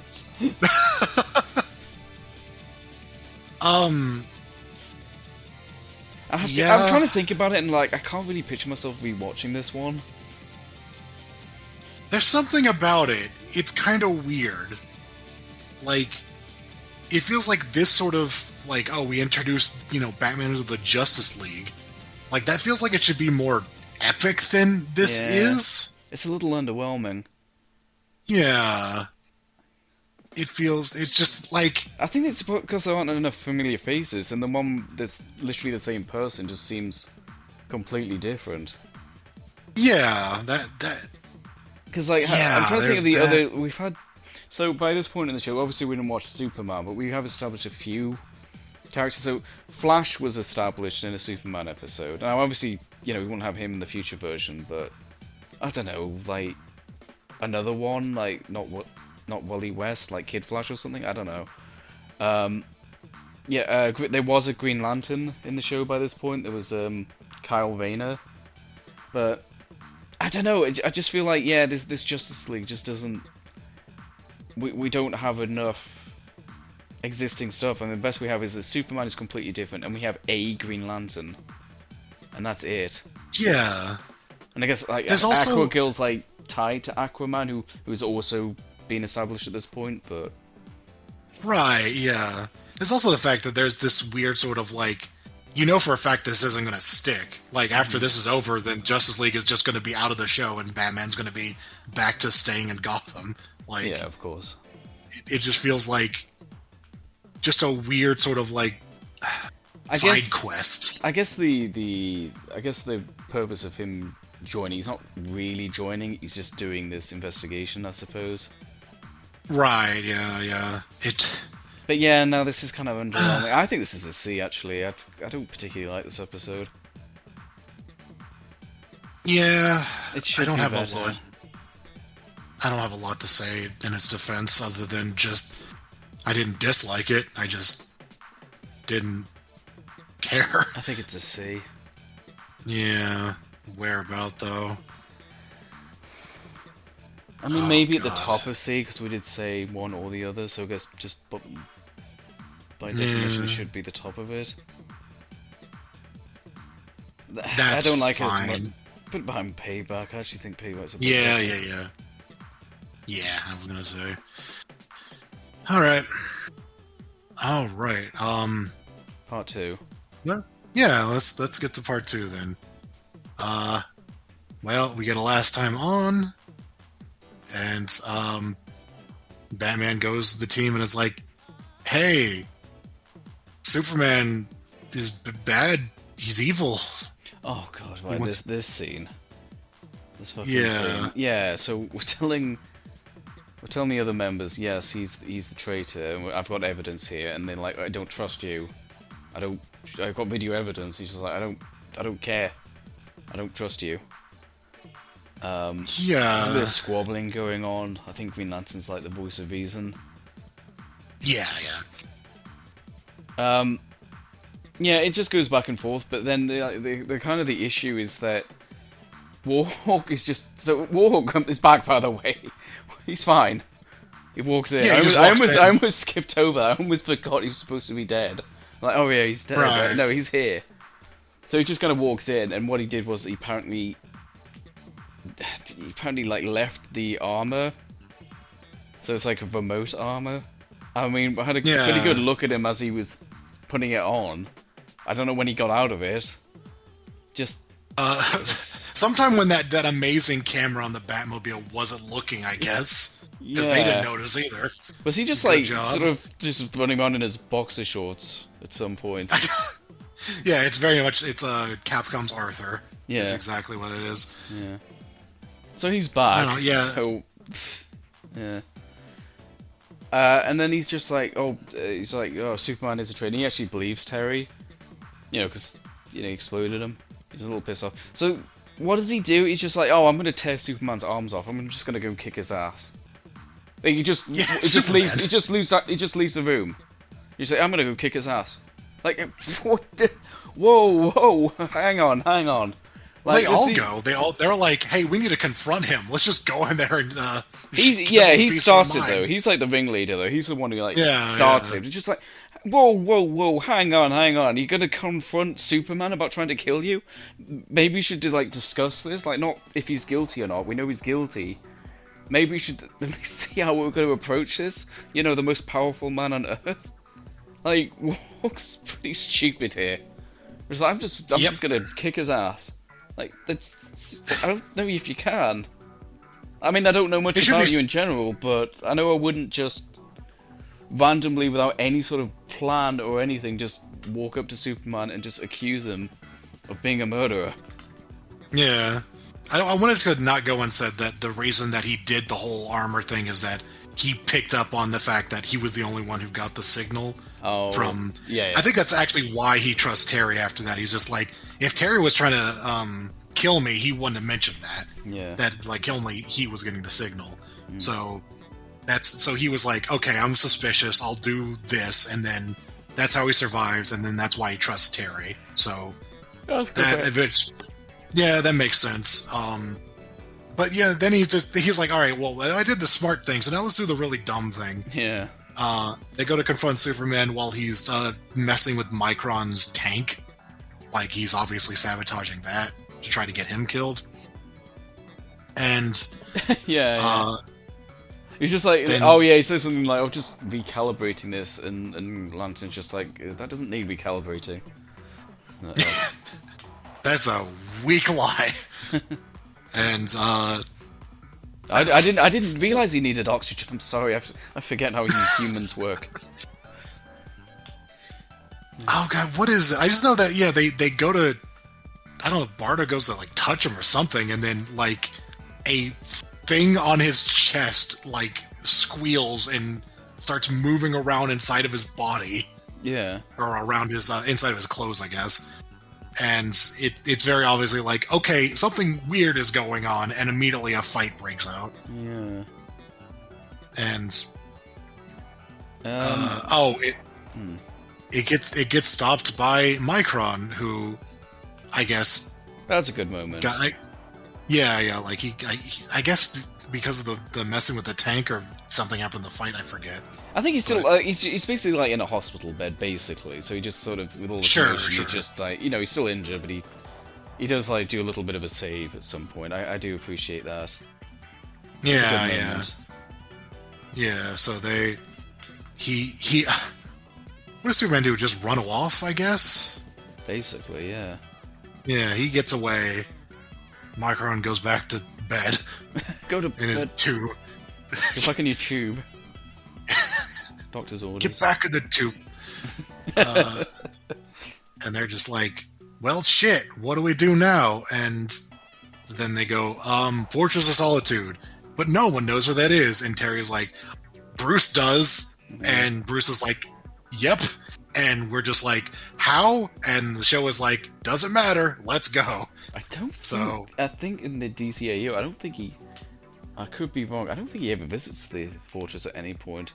I will say in its defense, though, there's been decades of just empty space. They could just make up any shit. They could have just said he went there Well, at some point. But I know what you mean, though. the They problem is- didn't formally. We never established that. The problem is, it feels like the way they talked about it, though, they're just like, nobody knows, like, on purpose, Superman kept it a secret from everybody, but Bruce just knows things, so we'll just assume that he found out somehow. I was under the It's impression he like- may have taken Bruce there at some point, but I don't know. No, I think they were implying that Bruce is just like, oh, he's the detective, he just knows stuff, so he just found out somehow, so... Because, He does go to the fortress. He does go in an episode of Justice League. He does, okay. He does, yeah, with Wonder Woman. So yeah, I can confirm that, just remembered now. Okay. Well... But they didn't know that when they made this episode, though. Right, well, yeah. So... They also didn't, they didn't explain why. They were just like, Bruce knows. It's like, okay, I guess he does. Yeah. So, they use a boom tube to go there. Yeah, Because, tubes. yeah, those are things I remember the name of. There's a statue of Superman there. Oh wait, no, it's Jor-El. That's his same voice. And they're in the fortress, and there's like a big, essentially a zoo. There's a big fucking exhibit. zoos. Yeah. Yeah, he's got a bunch of strange creatures behind glass walls in these little habitats, and so they're just They find that one of the investigating that. cases. Yeah, they find one of the cases is open. Oh, right, yeah. And then there's a fight with Superman's robots. It very much feels like we've got a little bit of a gap with action here. So we just have like an arbitrary fight with robots. Yeah. Actually, well, it does kind of escalate. I guess the real Superman does show up. Yep. So yeah, this is the point where Terry uses the kryptonite to subdue him. And Yeah. And then they rip his shirt off, and there's a big starfish on his chest. it's Starro. It's Starro. Yeah, who is I believe, is the first ever antagonist of the Justice League in the comics. So it's kind of fitting that they chose that for the DCAU debut of the Justice League. Yeah, it's the original. Interesting. Yeah. And anyone listening to this, you might also recognize it from James Gunn's The Suicide Squad, where it's the antagonist in that. So. Right, yeah. Yeah. So, so it's controlling his mind, basically. I don't think that's a mystery. Yeah. That's I guess Starro's thing is that it can attach itself to people and just control them. Mm-hmm. So, that was Starro the entire time, controlling Superman. Starro gets Aquagirl. Yeah. Hmm? Yeah, no, go on. Yeah, Aquagirl is like, oh man, this is an aquatic creature. I finally get to do something. Yeah, kinda, yeah. So she just like touches it and suddenly reads its gets a backstory on it. Yeah. And it was just kind of chilling out on its planet, and then it got abducted by a collector of sorts. Yeah, so this is quite interesting. So this is actually getting into the Superman episode, The Main Man, which is the Lobo two-parter. So this is I think it's called The Collector or something like that. This thing actually hires Lobo to add Superman to his collection, which is how. I'm pretty sure it doesn't speak in this episode, but I'm pretty sure it's Blight's VA as well in the Superman episode. Anyway, so this creature in the original, we don't get into this in Batman, but it basically hired Lobo, and then it adds both Lobo and Superman to its collection. It has a collection of the last remaining specimen of an endangered species, which White wants Superman, the last Kryptonian. So yeah, we're actually going into a Superman episode here. There's no sign of Lobo, which is. It's kind of a shame, but I guess why they'd want to skip that is just get a bit confusing. This thing. So, fun fact. So Starro was part of its collection. It collected Starro from its home planet, put it in a cage, and then I actually decided to check this myself. So I went back to the Superman episode, and yes, it's kind of a blink and you'll miss it, but Starro is indeed there in the original Superman episode. they apparently threw Starro into that episode as kind of like a little Easter egg. They didn't plan this, but then when they wrote this Batman Beyond episode, just like, oh hey, that works. We actually put Starro in there, so yeah, so it's like incredible foreshadowing. But no, just kind of just a happy little coincidence that they kind of worked with. Yeah. We also see Superman in his original costume. All right, and then there's some red creature that gets sucked out into space. That's the Collector. Oh. It transforms. Huh. Oh, okay, that might be what this image is of it with a giant head. Yeah, it's being defeated, so... Yeah, so, Yeah. sorry, yeah, Superman... So Superman defeats the Collector, and then we're kind of left with all these endangered creatures. And I think this is also what happens in the Superman episode. He just takes them back to the Fortress of Solitude and makes just like a zoo, basically, like a sanctuary for all these species. Very Superman thing to do. Yeah. In the actually, it kind of reminds me in the new Superman movie. He's fighting like a kaiju, and he's like he doesn't want to kill it, and he's like, I want to take it to an intergalactic zoo. So it kind of reminded me of this. Oh, right. But yeah, Starro is he gets an exhibit in Superman's fortress, and then decides screw this, and attacks him and takes over his body. Yeah. And that's how we got where we are now. Yep. And then they go into this room with just like a big pool that leads outside, I think. But anyway, it's a big ass room with water and like hundreds of Starros. Yeah. Like literally hundreds. It has been reproducing, I guess. Sure. I don't know how Well, it Starros had- work. Yeah, because it had to in some fashion because it was the last one. I mean, it did do that in the Gun movies. So. Right, sure. So they're like, oh, And- right, well, better deal with these. Better call the Exterminator. And then they get like kind of jumped by the ones they didn't see in the water. They try and fend them off, and then Batman, despite not having his superpowers, he's the only one who manages to survive because of the ever so useful electric belt buckle thing he has. If you press it, it just zaps everything. Incredibly useful. So that saves his life. Yeah. And then, but everyone else, Justice League are all, maybe not infected is the word, they're all taken over. And it does this thing where, like the Starros will like sort of crawl onto their face, so they kind of like have a big eye. Again, that movie does it as well. It's a good visual. I kind of like it. Yeah. And and then just a big action scene. Terry gets it away ends with a with- flashbang, I believe. Yeah, he uses a flashbang to get outside. Like he's like goes through the wall or just like digs through it or something.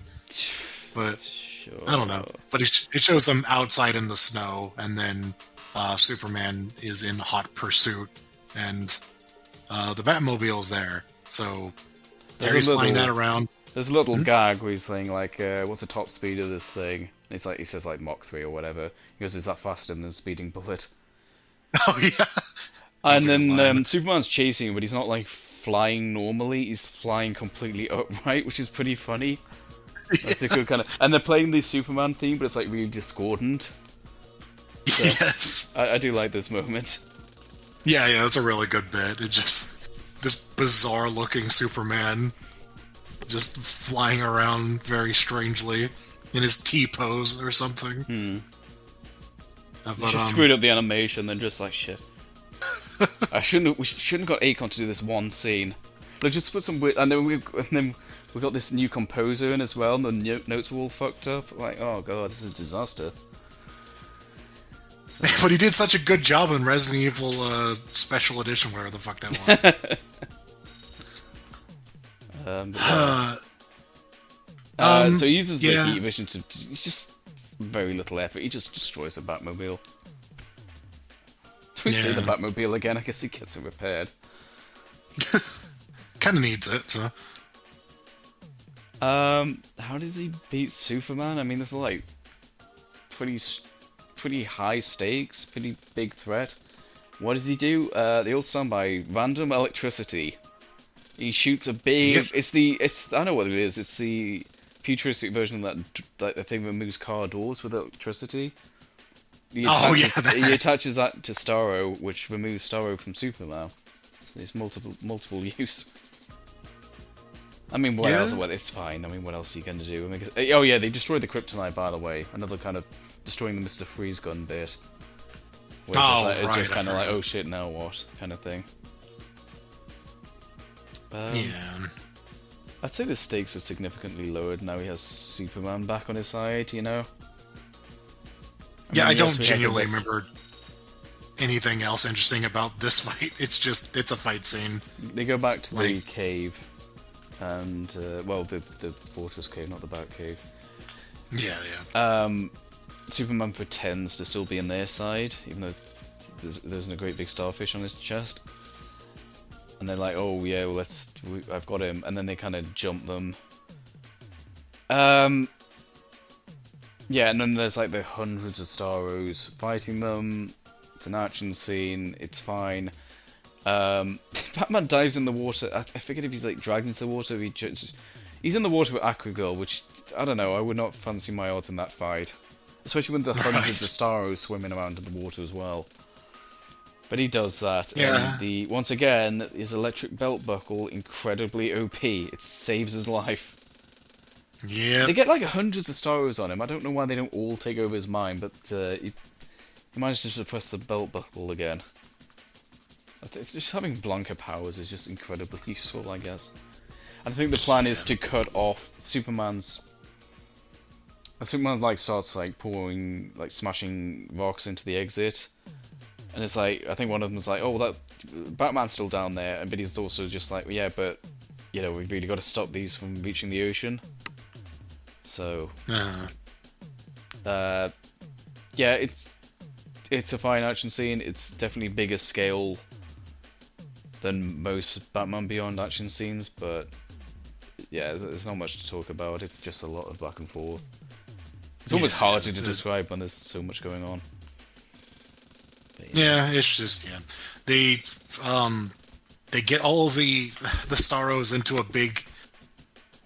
Oh yeah, I think it's Green Lantern appears to be holding all the water with all the Starros into like a big cylinder tube thing. Yeah, and they're just like, okay, we're gonna teleport these guys out of here. I think Bart is first. It's like we're gonna like puree them or something, or just let's throw them into the sun or something.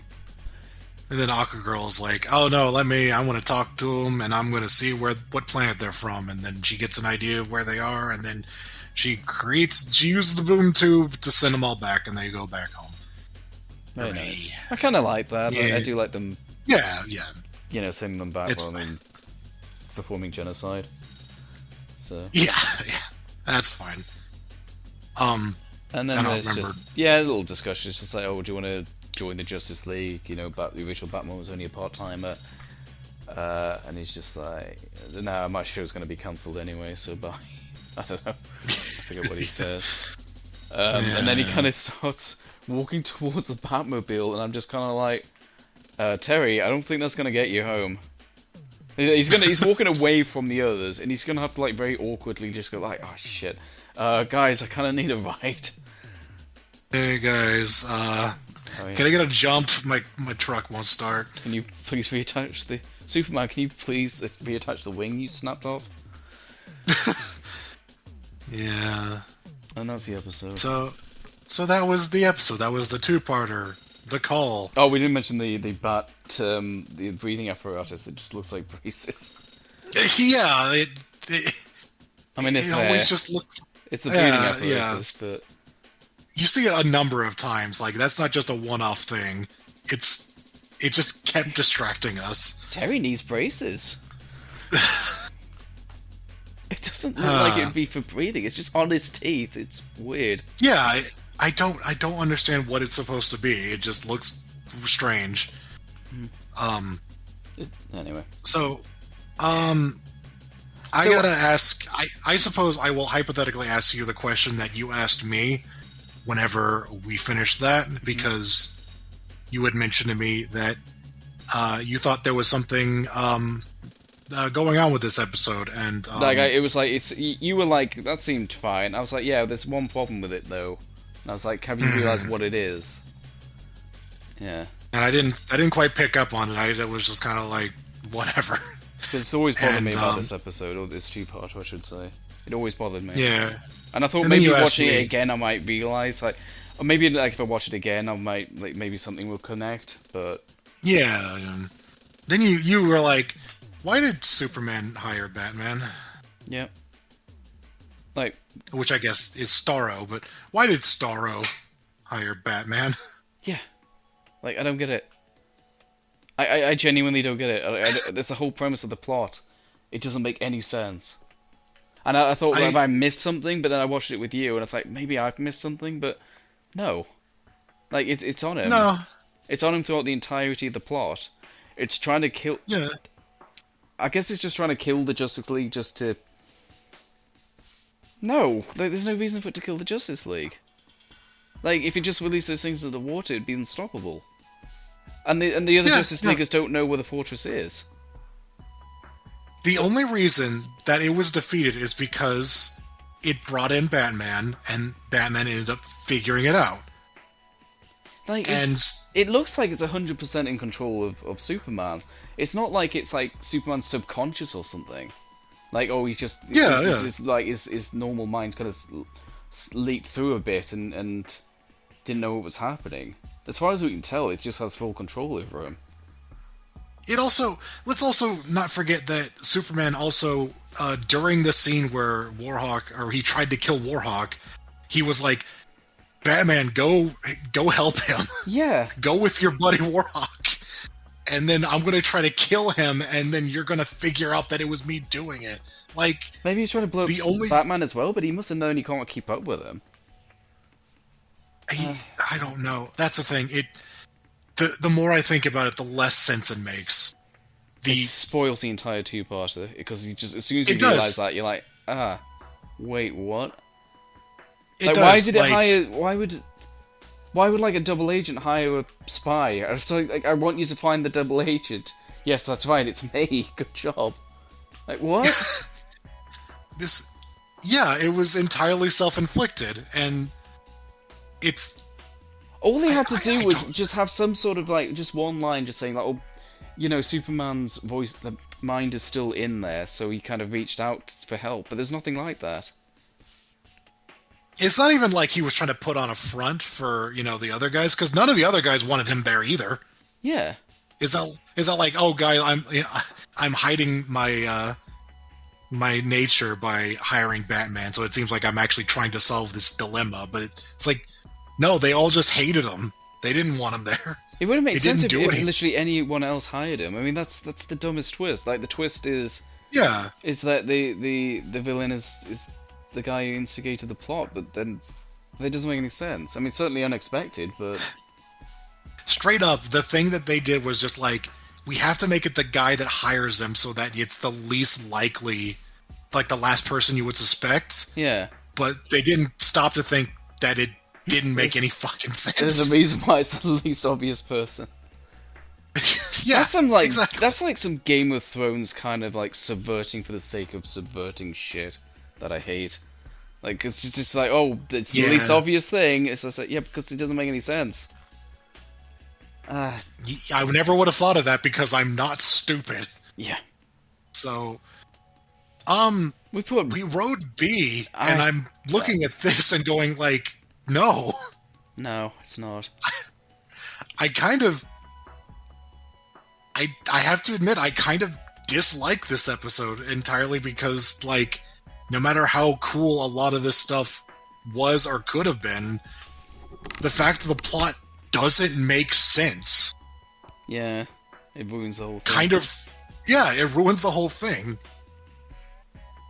So, Oh boy. Yeah. So I don't know. So we just sort of cut God. cut like the difference. It just I mean, is it D bad? I mean, it's really illogical. It does spoil everything.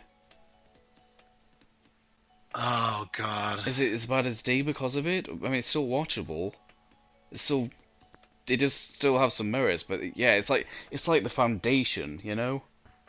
Like the building on top is it's a nice building, but you just know that foundation is gonna crumble. I don't know. It's not a great analogy, but Well, since you knew about this going into it, when you rewatched it, did you go like, well, at least the episode's like fun, or did honestly, you just go like, this is I really was frustrating? I think I found it frustrating in part one because those are the scenes with him recruiting him. I think once the reveal happens, I was like, this is kind of fun, and then I kind of like push that aside. Like when I rewatched the review, I was kind of like, I wasn't 100% sure if there was like a complete lack of explanation, or if that was just me misremembering. But yeah, so I almost find like part one more frustrating because of that. But then, yeah. So I don't know. Maybe it does cut the difference. Although I guess we should also probably track down part one because it's also. Yeah, I think that's like most of the intrigue is in part one. So I feel like if we were gonna put any one of these really low, it would be part one because that's the one that makes the least amount of sense. Right, well, part two is just part one should be lower than part two because part two, things I like about part two, I do like the action, although we couldn't really talk about it much, and I do like the throwback to Superman the animated series. There's definitely worse than that. Oh god, is it D? Yeah, it might be. Yeah, I wasn't that enamored with it anyway, and then when you do that, it's just like, why is he doing this? And then, part two's... Yeah, part two has enough entertaining bits in it, even if that plot twist is still a problem. Yeah. Alright. Oh, God. Alright. What a shame. What a shame. Let's hope they do better in the next two-parter. Kind of amazing how just one choice can just sabotage an episode that badly. Or two episodes even. Yeah, no kidding. Like, this... What were they thinking? Oh my god. I'm waiting for someone like to watch this and go like, oh, did you miss this? I'm like, oh, damn. But no, there's two of us now. I don't think...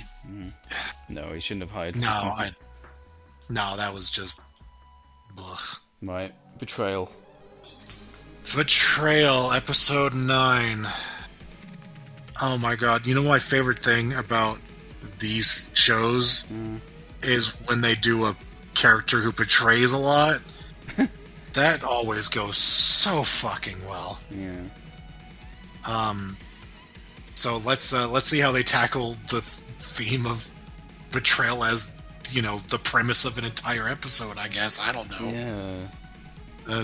What do they do with it? Okay, so there's a truck and it's driving, and I escorting a prisoner.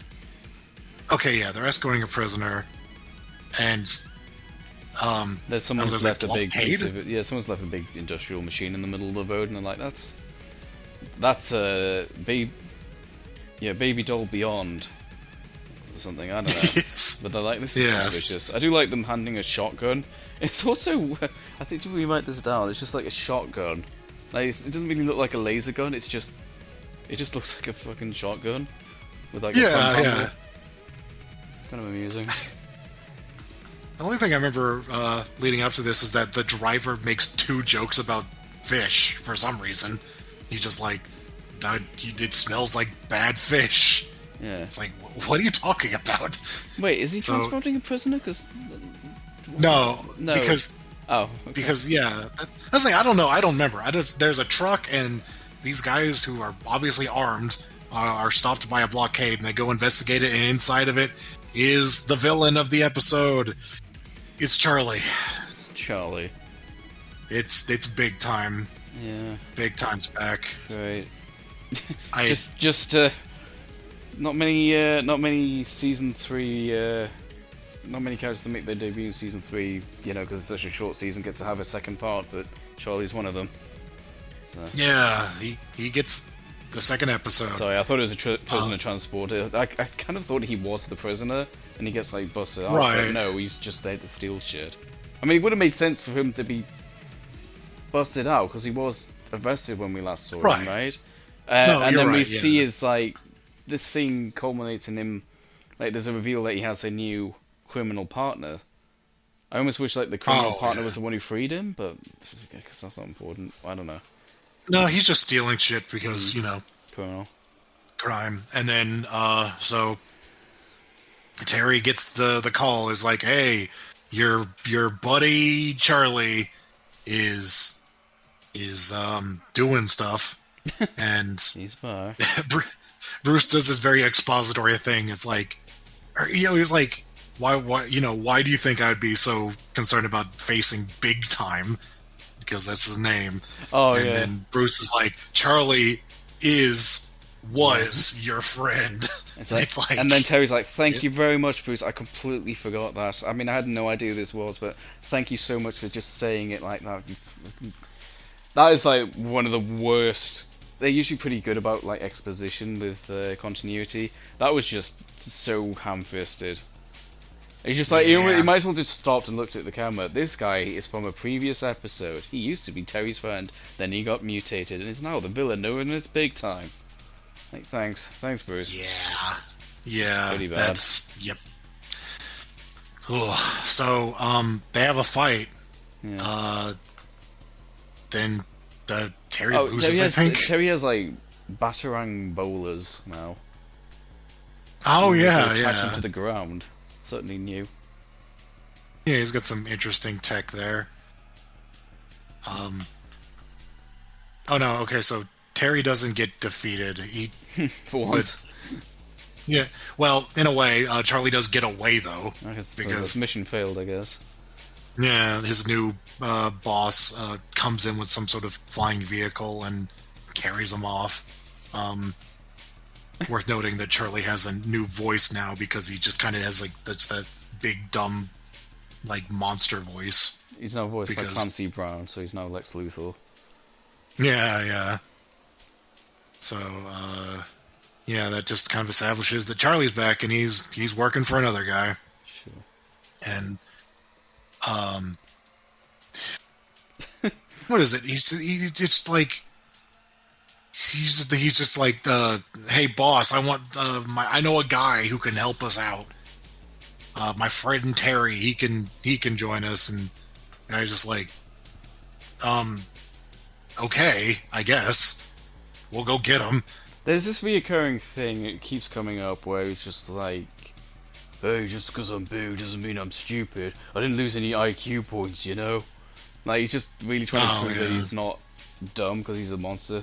Although, what he doesn't realise the irony, he wasn't too smart to begin with, you know? Yeah. But, yeah.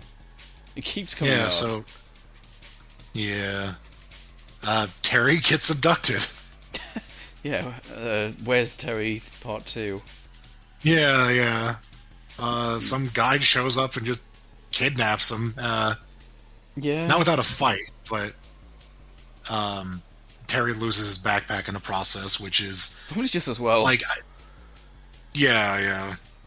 So he doesn't have his bat suit, which I didn't really make much of a note of it until now. But it's like they keep emphasizing that like the backpack is sort of like his like he needs it in order to actually get into action, I guess. Sure. Although he's always So, pretty capable without it, but yeah, I know what you mean. Yeah. It's becoming that backpack's become increasingly noteworthy as a prop. Yeah. So Max is there, and she witnesses this, so that she's left with the bag. She's left holding the bag as Terry is just gone. Mm-hmm. And, She phones Bruce. One of the few times they kind of talk directly. There's a very funny bit which is just like, oh, she's just panicking. She's like, I don't know where he's gone, and Bruce is like, shut up. Like, it's fine. And then there's a really good moment where he hangs up, and then she looks in the bag, and then he immediately calls back and says, don't even think about putting it on. Oh yeah. I like that moment. Yeah. So Terry winds up at like he gets he's like a blindfold on, and then Charlie takes it off and he's like, "Ta-da! Here you are. You're in my pad. You should join me. We can do crimes together." And Terry's just like, got jukebox, got pinball, got outrun. Yeah. He's just like, "Hey, you should join me and we should do crime." Terry's like, "No." Yeah. He's like, "No, Charlie, I don't think so." And just kind of pissed off. He kind of flips a couch. And then like the crime guy comes in. I can't remember his name. I don't really. Let me be on caring. Mr. Crime comes in, Mr. X, and he's just like, why do you bring a friend here? He's like, "I put a blindfold on him," and it's just like, that's not good enough. Like, told you not to bring your friends round. And he's like, I'm not stupid. Stop calling me stupid. It's like, I didn't call you stupid. I just want to point out, according to the synopsis, his name is Major. Oh yeah, I should have remembered that because it's a very strange name. Yeah. Assuming that's his name, not his title. He's not in the army or something. It's a major pain in my ass. He's like, "You shouldn't have brought your friend here." And, "Oh, I'm sorry." And then while they're fighting, Terry just kind of shuffles off and just jumps out the window. And then they like stop him, so the guy buys a fucking RPG at him. Like, what the? Yeah, a little bit. That guy's gonna find. If that guy wasn't gonna like snitch and tell us, where a hideout is, people are certainly gonna notice when you start firing multiple rocket launchers out of the window. Laser rocket launchers. Yeah. Oh. Everything's lasers. He goes up like an elevator and he jumps off. It's fine. I quite like the scenes of Terry out of costume. It feels like the stakes are a little bit higher when you can't just rely on his gadgets. Yeah. Big Time chases him down because he's like, "Shit, I better not let him get away." He's like, if you let him get away, then it comes back to him. So he's like, I gotta deal with this. So he's like, but he tries talking to him one more time, and Terry's just like, "No, I don't fucking remember." I just remember that they just try to do this thing where Terry is like, "Hey, if you trust me, then I'll get you some help or something. I'll get you out of this because I want to help." And Charlie's like, "You do that for me?" And he's like, "Yeah." He's like, "Just wait here." And then just wait here in the alleyway. Yeah, and then the cops come. I guess I want to just get the shit post out of the way. Like, we did notice that Terry really doesn't talk much. I mean, like when they're doing the action, they don't really talk much. Despite knowing each other, like less so than normal. I mean, it's specifically Terry out of costume because Batman doesn't know him. And we noticed that he actually chatted a lot more with Ink in her last dedicated episode. Right. So like when he last faced Ink, he was like really chatty with her, but then he sees his old mate and he doesn't have a single word for him. So hence the shit post there. Yeah. So yeah, it's weird. And then Terry, I guess, gets the police involved. Yeah, he's a fucking snitch. Yeah, so they get Major, or they chase him. No, they get him. Yeah, and they get like demoted to sergeant or whatever. I don't know. Yeah, and then they're like, "All right, let's go get Charlie." And then Charlie's not there. He betrayed Terry. Uh-oh. And so then Charlie betrayed Major, and Charlie betrayed Terry. They should have called this Betrayal. And then Terry walks like around the block, and then there's Charlie, and he's like, "Hey, you were supposed to wait for me." And Charlie's like, "I lied. I betrayed you. I'm a betrayer. I like betrayal." Yeah. I'm not gonna lie, I think I was distracted when we were watching this episode, so I kind of clocked out what was even going on.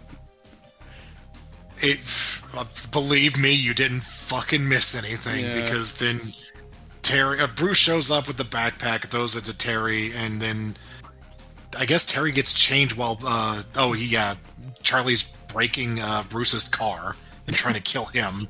And then suddenly Batman shows up. Did he forget he got him a job? You know, I mean, that's not how do you get promoted in Wayne Tech. Yeah.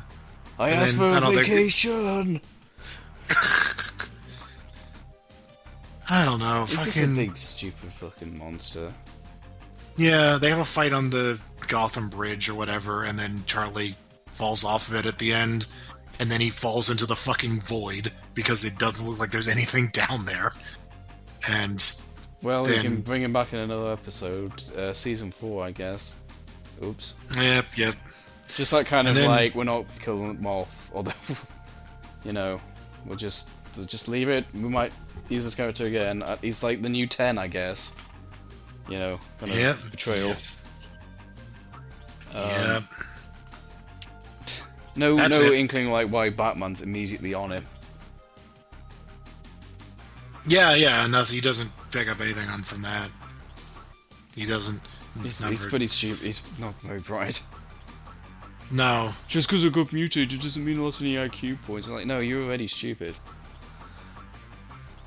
Yeah. That's not a character I was desperate to see back. That episode was a fucking waste of time. Yeah, it was. That second half was just...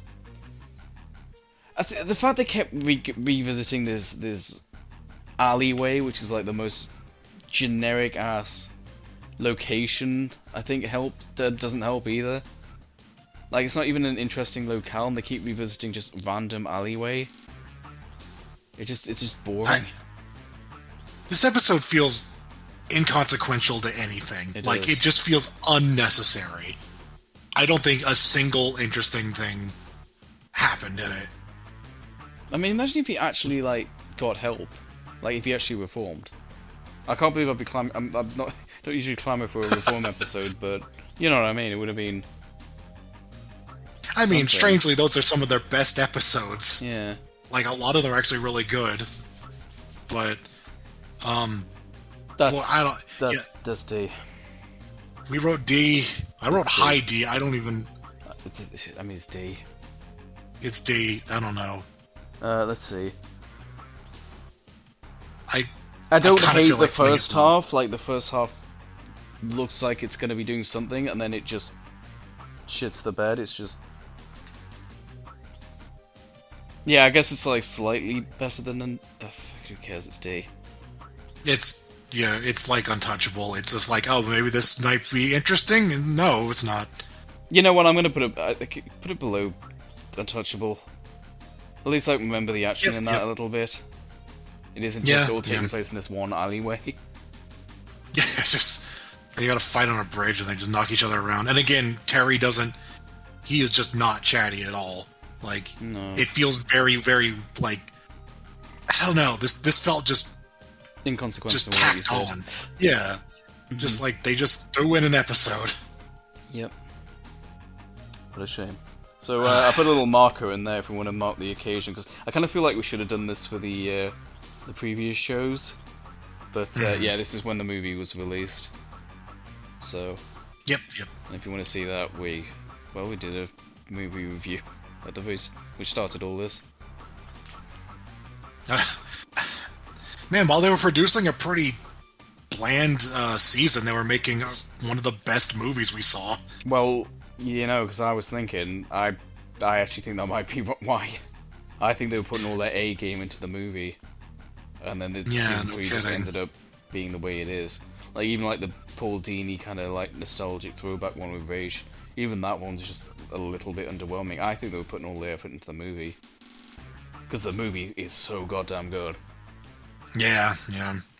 Alright, well, no, this is their opportunity to really, really turn things around, but they got another two-parter. They got another big story that they're gonna tell. It's episode 10, Curse of the Cobra. Fuck this episode, oh my god. I mean, just from the start, just from the title, you're just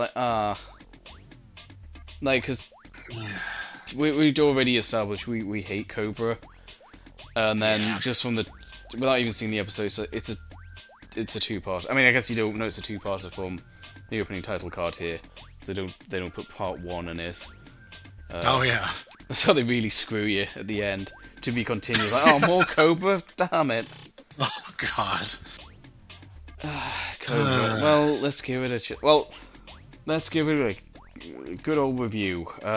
So there is some industrial place or something, and they have like this guy who's like not in the Cobra gear, but he has like the Cobra tattoo. Cobra break-in. I can't even remember this scene. What is it? They want the thing for the bomb. Yeah, they're stealing. Basically, we don't know they're it's a stealing bomb yet. nuclear Fuck bomb. it, it's a bomb. I'm saying it's a bomb. I don't. Yeah, it's a bomb. They're stealing a bomb, and then Batman shows up and fails, and they get away with it. Yeah, there's a guy with like a 3-section staff. That's on the electric. That's something. Cobra suck. I'm just get something. Yep. Funny how like the most intimidating guy there is also the one who chose not to wear this stupid fucking costume. It's like, hey, Joe, put the costume on. And he was like, I'm not putting that on. It looks fucking stupid. It's like, it's intimidating. It's like, it really isn't. It's like, not wearing your fucking pajamas. Get out of here. yeah, like, what are you gonna do if Batman shows up? It's like, I'll fucking hit him with my 3-section staff. That's what I'll do. I'll beat the shit out of him. What do Yeah. you think? Are you dressed like a fucking idiot to fight him? I already got the tattoo. Isn't that enough? So, yeah, Batman's licking his wounds back at the Batcave because he fucked up again. Good job, Terry. And I guess, like, then did Bruce like fuck up this often? Because it is just like a story device that, well, you know, they're not gonna get the. Is it just us, or does Terry fail more? yeah, It feels they like it. It rely does on. feel like it. Yeah. Yeah, no, they rely on that too much. I mean, especially because there's been a lot of episodes in the last 2 seasons that are like the ending is like someone else makes the final save instead of him. So on top of all the other like mid-episode like failures, they do stuff where it's just like, oh, the guy actually gets defeated by somebody else. Like, I think great job, in Terry. Bruce's day, it was a lot of people getting away, whereas Terry, it's a lot of him being defeated. I think that's the problem. Yeah. I guess this is Yeah. kind of plot relevant though, because Bruce does comment on it. He's like, "You are losing a lot. Like, you are not keeping up your god. Like, this is getting a bit worrying now. You are jobbing a lot." And it's like, well, what He's do you want like, me to do well- about it? Well, if we're 30, 40-something episodes into this, maybe you should get some training. Yeah, it's kind of funny. But I'll commend this episode for this. Like, this is something we somehow haven't gotten into yet.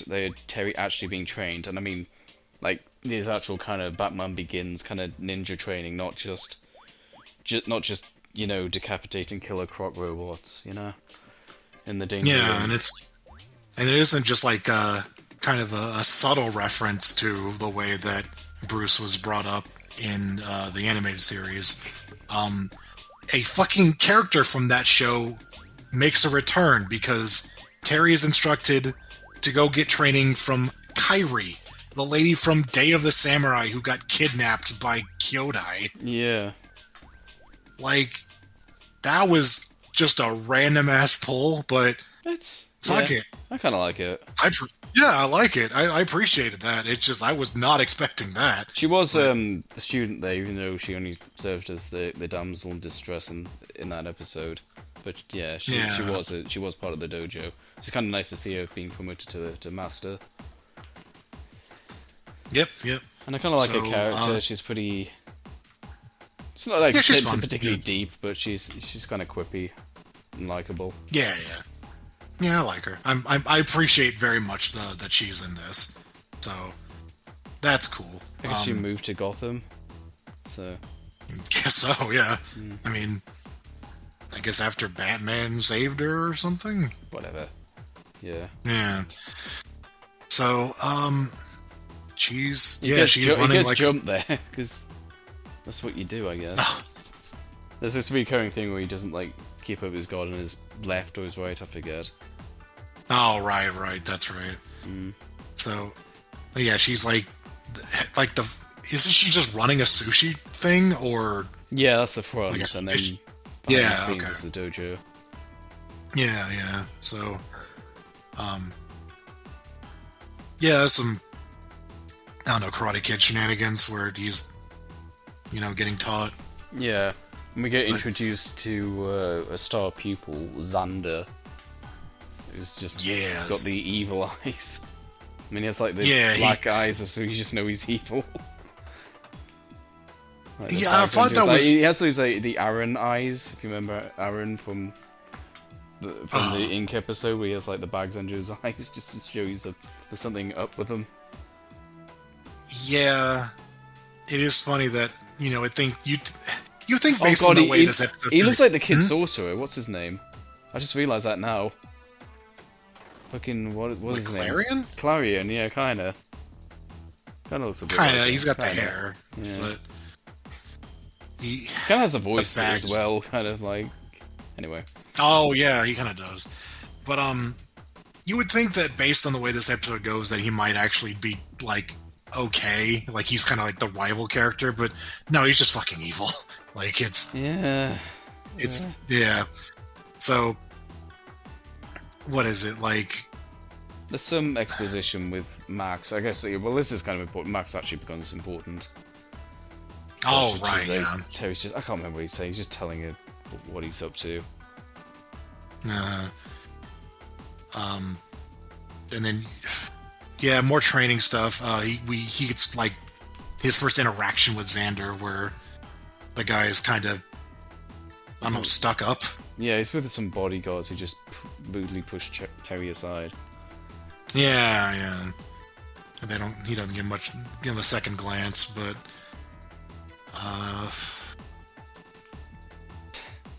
Terry's going home on the train, and then there's just some random guy. I just realised just how random this is, because he's just going home. Like, it's just absolute, like 100% pure chance that he's witnesses this. But yeah, some guy's being attacked by Kobra. And then like Just they trap out in the him and street, drag him yeah. off. Yeah, just very subtle. I guess it's night at least. I'll give him that. they steal something from him and then hit him with a trank that he has like the blank eyes. So it's like, oh, is he mind wiped or dead or something? It doesn't matter. He's just they got him. The important thing is they got him. Right, so they find what is it? They find out he's working at the museum or something, like the Natural History Museum, I think. This is getting a real blur. Yeah, they I don't know. They go to a museum and then there's a bunch of VR, not VR. Like, well, yeah, it's like whatever. Virtual crap. Yeah. There's like a kind of like a Yeah. fake out where you're like, oh wow, Batman Beyond has Jurassic Park like just creating dinosaurs, and then you realize it's just kind of a gag. They're looking at a hologram or something. It's part of the museum. Hologram exhibit. Max is there with Terry, and they're just looking at all this stuff, and then they go backstage, and then there's a guy there, and then Max is like giving him the blinky eyes. I don't know, like batting her eyelashes at him, and he's just like, and then he's kind of like a nerd, and you're just like, oh, I'm really interested in this. He's like, whoa, girl, whoa. It's not a bad moment. Yeah, she's getting Terry alone so that he can do whatever it is he's doing. I guess looking into what that guy was looking into, which turns out is dinosaur DNA, Yeah. which Oh, boy. Yeah. which is part of the villain's plan. He more training stuff. He talks to Xander, and he's like, "Man, you never heard of pizza? Why don't you? I'm going to take you out, and we're going to have some fun. You're going to live an actual life." Xander, There was a little bit where I think he apologizes for the rudeness of the bodyguard, so that's slightly. This character's very much evil though, but it's there's like these early scenes with him. He kind of shows promise, like, oh, maybe there will be like a little bit of depth to him, even if he does end up being the villain. But right, it doesn't. Unfortunately, it doesn't last very long. He's just kind of naive. His character at this point, he's just extremely. It's just very naive of the outside world. Yeah, he's sheltered. So, they go to our favorite place in the world now. I mean, if it isn't the high school, it's the Freddy Freaker's Pizzeria, whatever it's called. Cheesy Dan's.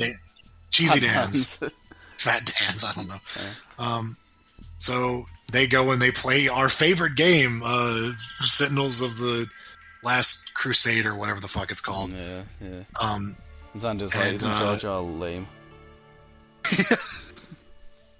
So yeah, Max whoops him at virtual games, and he's just like, "That's stupid. I demand a rematch." And Yeah, he's Terry's really offended. It's like me when I play Tekken. And Terry's like, "Shut up, eat pizza," and he's just like, "Huh, pizza, okay." And then Joker's. It's J-Man, no less. Yeah, the fucking there's the Scab and Co. And the other guys I recognize I don't know the names of. This is the first time we've... carry on. Sorry, I thought you were going to say it. This is the first time we've seen them in Season 3. I think shortly before this I was asking, is like, are they just not in this season at all? And then they're here. Yeah, and I was going to say, because it's been so long since we've seen them, I'm realizing now just how much the animation's changed. It's only like when you get a returning character, you just realize how much... They just look really off-model. Yeah. It's not terrible, it's not Akon bad, but yeah, you go back to like seasons 1 and 2, and they just look different. So... Yeah.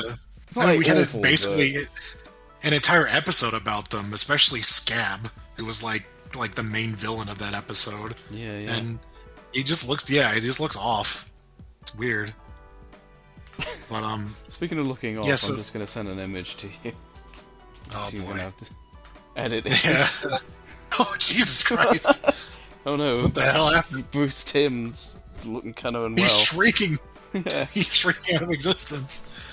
But yeah, they're starting to cause a scene. They pick a fight with Xander by shoving his pizza in his face, and then Co has a water hose? fire hose. Yeah, he has a fire hose in this arcade. Where was he when the Ink was attacking? I have no idea. It's very strange. It doesn't like this isn't like so bad it breaks my suspension of disbelief, but I do find it a little bit odd that they're confronting them just in this very public place. Like I feel like Jokers are more likely to just stay in like back alleys, like bad parts of town, not just a family restaurant. Like it's not impossible, but it's just I don't know. It's just they show up out of literally nowhere. They just appear. I don't even remember there being much of a reason for them to approach these guys. They're just like, "Hey, you look like main characters. We should have a fight." And it's just like... Yeah, and Terry's like, "Oh no, this guy's trying to learn about the outside world. We don't want these guys here." Basically. So, oh god, I don't know. Like, Xander fends them off, and I think there's like a tiny bit where he's like, I don't know, is he like gonna kill one of them or something? No. So he dive kicks one of them, and then he mounts them, punches. Yeah, I think it's J-Man. He mounts them, punches him a couple of times in the face, and then Max grabs his arm and he goes, "No, don't, no, Zeta, no, don't, you'll kill him." And it's like, Oh yeah, and I'm glad you reminded me it was very specifically a dive kick because it absolutely was. Like he just jumps up and then just was like downwards. Yeah. Like, I don't know, that was very strange. It was just like, oh, he causes a scene because the Joker's attacked. Well, the Jokers are causing a scene and he was involved and he's not supposed to be there. Yeah. And his handlers appear. Yeah, they show up and they're like, "Xander, you fool, you shouldn't be out here.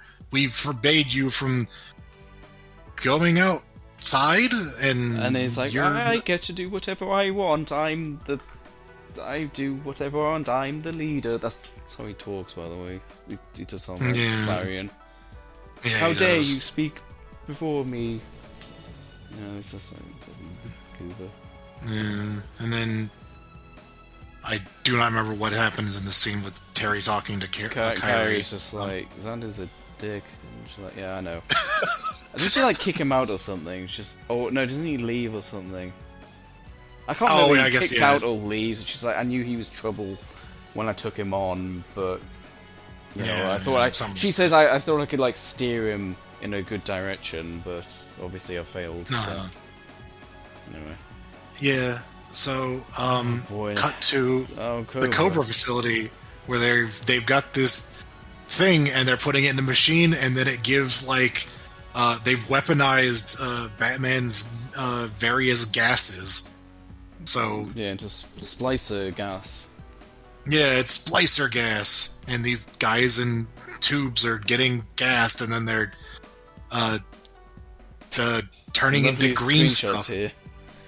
Yeah, then they start turning into green stuff, like they're turning into Killer Croc, which doesn't make sense later because they're not green. And then there's Xander with a snake wrapped around all of him, and he's just like, "I'm the leader," and that's that. Isn't that and it's supposed to be a reveal, I guess. I think. Yeah, that's the reveal that he's actually the main villain. No shit. Like, he's in line with Kobra, which is like, it's the point where the two plots intersect. Yeah. And then Xander goes to Max's house, and he's like, hey... I don't even remember, actually. He's just like, I want a rematch at Tekken, or whatever. Yeah. I don't know. He breaks in and then he kidnaps her. Yeah. He just like, I will not be denied, and like he kidnaps her. Yeah. So Terry gets in a fight with Mr. Nunchucks. Yeah, Terry shows up. He goes to her apartment. Yeah, he goes to her apartment, sees the car taken off, chases it down. I believe I think he changed his weapon. Yeah, so he was using the three-section staff. He's now using actual like nunchaku, like the two clubs with a chain. Is not the same weapon. Yep. So. Yep. And then he went from the censored PAL version of Soul Blade to the uncensored version of Li Long. Right. Deep cut there. Yeah, and then Terry, what else, loses, and to be continued. Yeah. That's it. Oh boy. Yep. I kind of like the bits with Kyrie. I like him training. Yep. I think at this point Xander's not too bad. Well, no, not yet. He's actually all right in this first. Yeah. But everything involving Kobra sucks. I just can't take them seriously. They're lame, and it's only gonna get worse from here.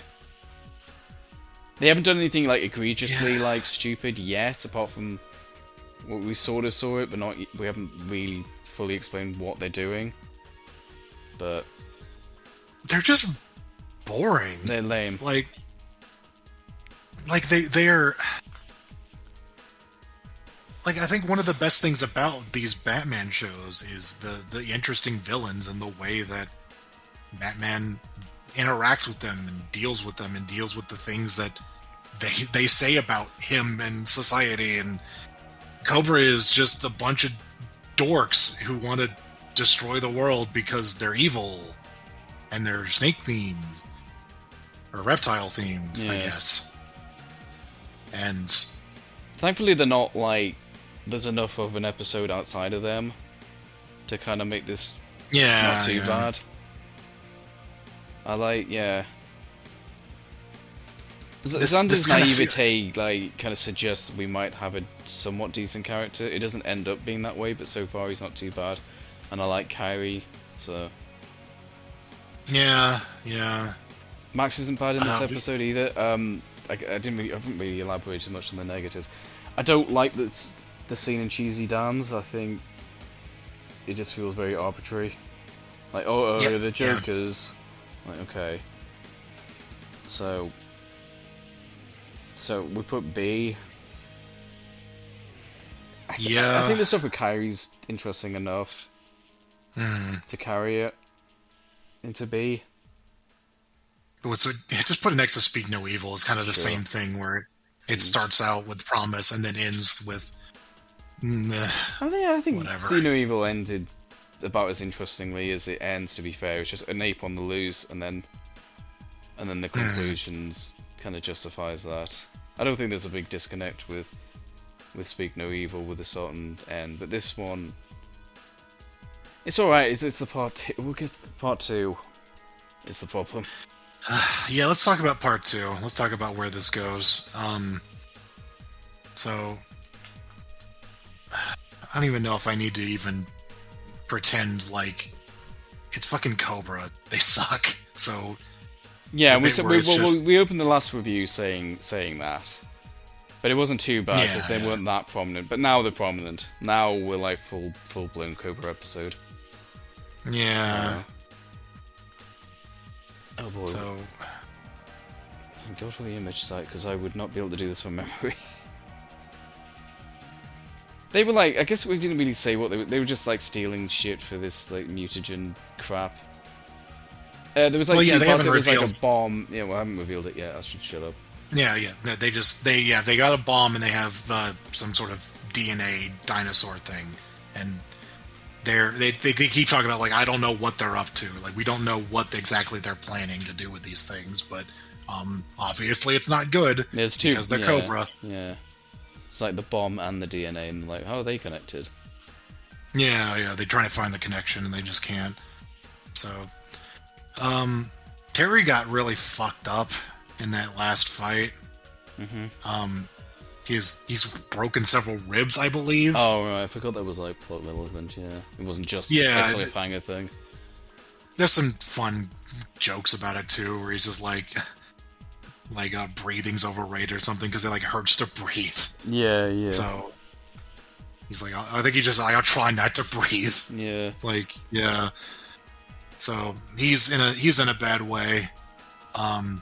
Bruce goes to investigate, or to talk to Kyrie. Put the note And then there. She Kyrie- throws a cleaver at him. It's a good job it was someone who knows how to block that. Well, she would have just killed Yeah, someone. like she could tell someone's behind her, so she turns around and immediately chucks the cleaver at him, and he catches it with his cane. And she's just like, "Sorry, old habit." It's just like, okay, don't walk behind her. I guess otherwise you want to eat a cleaver to the face. Fucking Huntress over here. So, They I don't converse. know. There's a bit of reconciliation. It's. I remember the dialogue being pretty alright, but sometimes when we don't write notes, it's not that there's nothing good or noteworthy. It's just that we can't shitpost. There's nothing to make jokes about. Sometimes that's the biggest reason why I haven't made some notes. So I remember this dialogue being alright. It's fine. yeah, A little bit of like Sure. I don't know. I like it when Bruce catches up with old friends. yeah, that's fine. I don't remember what they talked about. So, Yeah. more Cobra, the Bruce and Terry. They Max find the- wakes up. They find the ASCII Cobra. Yeah, they find the Matrix. The cracker scene. And this this free version of Adobe Premiere is brought to you by the Cobra Group. Something, yes. There's some tracker music. Play some kick-ass Keijin music. It's So, Max wakes up in like a very fancy room, I guess. Very Egyptian. Yeah, this Egyptian room. She's wearing this dress, and then two ladies walk in, and they're like, "Hey, Xander wants to talk to you," and she's just like, The master wants to speak to you. "Oh yeah," and she's just like, "What the hell? Where am I? What's going on?" They're like, "Well, we're not allowed to say anything. We just need to take you to the master." And she's like, "Okay," and then she just starts kicking their ass. Or it's like she doesn't- knocks them over and Yeah, because they were pretty passive. I mean, we find out in a bit they are capable of fighting, but she just lays them out. I mean, they didn't really restrain her or anything. Like Yeah, they were as just far like, as we know, she yeah, could have just walked out. But I guess she's been kidnapped. I don't know. Yeah, she's just like, we're here to escort you, and she's like, screw you, and she knocks them over, and then They're not guards. They're not finally like two big burly guys, you know. They're more obviously guards. I mean, well, I guess they are guarding, but they don't do a very good job. Yeah, no, they actually get into a bit of a scuffle, but Yeah. up until then it was just like, I don't know, it just seemed kind of random. And And they then to like dress you up or something for him. We're not. Yeah. Anyway. yeah. And then so yeah, they get Max like bests them in a fight, and then suddenly Dinosaur Man. Oh my god. There's a big dinosaur guy, and He looks like he's shit. just like it's kind of he a looks. silly concept to begin with, and it's not quite like first appearance Scarecrow silly, but it just looks goofy. I And mean, it's a silly concept, and they don't do it very well either. Yeah, she's all dressed up, and then this guy shoves up with his dinosaur costume, and he's like, "Hey, how do I look?" And she's like, "This Halloween party is ridiculous." So he takes her to Xander, who's also in costume, and good Lord Almighty, what a terrible, terrible design. I like his tunic's arranged in ways so you can see his nipples. I appreciate that. Thanks for that. You know, very reptilian? I don't know. I think outside of the chat, I think I referred to him. He looked like he's a Pokemon evolution. He's become Arbok. Yeah. He's reptile spelled backwards. Alright, Yeah. he's just like... Kobra spelled backwards, so... Yeah. Well, yeah. So, I don't know, Max is like, what the hell is this about? And he's like, here, I've got a little video on this computer that has my backstory on it. And fucking, I don't know. He was engineered by Kobra to be their leader. Oh, right, So, okay. yeah, he was test tube baby or whatever. And he's just, like, psychologically made to be their perfect leader. And then we get this shot of this, like, location. I'm like, oh my god, they're getting lazy. They just reused, like, that same location from Splicers. And then the camera changes and like, oh no, Cuvier's there. It's literally supposed to be there. And Yeah. and much like what I said before about like the Joker's like reappearing for the first time in a while, Cuvier's back, and oh boy, has the art style changed a lot, because I didn't really realise we haven't seen him for a very long time. He looks completely different. Like, he just looks way more like a cartoon. It's like a non-speaking cameo, but, you know... Yeah, he's in like this one shot, but boy, he looks fucking weird.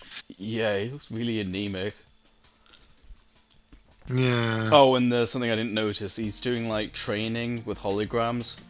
I didn't realise until I was, like, doing unrelated screenshots. I was like, oh, that's the Star Trek Next Generation holodeck. It's the same grade. I didn't pick up on that the first time round. There's absolutely a reference to that. So, yeah. Boy, he's doing all these VR training, and yet he's terrible at VR games. How did this happen? So it turns out he kidnapped Max because like he's been sort of coddled his whole life, but he likes her because she's the first ever person to speak back to him. But sure, I guess that kind of makes sense. But she's like, no. And every time she says no, he just goes, oh, I like her even more. You know? But, yeah, and like the fucking Cobra Commander, whatever his name is, leader, the guy who's... Well, I guess, like, Xander's in charge, but the guy who's, like actually running the show, just like, no, she's not suitable, and he's like, oh, I like her, so... But that's it, it's not deep. Yeah. Terry sneaks into the facility? Yeah, his ribs hurt, by the way. Ow. Yeah, he's like, I'm in pain, but I'm going in because, Max is kidnapped, and that shit sucks. And then it shows yet another scene of guys in costumes being gassed. I don't remember them having costumes before, but... And then they get gassed, and then they Why turn... did they bother put the costumes on? That's a good question, yeah. They end up in, like, loincloths, so... I guess they came to work in that. Like, The hey, costumes maybe get- new recruits could use those costumes and just tear through them. Yeah, they get turned into Yeah. the dinosaur like guard guys. Like they all are like that now, but they're not green like they were in the first part, which is. They're whatever. also like absolutely 100%. There's a shot here that I hope you use the two of them standing next to each other. 100% identical. That's just like lazy animation. Like they just have the same character model for these dinosaur men. They just look very silly with their mouths open, like. "Argh." The whole episode doesn't look particularly good. Nah, not really. Is this where he explains his plan? I don't know, but we might as well say it because I don't really care about the order.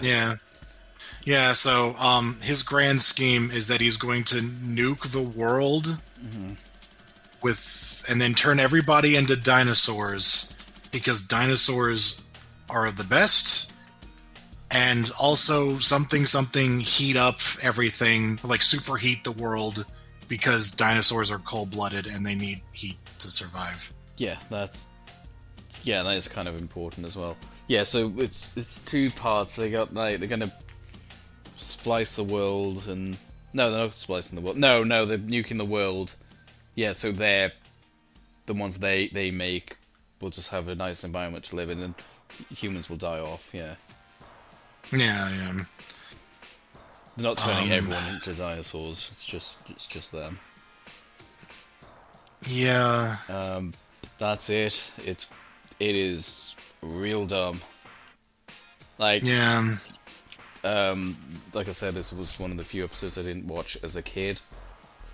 And like watching this for the first time, I was like, maybe it's just because I hadn't seen cartoons for a while. I was like, oh, were they always this kind of childish? But it's like, no, it's just this episode. Like, that's a really kind of childish plot.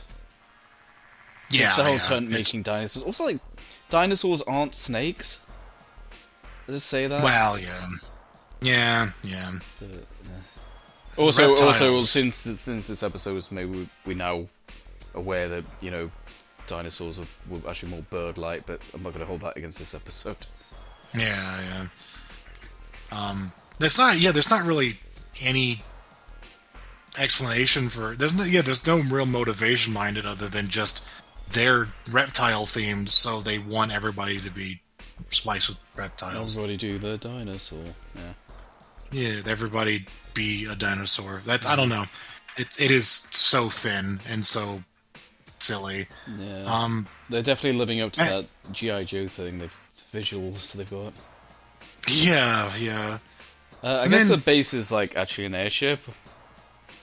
Yeah. They're on an airship, I guess. It just takes off. Like you think it's a building, and then it just flies. Yeah. Batman shows up and rescues Max, and he tries to get her to leave, and then there's like a big metal door, and he's like ramming it, despite the fact that he's in severe pain. And I'm just like, don't even catch you for that. Yeah, you have to have something else. Like, there's got to be some better way to do this, but whatever. Then he basically tries to get her out of there, and she's refusing to leave because she's like, what about the bomb? And he's just like, what about it? It's like, they have a nuclear bomb, you moron. No, I'm just here for you, Max. What are you talking about? So, I get that, yeah, I think he ends up getting her out of there anyway. She doesn't do a whole lot. I forget when they show it, but Max gets like helped by a mysterious shadowy figure at some point. Oh, yeah. Might be screwing up the order. This is very much a blur. Yeah, even with the screenshots. It doesn't really matter. It doesn't really matter. I'm kind of checked out. This episode doesn't deserve that much attention. Like, Batman confronts Xander, and then he fucking huffs dinosaur vape that turns him into a dinosaur. You know, it would have been cool if he kind of used this, like, because they had, like, the same master. If they had, like, an actual, martial arts fight. I guess he doesn't know who Batman is, but still. You know, they were kind of built up to be rivals, but no, he's just going to become a dinosaur. Fuck it. Yeah, that doesn't come up at all, really. Like, the fact that they were Like Kyrie's training doesn't really have much impact on this episode or this two-parter at all. But it does Which- a little bit, like, not, it's not that important. Well, I guess we'll just say it now, because they fight, and then Kyrie shows up. She was a ninja, so she just kind of appears, she drops in. Feels a bit weird for this elderly woman to be doing this at all, but it gives her a moment, I suppose. She's like, I came here to stop you. Oh right, so yeah, how he's actually defeated, it's so dumb. yes, it's very, very stupid. So, they're, they mentioned the cold-blooded thing, so Terry breaks a window, or somehow a window gets broken. I think it's just that, yeah. Yeah, window breaks. And, and then because they're, like, high up there, it's, like, really cold or something. Sure. And so the room they're in gets really cold, and he just kind of shrivels up and just kind of Collapses. passes out. Yeah. It's really underwhelming. It's not like anything clever. It's not like the Mr. Freeze gun or he bursts open some like CO2 canister or something. He just opens a window, and I get that higher up, but it's just like visually as well. It's just like, oh, there's a slight draft, and he dies. Well, he doesn't die, but he's like collapses. It's like that. Yeah. You opened a window. Like that's how we beat our main villain. You opened a window. And not just like the sort of the villain of the week, but like a guy we've been building up for who's had 2 episodes worth of development. And the fact he's just in this monster form is just, he's so disconnected from what we've seen previously. It's so lame. And he's no different from the other dinosaur men. It's just pathetic. Like Xander could have been something if he stayed in his human form, but then he's just, we might as well just swap him out with the random monster of the week, and that's it. And it's defeated by a window being opened. And yeah, I know they're higher up, but still, it just looks. There's no visual thing. I mean, at least the defeat of Untouchable, whatever his name was. Like, he's there was quite a bit going on. You could see him killing over in pain, and there's like the machinery going off. He just opens the window. It's like, oh, it's cold. He literally gets defeated by a stiff breeze. Yeah. Fucking incredible. Like, oh man, dinosaurs are so superior. Yeah, well, here's fucking mild room temperature. Yeah. Fucking eat shit. And then this episode ends very abruptly and weirdly in that Kyrie makes a heroic sacrifice. Yeah. Like, the ship's going down, and then she gets them to the escape pods, and then she's like, I'll stay behind to fight off the guards.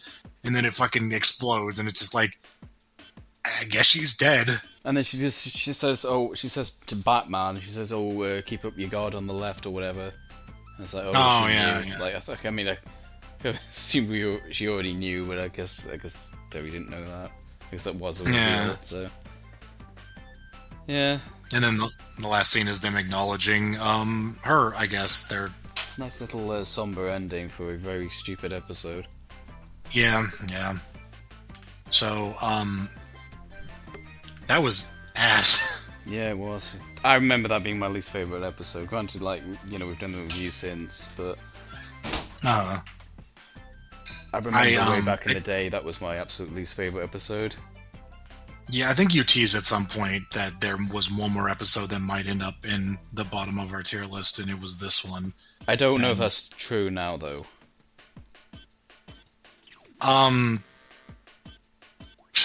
Redeeming parts, I guess the Kyrie sacrifice was interesting. They don't usually do things like that, although I didn't really feel warranted either. Yeah. That was bad. I'm just trying to think how bad it was. It's either above Hooked Up or below Zeta. It's right there. I don't know how invested I am in putting it at the bottom of the tier list, but... I'm trying to think of his I will say mad. I'll say this much, it's the only episode left that would be considered for that position. If we were going to have one more episode that's, in the bottom of the list, it would be this one. But I'm trying to think, I don't know. I don't know. It didn't piss me off that badly, to be fair. But it is really bad. It's really bad. it doesn't look great for this show. It doesn't. I'm really on the fence. I Maybe don't we should know, just. Maybe if we have to debate it this much, maybe it should just be baby mad. It's childish. Like the plot is childish. It's a two-parter, but it just. I don't think it's as pathetic as Hooked Up, but we'll just cancel the difference. We'll just say it's baby mad. It's enough of D anyway. In fact, we even have to debate it is a problem. And Zeta definitely wasn't baby mad. No. That was just kind of bland. This is actively bad. Yeah, that's fine. And the animation's way, rough as well. Like seeing Cuvier there, and he just looks like completely anemic. Yeah, He just looks unwell. Either way, it's one of the worst episodes of this show. Yeah, okay. Well, Holy that memory crap. definitely holds true then. Yeah, nah, it sucked. I'm so glad we're done with Kobra, though. There's only 2 more episodes in this show, and 2 more bonus episodes we gotta talk about. And there's no way that half of them will feature Kobra. Oh boy. Thank God for that. Episode 12, Countdown. Yeah. All right. Yeah. This one opens with a fan favorite, or a good old buddy. It's Mad Stan. He's bombing a thing. What? No way. What is it? No. What? No. What is this again? I don't know. There's just a big DNA strand thing, and then I don't know, some guy's talking, and then he bombs it. I don't know if it really matters. I can't remember what this place is that would have a big DNA strand. I'm just thinking like science museum. Yeah, it's like Like a science. conference. Science. I mean, yeah. it doesn't matter what it is. Mad Stan will not like it. He doesn't like it because it exists, so he's here to bomb it. And yeah, fight scene. I hate DNA. Yeah, he hates the world apparently, considering that Genetics. starts rolling at Batman or something. Oh no, he has to rescue somebody from the giant globe thing, and then Mad Stan gets away, as you do in these shows, I guess. It's like, it makes sense, but I didn't realize just how often it happens until I started recounting this show. It's like, here it is again. Okay. Cut 2. There is this guy and this girl getting off a train car. They are, your favorite characters, right? Your favorite characters from... from the Zeta Project. Remember the Zeta Project? I'm looking at them. Mm-hmm. I don't know if I've seen that episode. No, there was There's an episode called Zeta, do you mean that? Yeah, there he is, right there. You see him? He's... Where? With his purple jacket. What? And... Oh. Yeah. So... Yeah. It's Zeta. And... His best friend Max is looking kind of different. No, that's Ro? I don't know if that's short for something, but... I want to say, though, that, that Max was absolutely, the surrogate for whatever her role is in the Zeta Project. Yeah, for sure. I'm guessing Ro just goes around going, "No, Zeta, don't kill him." Yeah, more or less. It's funny because obviously we've seen this episode and that episode of the Zeta Project. I got no impression from her whatsoever. She's just... No, I have no idea. She's just some girl who hangs out with Zeta. I have no clue what her deal is, but... we'll get to the episode. Yeah. But yeah, no, this is actually another crossover episode. He crossed back over into the show where he originated, and from what I can tell, this is... I got my new show, I got picked up, hooray! Yeah. And as far as I can tell, this is just the outfit this disguise that he goes with all the time now, is this guy in a purple jacket. It's a fine look, I guess, but it's just... I don't know. Zeta is a weird character. He's just a robot, and he can disguise himself as a human. And that's kind of it. So... Yeah. So... He's being Bennett. hunted by Bennett. Yeah, Bennett's back, and he's hunting Zeta. What else? I He guess. found his green glasses again. We bought some new ones, one or the other. And so yeah, they fighting chasing the streets, and then yeah. So I guess Rose hiding. Zeta gets zapped, of course, and what is this happening right next to Stan's van? I think, or- He's just driving home, I guess. Yeah, it's like after that scuffle with Batman, he's just like, I'm going home. This place sucks. Yeah, another fine day of fighting Batman. I'm gonna go home to my dog. This 9 to 5. Oh well. But yeah, then he. It's like the like Looney Tunes shorts of Sheepdog and what's his name from. Oh you know, yeah, from, yeah. PS1 Oh, I when know. they clock out. They hit the time card. Right. See you later. See Oh, you later, yeah. Batman. See you later, Stan. But yeah, he sees Zeta get knocked out, and he's just kind of like, Stan just kind of goes, "Hey, these cops or these feds are picking on the little guy. I'm gonna go save him." Yeah. And he just. It's a really, really good setup, honestly. It is, yeah. Like it makes perfect sense for Matt Stan. Some guy being chased by the feds. Yeah, this. Like, no way, man! You're not trampling on this guy's rights. Yes. This is practically the Matt Stan episode. Like, he's kind of the main character of or the main villain, I should say. But Yeah, finally. he gets some Finally good. giving us what we want. Yeah. So he just scoops an unconscious Zeta up and drives off, and then Rose sees this and is just like, what? My friend just got abducted. Like, what the hell? I guess he can be knocked out. Yeah, I guess they zapped him, like robot knockout. Yeah, something like that. Something. And so Mad Stan goes to his house, which is a boat house. He lives on a boat on the shore. Houseboat. Houseboat, I think yes. it's just a boat. Yeah. Yeah. Well, he lives there, and he's got a little chihuahua, and he's. I think Boom Boom. Oh yeah. He's a silly little guy, I guess. Just. And then A bit of character development for Sam. We learn slightly more about him. yeah. And then Zeta's disguise. Oh yeah, he just the disguise just like goes off or something, and he just turns back to what he normally looks like. Remember when Zeta looked like this? Yeah. What happened to the boomerang? Yeah, so he's been redesigned, and I think he's been recast as well. So he's just I don't know. He just Makes sense. He's got his full-fledged show now. It makes sense that they didn't stick with the weird pilot thing. yeah. I gotta say, I do. I get why they changed it. He has a face.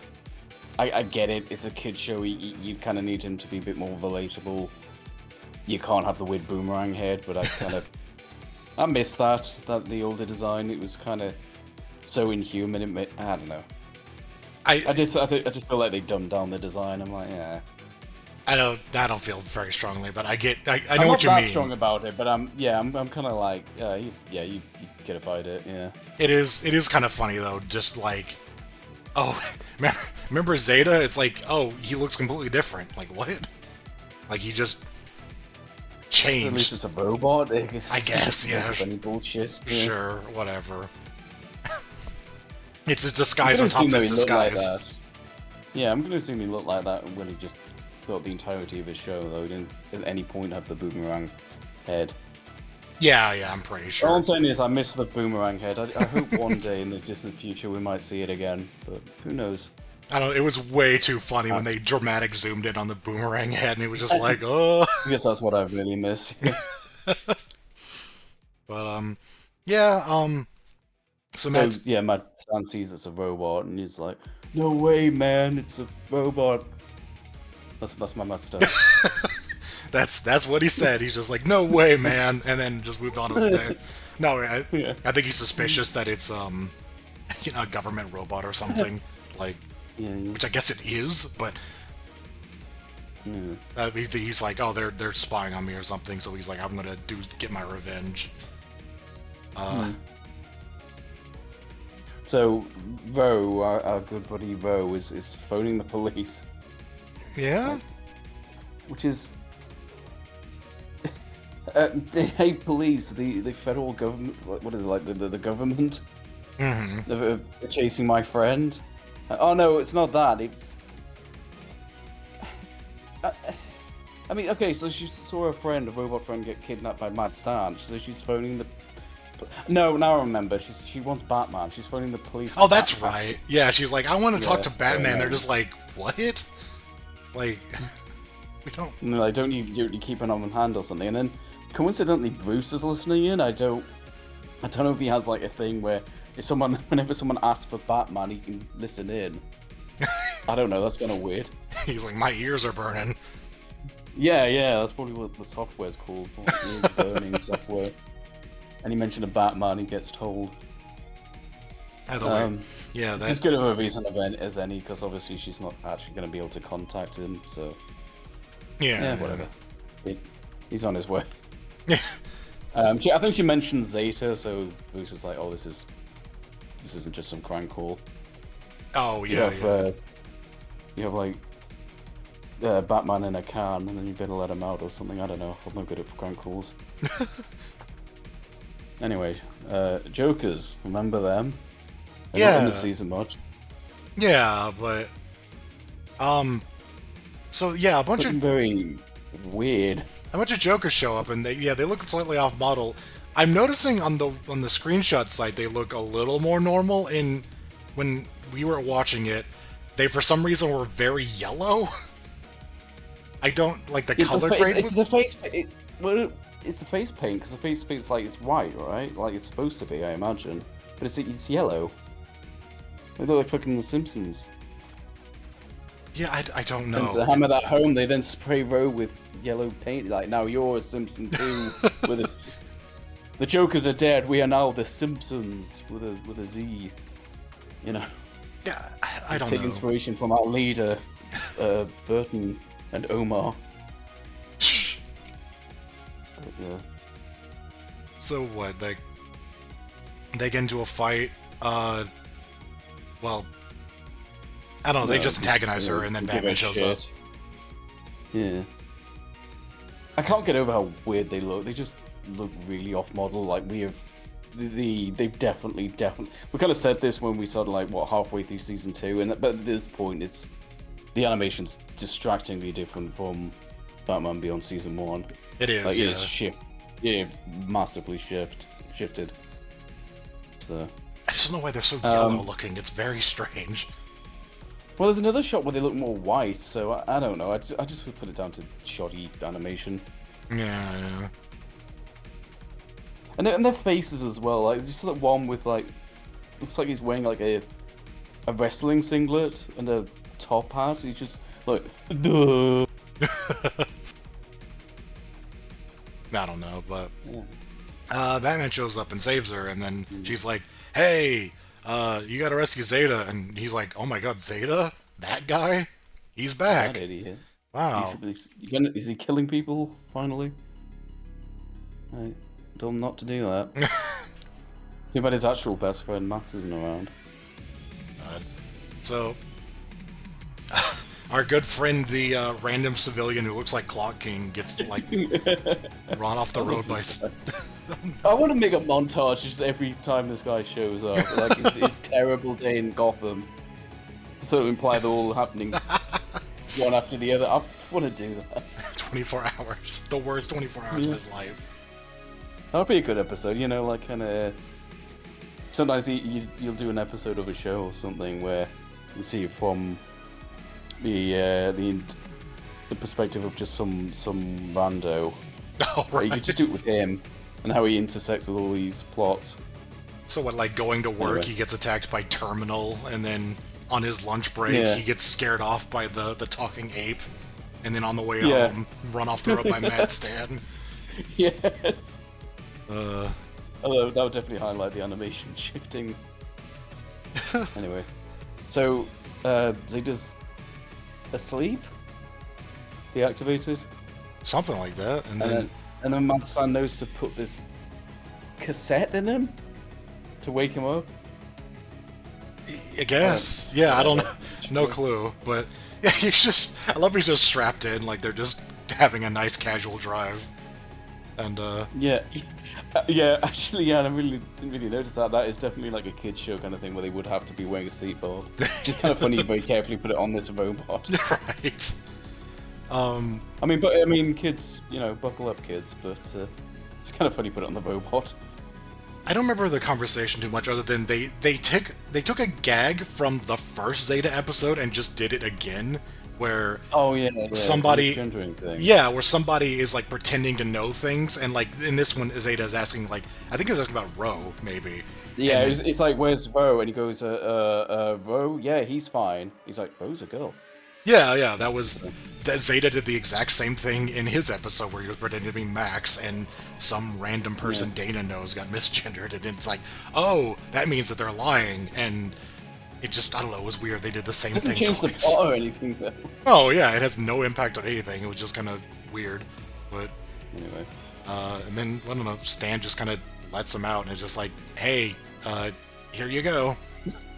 And he fails to notice this massive fucking bomb attached to his back. Yeah. That's another kind of like, this is like for kids kind of thing, because like it's not a subtle thing. It is fucking gigantic. Yeah. Like it takes up his whole back. And then he kind of puts a hologram back on, and I guess he doesn't have like a sense of touch or like weight.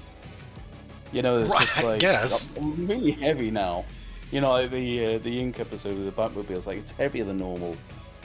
Zeta, the sentient robot, does not notice a giant thing clamped to his back. I swear he has some offline of just like, oh, I feel a little heavier or something like that. I don't know, maybe. It didn't really matter, though. He didn't investigate it much. He was just like, alright, bye. I'm just gonna go wander off and try to find... I've put on some weight. I've got to watch what I eat. So... Rowan Batman finds Stan's houseboat, and they, I don't know, get on it after... Oh, wait, there's a trap or something. Yeah, there's a booby trap. Yeah, we need action. We have a certain quota of action we need to fulfill. Oh, yeah, he's like, I'll go, you stay here, and then she wanders in while he's sneaking around, and, I don't know... She's there as well, and he's kind of like, you shouldn't be here. She's like, but I'm the main character. Yeah. So he goes into, I don't know, like the front, and stands there, and he's asleep. And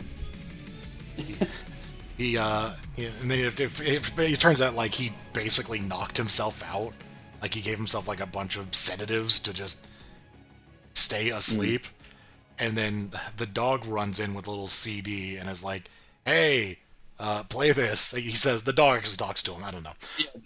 No. I don't know why it's. I'm worried about this shit posting getting a bit like.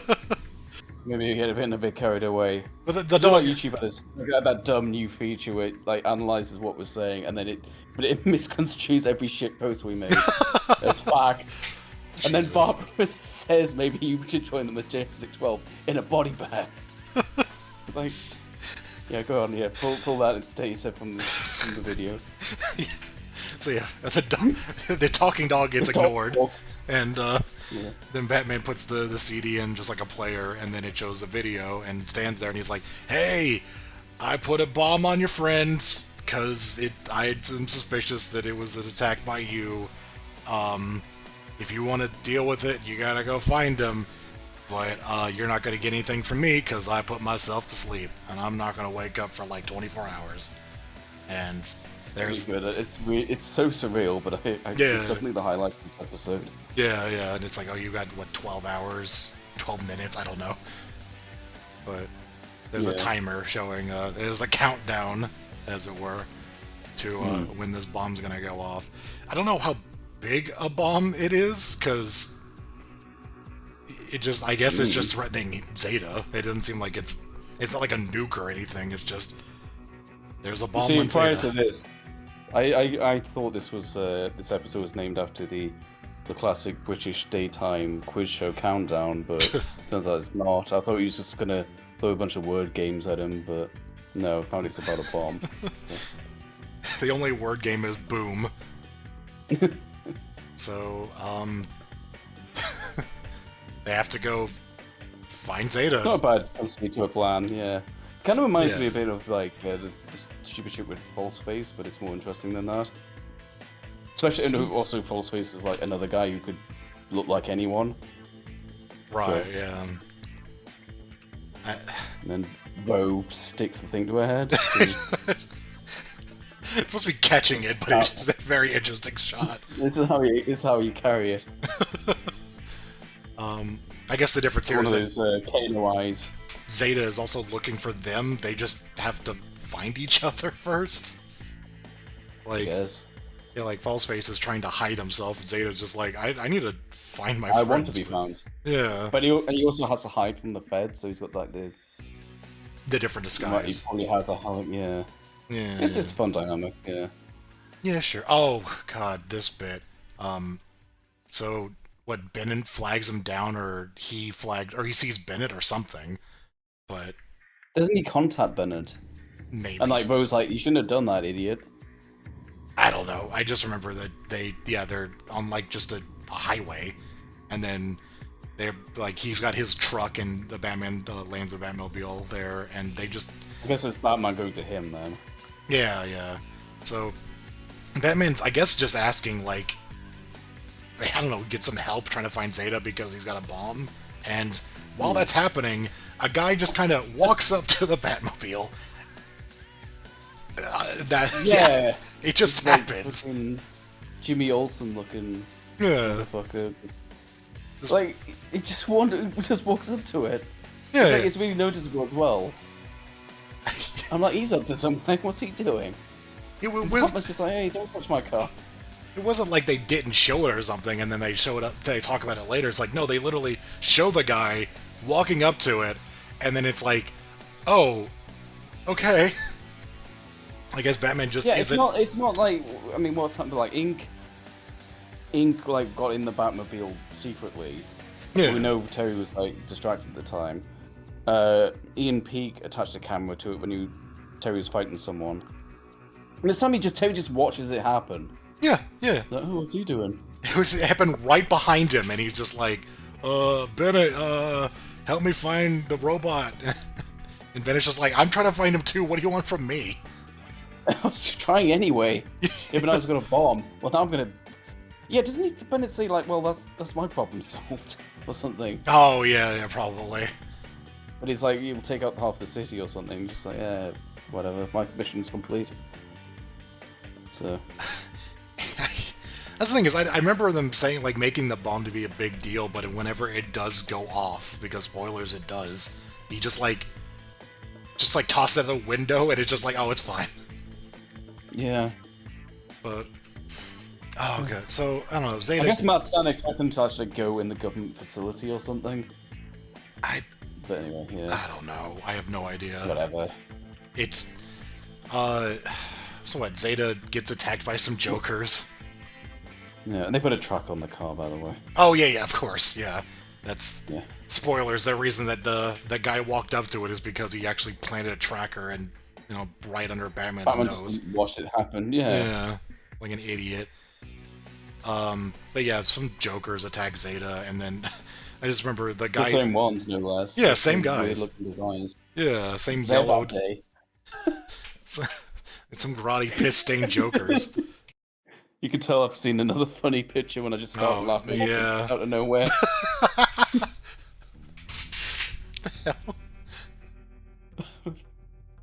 Strange.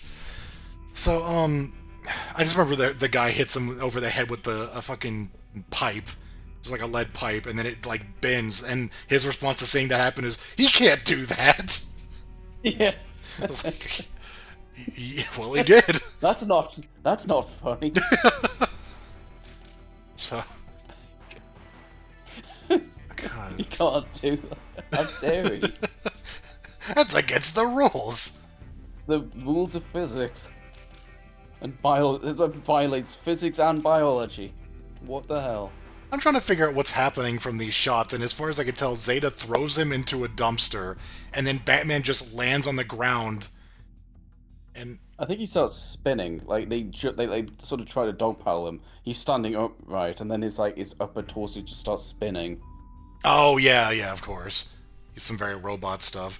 I just see the guy get thrown into a dumpster, and then Batman's landing on the ground, and then there's the guy right there, and he's interrogating him. And it's like, what? He caught him. Yeah, I guess. I mean, he kind of did. You know, it just lands on the. How small is Gotham? I don't know. Yeah, it's like, is Zeta just around the corner there? Like isn't he not? It must be. I don't How know. far did he throw him? I don't know. But I just know that that ends up with Zeta's. Where is he actually? On the bridge or something? He's on the building he goes into, the Department of Health. Yeah, that. Yeah, I don't know. Yeah, like. I got the shots of the clock, by the way. Every so often. Oh yeah, of course. You know the countdown. Oh, I guess it's going off at midnight. Presume so from these times. Yeah. Either way, Batman finds him just in the Department of Health, and I like how he's just kind of trotting along, like he's just minding his own business. Oh, I wonder where my friends are. yeah, yeah. Friend.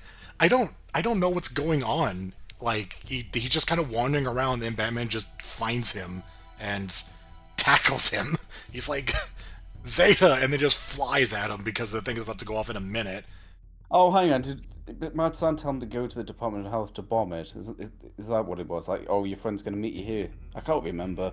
Oh, like maybe that. Yeah, maybe that's the thing he put in the cassette or whatever. I don't know. No, I think did he not say, like, where's Ro? And they said, Oh. oh yeah, you need to meet him at this building, and that's why he's going there specifically. That sounds right. That makes sense. Yeah. But Yeah. so either way, they all end up there. Batman tackles Zeta and then throws the bomb out a window and it explodes. And it's it's just not that big an explosion, so it feels kind of whatever. But you know, Zeta's fine. But uh-oh, Bennett and all of the police are there. Oh. I Because know.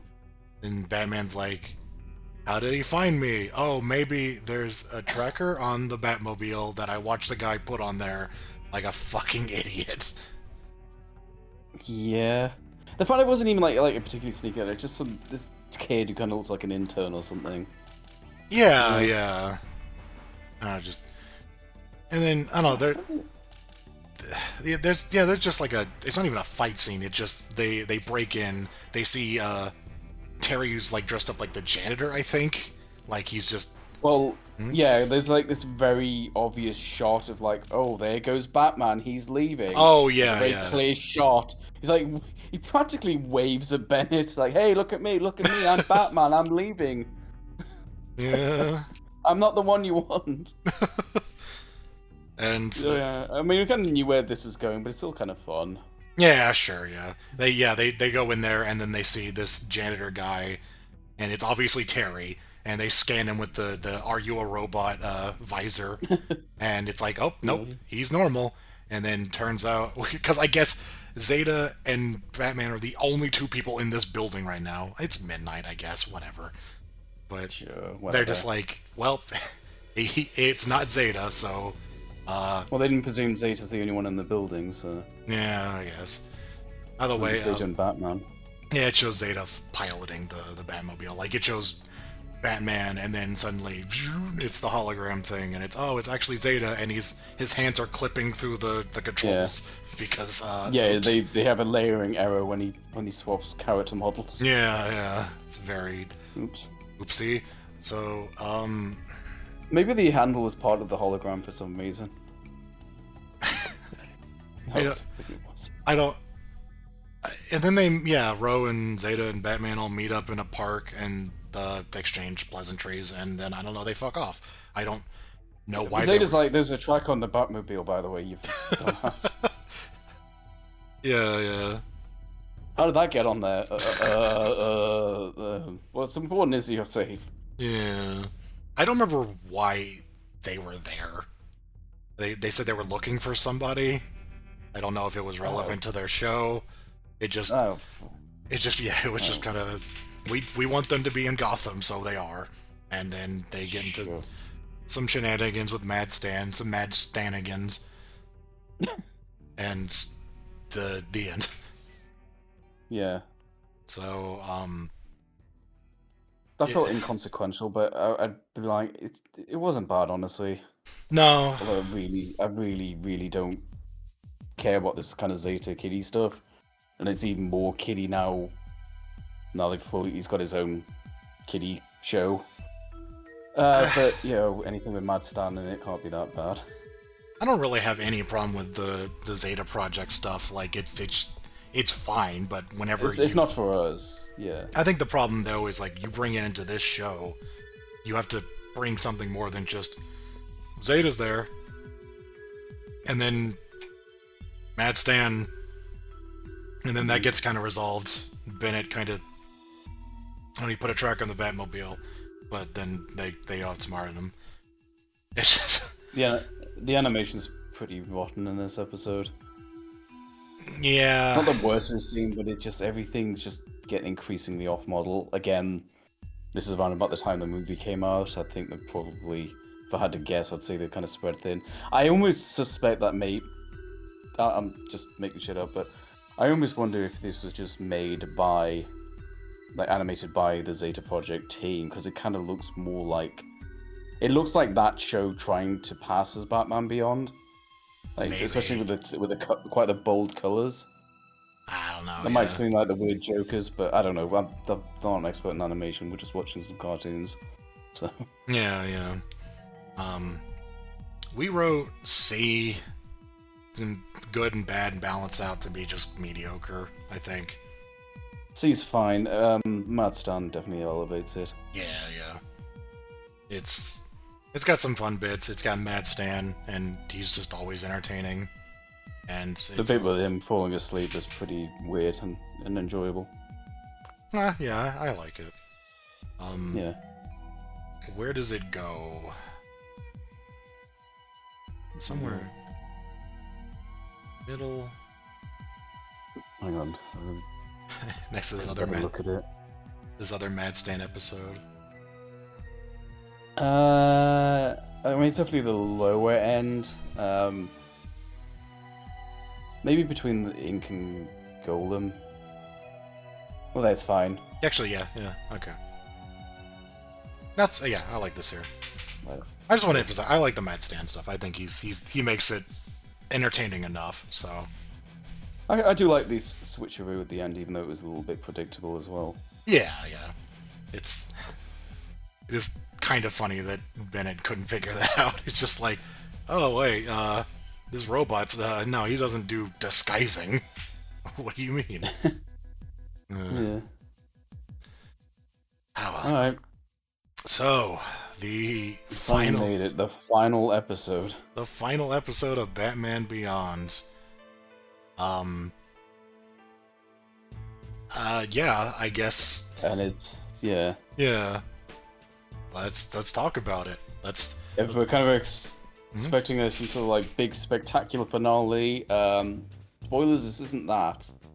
Get that No. out of the way, but I know the producers, I've heard on record that they were kind of disappointed this was the final episode because the show kind of got pulled and they were like, we kind of ended on this. But let's review it.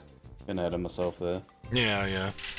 This episode starts out in, surprisingly, one of the few episodes that sort of centers around the setting is the high school. And, because it feels like they've kind of moved away from that a lot in Season 3. But... Maybe they were conscious of, well, we started complaining about it, so maybe they were, like, sort of savvy to that. And also, this isn't even about the school. It starts here, but it's not really this is the setup for... It's like the narrative device, but it's not really about the school. Yeah, it's not. But, I like almost like you were implying that they heard us complaining about it, like, oh man, those guys don't like it, so we better get out of the high I school. think a better use this for a time machine? No. So, yeah, it starts out with the school. What are they, like... It's like a fundraiser So or something? It's not an actual, like, school thing. Yeah. It's like an after Yeah, school... so Yeah. yeah, they're doing some sort of event thing, I don't know, like some fundraiser for the school or something. And it's Terry and Max are together. And then like Terry shows up and he's just like, "Oh, sorry, I was late." And then Nelson and his like jock buddies walk past, and they said, "Oh, don't worry about it, Terry. Batman was here to cover for you." And Terry's like, "What was that about?" And Max had made a joke about, "Oh, well, sometimes like the school seems to see more of Batman than Terry," which is the point we made because like he shows up so much at the school. Right. Yeah. You know, people are gonna get suspicious. I mean, she figured it out. So I'm wondering if this whole episode's kind of a little bit meta, because we're getting away from the school, and then first time we see the school in a while, they're like, "Man, it sure is suspicious that Batman appears at the school so much and Terry so little." But it's a little bit meta, but it makes sense. It's good. Yeah. And obviously, Terry's pissed that she would make this joke, and she's like, "Well, so what? Like, you know, what's the worst that can happen if someone found out you're Batman?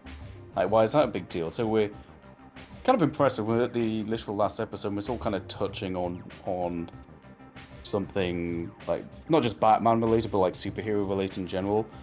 The debate that like, why do you have a secret identity? Like, what's the harm in a few people knowing? Mm-hmm. You know? And Terry's like, well, do you not remember what happened with that Miguel kid, that Diaz kid? And she's like, what? No. And he said, didn't you hear about it? And she said, no. So then starts the flashback. So the framing device is, the whole episode is told in a flashback of God damn it. Just saw another funny image. Sorry, it will work for you. Yeah, I was looking at that. Yeah. I was actually trying to look at it, but the site is now not loading for me, so that's good. That's in Discord for you. So yeah, Terry's like head and chin warp so he can concentrate on telling this flashback. His chin goes big. So we flash back to a bit where Terry's narrating something he wasn't around for. Oh yeah. Try not to think too hard about that. There's like some like apartment building.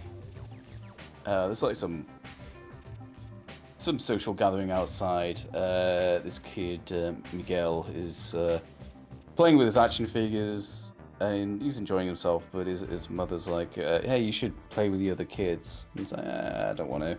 No, like, roughhousing, and, you know, this isn't terribly important. Basically, she encourages Miguel to play with the other kids. He doesn't really want to, and he kind of just wanders off. With his action figure, was his Soldier Sam. This is important.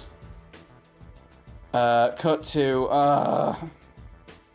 who is it? It's our favorite little gang of Halloween kids, the fucking Cobras. I forgot how much before we started doing this. I forgot. Like, I know Kobra appeared late-ish on, but man, when they appeared, the showrunners fucking love them. They just keep appearing. God, the season finale, the series finale ends with a fucking Kobra plot, and they are so lame. At least they movie. At least they weren't the central villains of the movie. Oh God. Batman Beyond: Return of Kobra. Return of the guy in orange. Yeah. Whatever. Oh man. I feel like the whole tier list would just be shifted up if these guys weren't so lame. Or if we just cared a little bit about them, but yeah, show finale, it's Kobra. Yeah. They're robbing something, or I don't know, it's really inconsequential, it's not really important in the plot. Yeah. Terry's chasing them.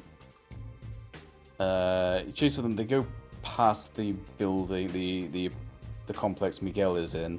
The parents are all on ground level, he's actually climbed to the top of this building to play with his toys. The fucking Kobra try to get the Batmobile off the tail, and they fire some fucking like hellfire missiles at him. They miss and hit this building. And this is the first time Terry's kind of like, oh no, I need to put a fire out to let the villains escape thing is actually part of the main plot. Oh God. The thrust of it. Yeah. You know, we finally made that the it's the most significant that's ever been. Well, not only is it a fire, it's another. He has to let them get away so that he can save this kid. Because yeah, but it's more important than usual. Usually it's just a device for the villain to get away, but now it's actually Anyway, so Terry sees a kid up there. He goes to save him. This is how they show him walking through fire. I guess I should say the enemy of Soldier Sam was, kind of resembled Batman as well. Oh, really? I forgot about that. Yeah, a little bit. It's in one of the screenshots. But... I just know, like, there's this thing where, like, Batman's trying to get the kid to, like, save the kid, but they keep framing it so that he looks really intimidating, so he's walking through the fire, and he's covered in flame, and he's like, "Don't be afraid, I'm here to rescue you." I mean, it could have been worse. It could have been Christian Bale. Stop, fuck. Come over here. I'm just a guy. I'm just gonna save you. But it's deliberate though. Like, this kid is terrified, and he's like, "Hey kid, I'm trying to save you. I'm one of the good guys." And he goes like, "You don't look like a good guy." And he's like, "This is just to scare the bad guys." It's kind of understandable. I mean, because a lot of time when you get like kids doing the wrong thing in a cartoon or any show, really, it's kind of frustrating. But Miguel here, they do it in a way where I don't blame them. Yeah. Like, holy shit. They do everything they can to kind of make it understandable. Be scared of Terry. He then like gets knocked over and he's like hanging off the side of the building, and Terry's like trying his absolute best. He's like, "No, I'm trying to help you here." And he's scared out of his wits, so Terry goes, slag it, and he takes his mask off. He's like, "See, look, I'm just a normal guy." Like, the kid goes, "Oh, you're just a guy." And he goes, "Yeah, a guy who doesn't want to see you barbecued." So he demasks very briefly, puts it back on, grabs Miguel's hand, and saves him. Mission complete. And then cut to the present day, and Max is just like, "Yeah, you did it. He saw your face, and it wasn't a big deal." And then we cut to credits. So that was Batman Beyond. Yeah, well, no wonder they were like, "Man, I wish we didn't end on that episode because it was one of our lamest episodes." We should have done something a bit more special. The story of Terry tells the story of saving a kid. Anyway, Terry's just like, "No, it didn't end there. We've still got a few minutes left in this fun time." So we could say Kobra, hooray! And they were like, there's a traitor among us. I don't know if this guy has a story on him, but oh right. He says we need, it's suspicious that Batman found out about this, so you need to put on the helmet of truth, and this will reveal your memories, and it will visualize them on this computer screen. And then it's like, if I remember correctly, they were like robbing a bank or something, or like a business, and this guy was just telling his brother, like, "Don't put your shares in, or don't invest in this at the moment. I'm just warning you." Oh right. Yeah, so that was like, "Oh shit, oh I'm sorry, it was just my brother," and like Kobra has no time for traitors or whatever, and they throw him in a pit of snakes. And it's like, "Yeah, I love snakes. We're Kobra, we love snakes." I'm like, "No, this will kill you." I'm like, "Oh." Yeah. I was going to mention the dinosaur gas, but I guess this takes place in the past. Terry does frame this as, he says it was in his early days of Batman. So I guess Kobra have been around since season 1. I guess. Yeah, sure. In terms of time frame, I don't know. This was taking place between Shriek and Ink or something. I don't know. we didn't really talk about it before because it wasn't very interesting. And Kobra then, lame. Yeah, and then suddenly, I don't like talking about Kobra.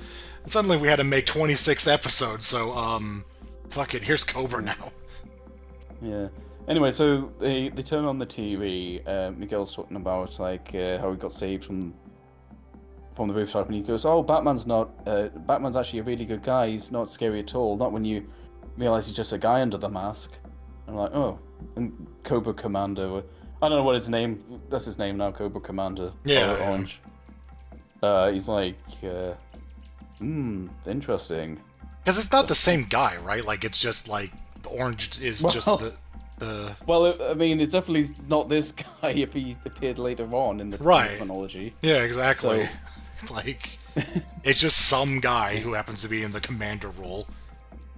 Yeah. So. Yeah, anyway, so we're carrying on. So, yeah, he's like, oh, very interesting. Good to know. Bruce is chewing Terry out. He's like, what the hell were you thinking? So obviously, you know, that was on the news, so he found out about it. He's like, what the hell are you doing? And he's just like, well, I was just trying to save the kid. And he's just like, well, don't you should let him burn. No, I don't think he says that, but...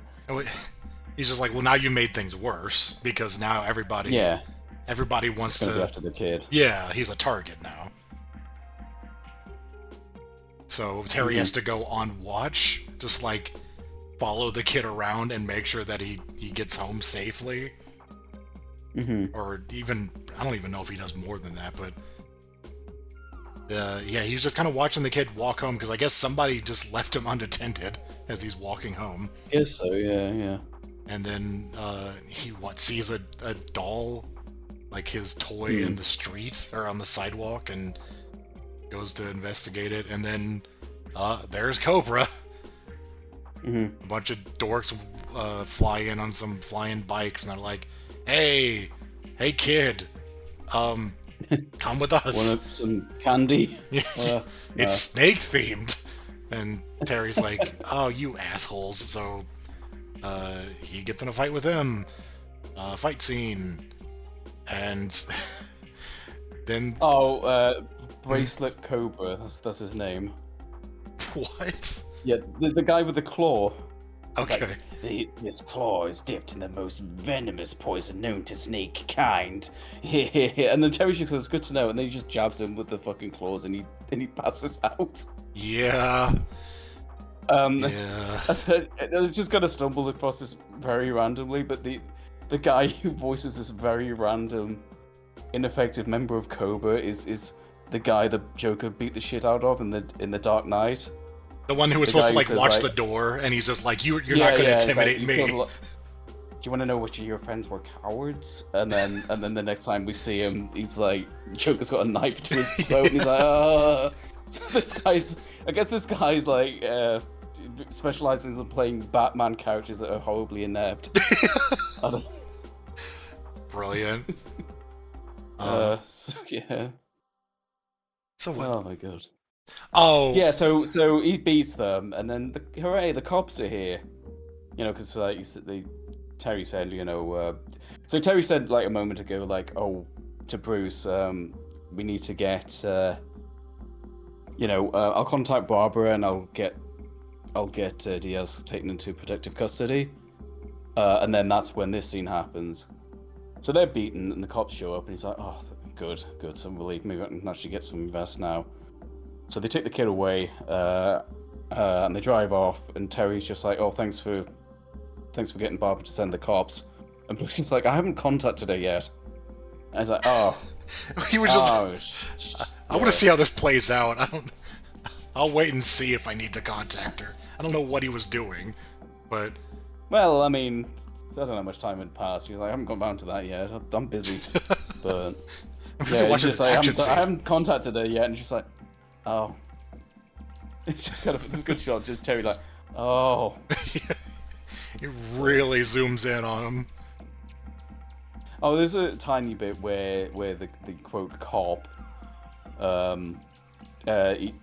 Miguel drops Soldier Sam. Actually, did they like put him there as a trap? They put Soldier Sam there as a trap. Yeah, He just left it in the middle of the sidewalk, and he goes, "Oh, a toy," and picks it up. And then the cop like picks it up as well. This is actually somewhat important. Uh-huh. So there's a little bit more exposition with Terry in the present, and Max is like starting to realize like, oh right, okay, yeah, so then what? Terry, oh yeah, so they had like a fake cop car, so they use the Batmobile's camera to track that. They go back to. So Terry's following them. We cut to Kobra HQ when they're using the mind visualizer thing to basically reconstruct Miguel's memory of Unmasked Batman.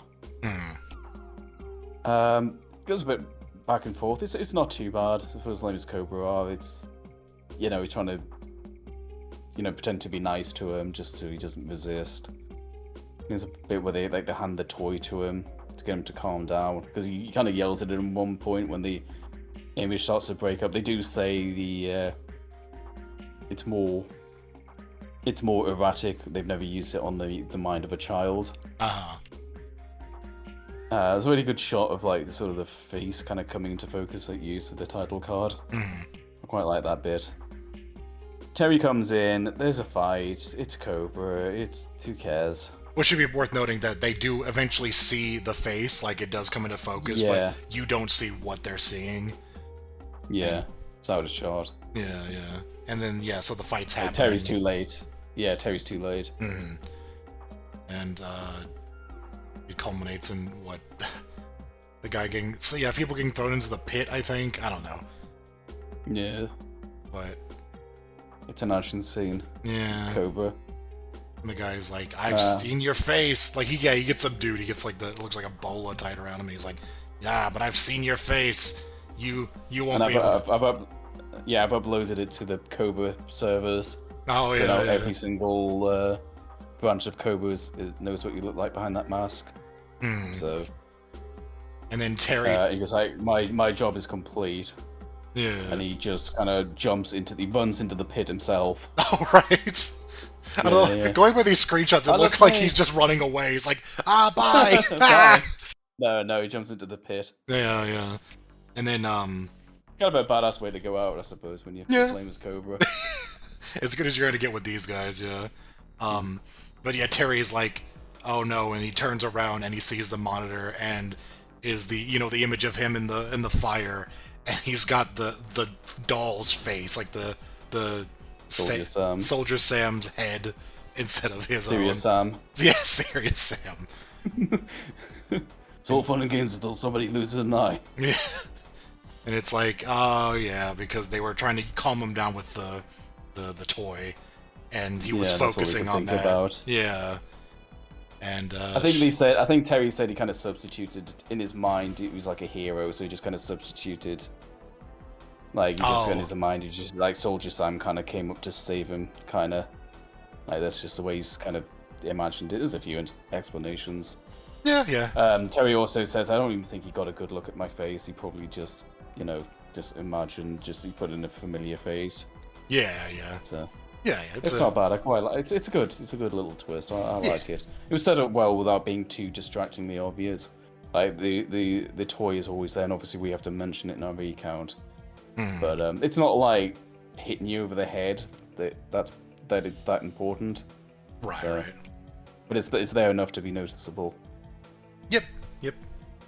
Terry says, and she says, like, Max says, you're not afraid one day he might recognize you, and he said, no, not really, and the ball kind of rolls out to him, he kind of tosses it away to this kid, and he goes, well, I'm sure, because that was him, and he's never recognized me, but then Miguel kind of glances back and gives kind of a knowing glance, and then runs off to his friends. He's made some friends. Good for him. Yeah. He's socializing. That's a pretty That's nice the end of the show. It's a really nice ending. It's not a bad episode. But I made it sound like shitty, like from how I opened it, but right. The producer were disappointed that it's kind of like an unremarkable episode to close out with, but it's not a bad episode. Honestly, it's kind of a nice little ending. Yeah. I think it's one of the best of season 3. Like, probably, yeah. It's kind of funny that it's not the one they wanted to go out on, but it's the best one they had for that season. I'll tell you what.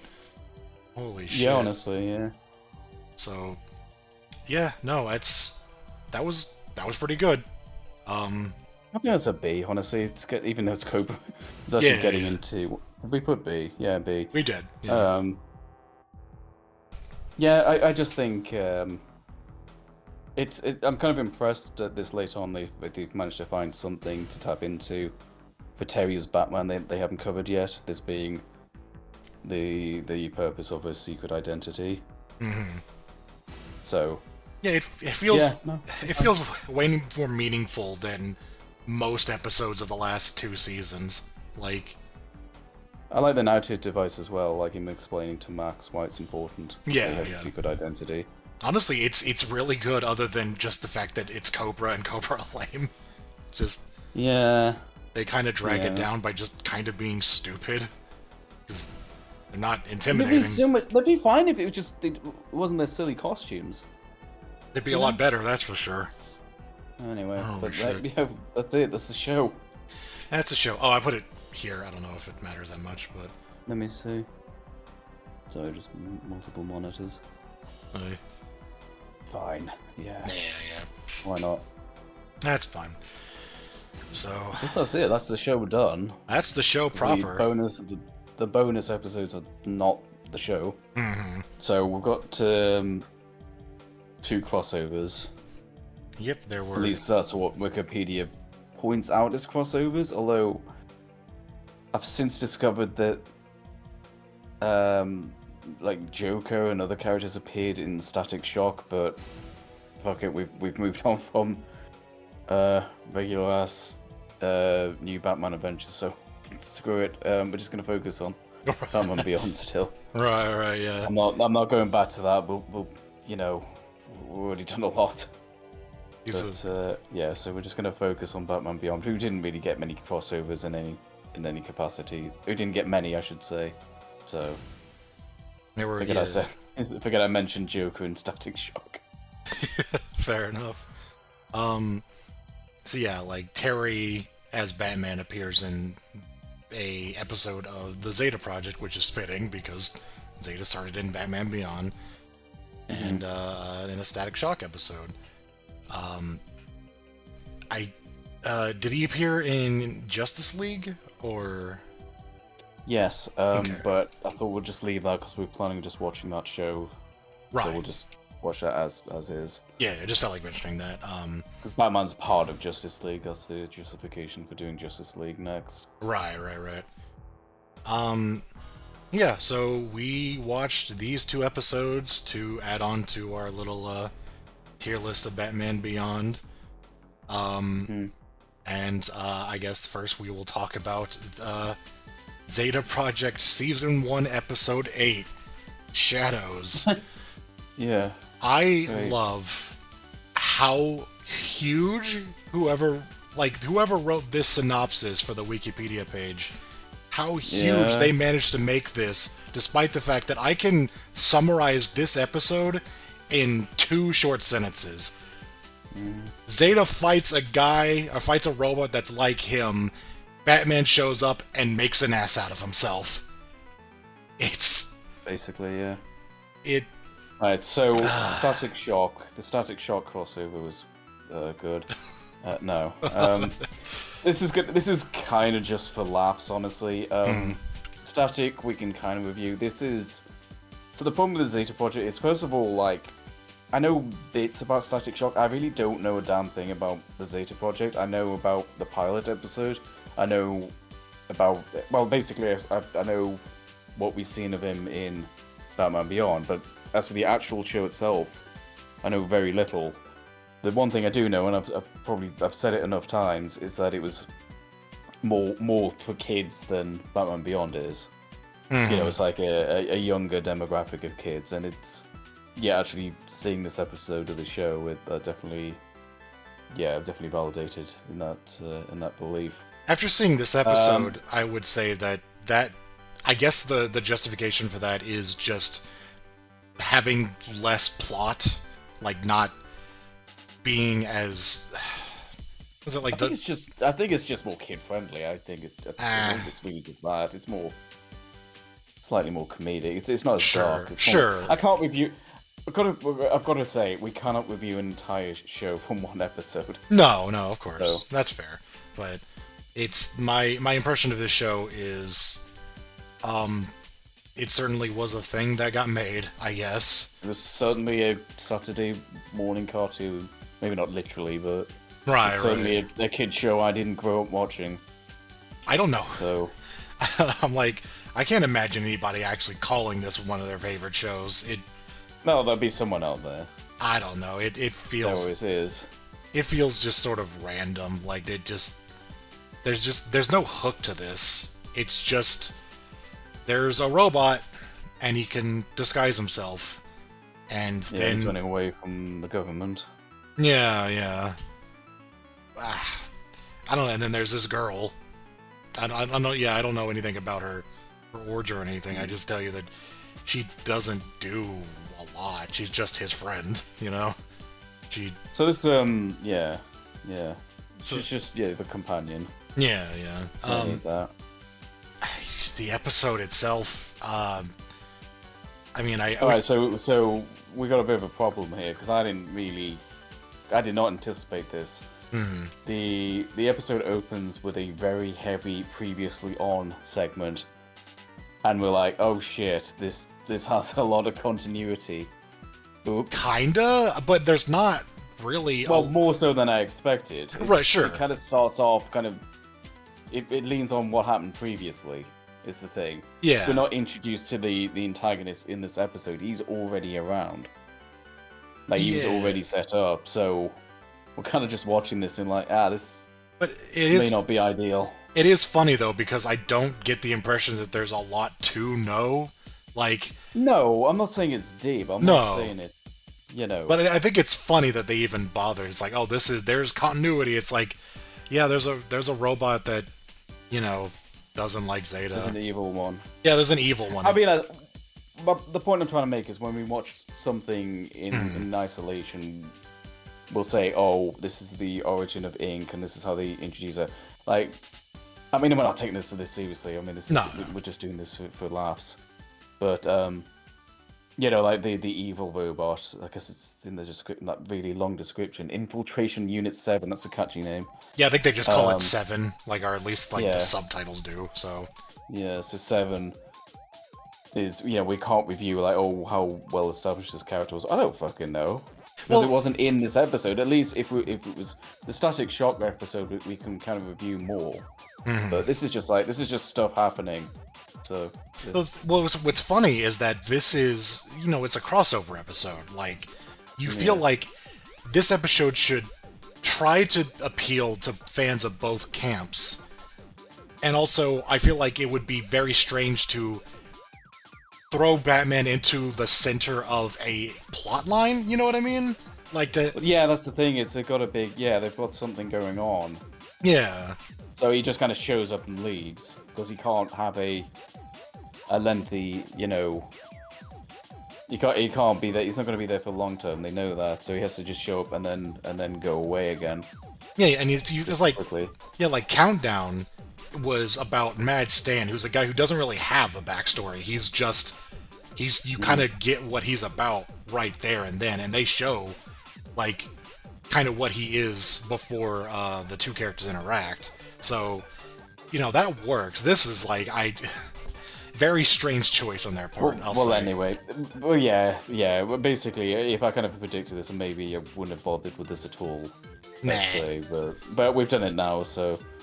Alright, so prime review this. So yeah, it just shows like, hey, there's a robot who Infiltration Unit 7, we'll just call him. It's a robot that looks very different than Zeta, but has the same sort of disguising thing as Zeta. And that's really all. That's Bennett sent it after them. I'm assuming. Sure, probably, but yeah, it's.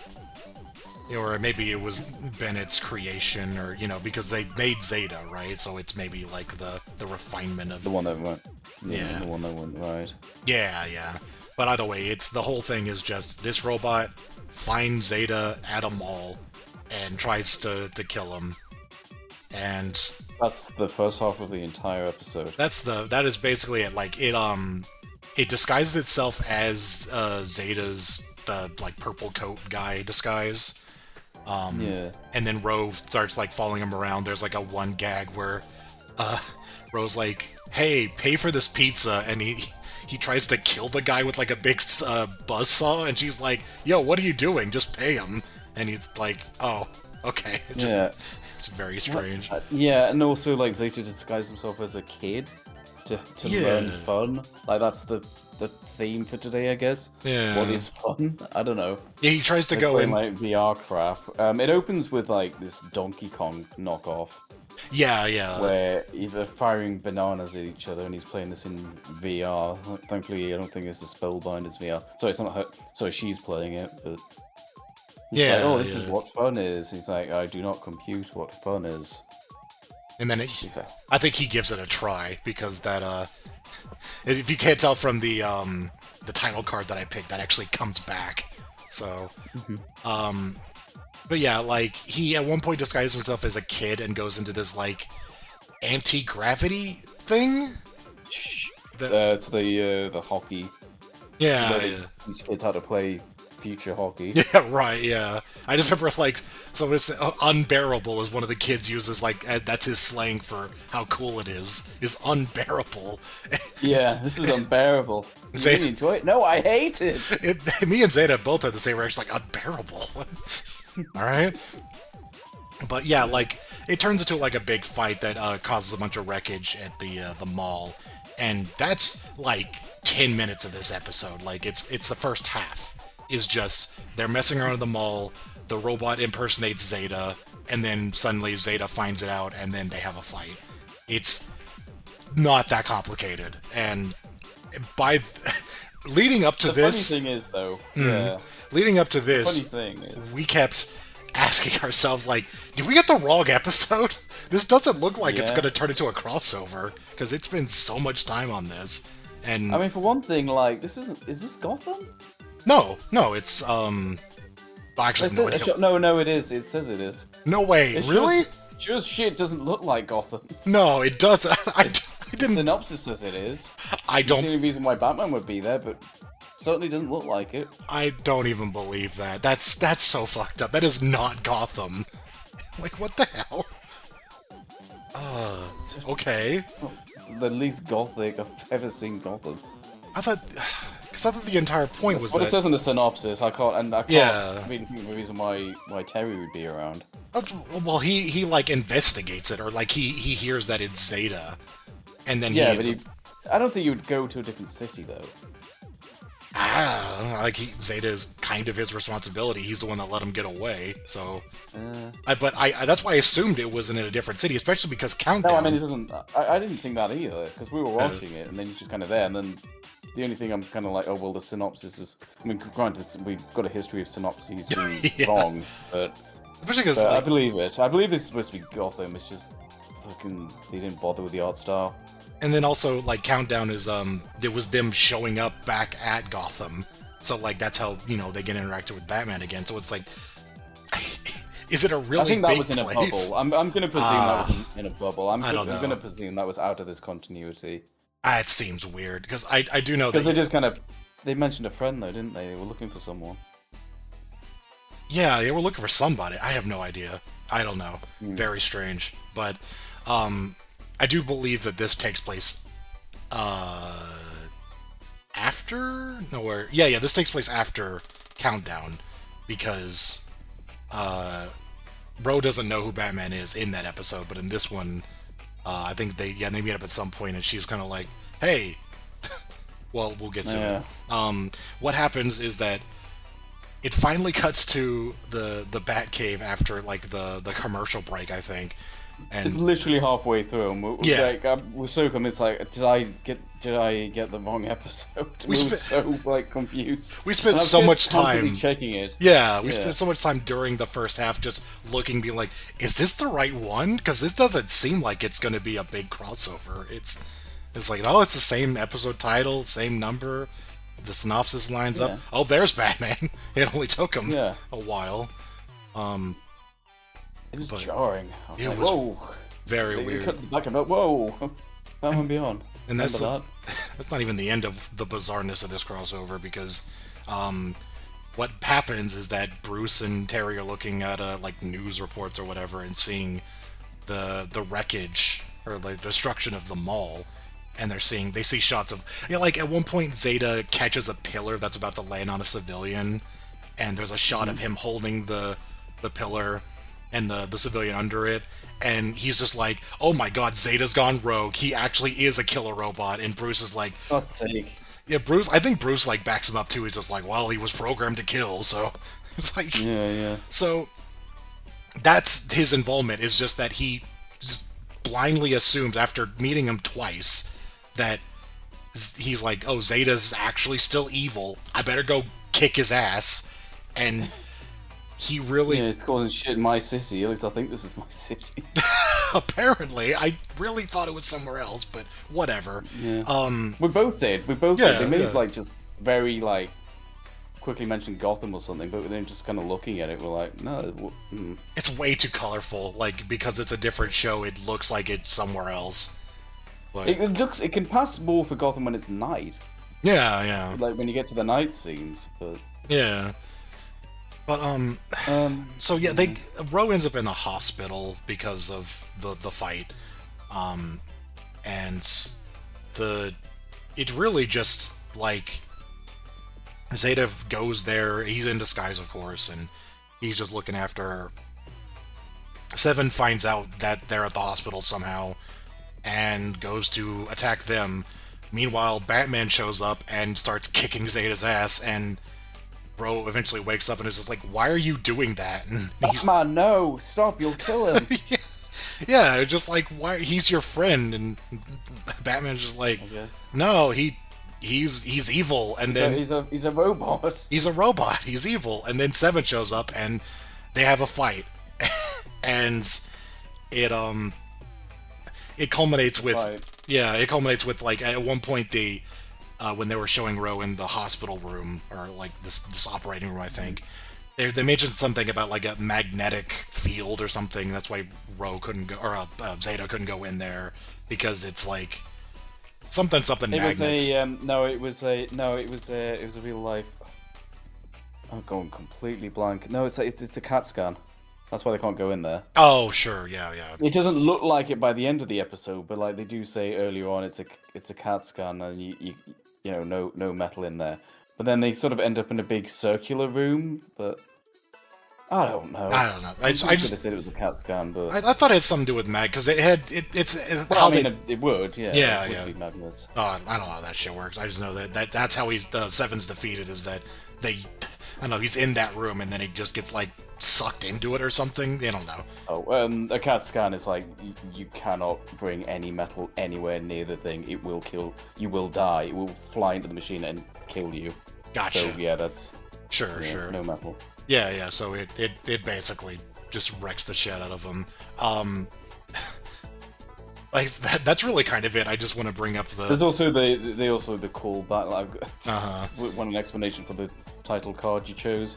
There's a throwback to the Donkey Kong VR game where he learns about he defeats Seven with the power of French fun. I don't know. He throws bananas in his eyes. Yeah, like they're like at a food court at some point, and then like because both Zeta and Batman are teamed up now to fight this robot. Because I think he figured out, oh, maybe it wasn't Zeta, idiot. But yeah, and then like he sees the bananas and he just picks them up and does it like the game. And I love Terry's just like, you've got to be kidding me. Like, yeah. And he squirts the bananas in its eye, and it's like, yeah, that's great. That's the episode. It is dead. I say CAT scan, I meant MRI. Sorry. Okay. Covering myself for the recording because it drives me crazy if I say something wrong. Right. So, go to myself, MRI scan.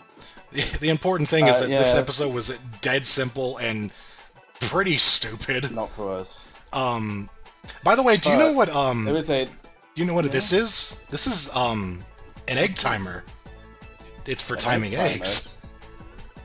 I didn't know eggs could be late.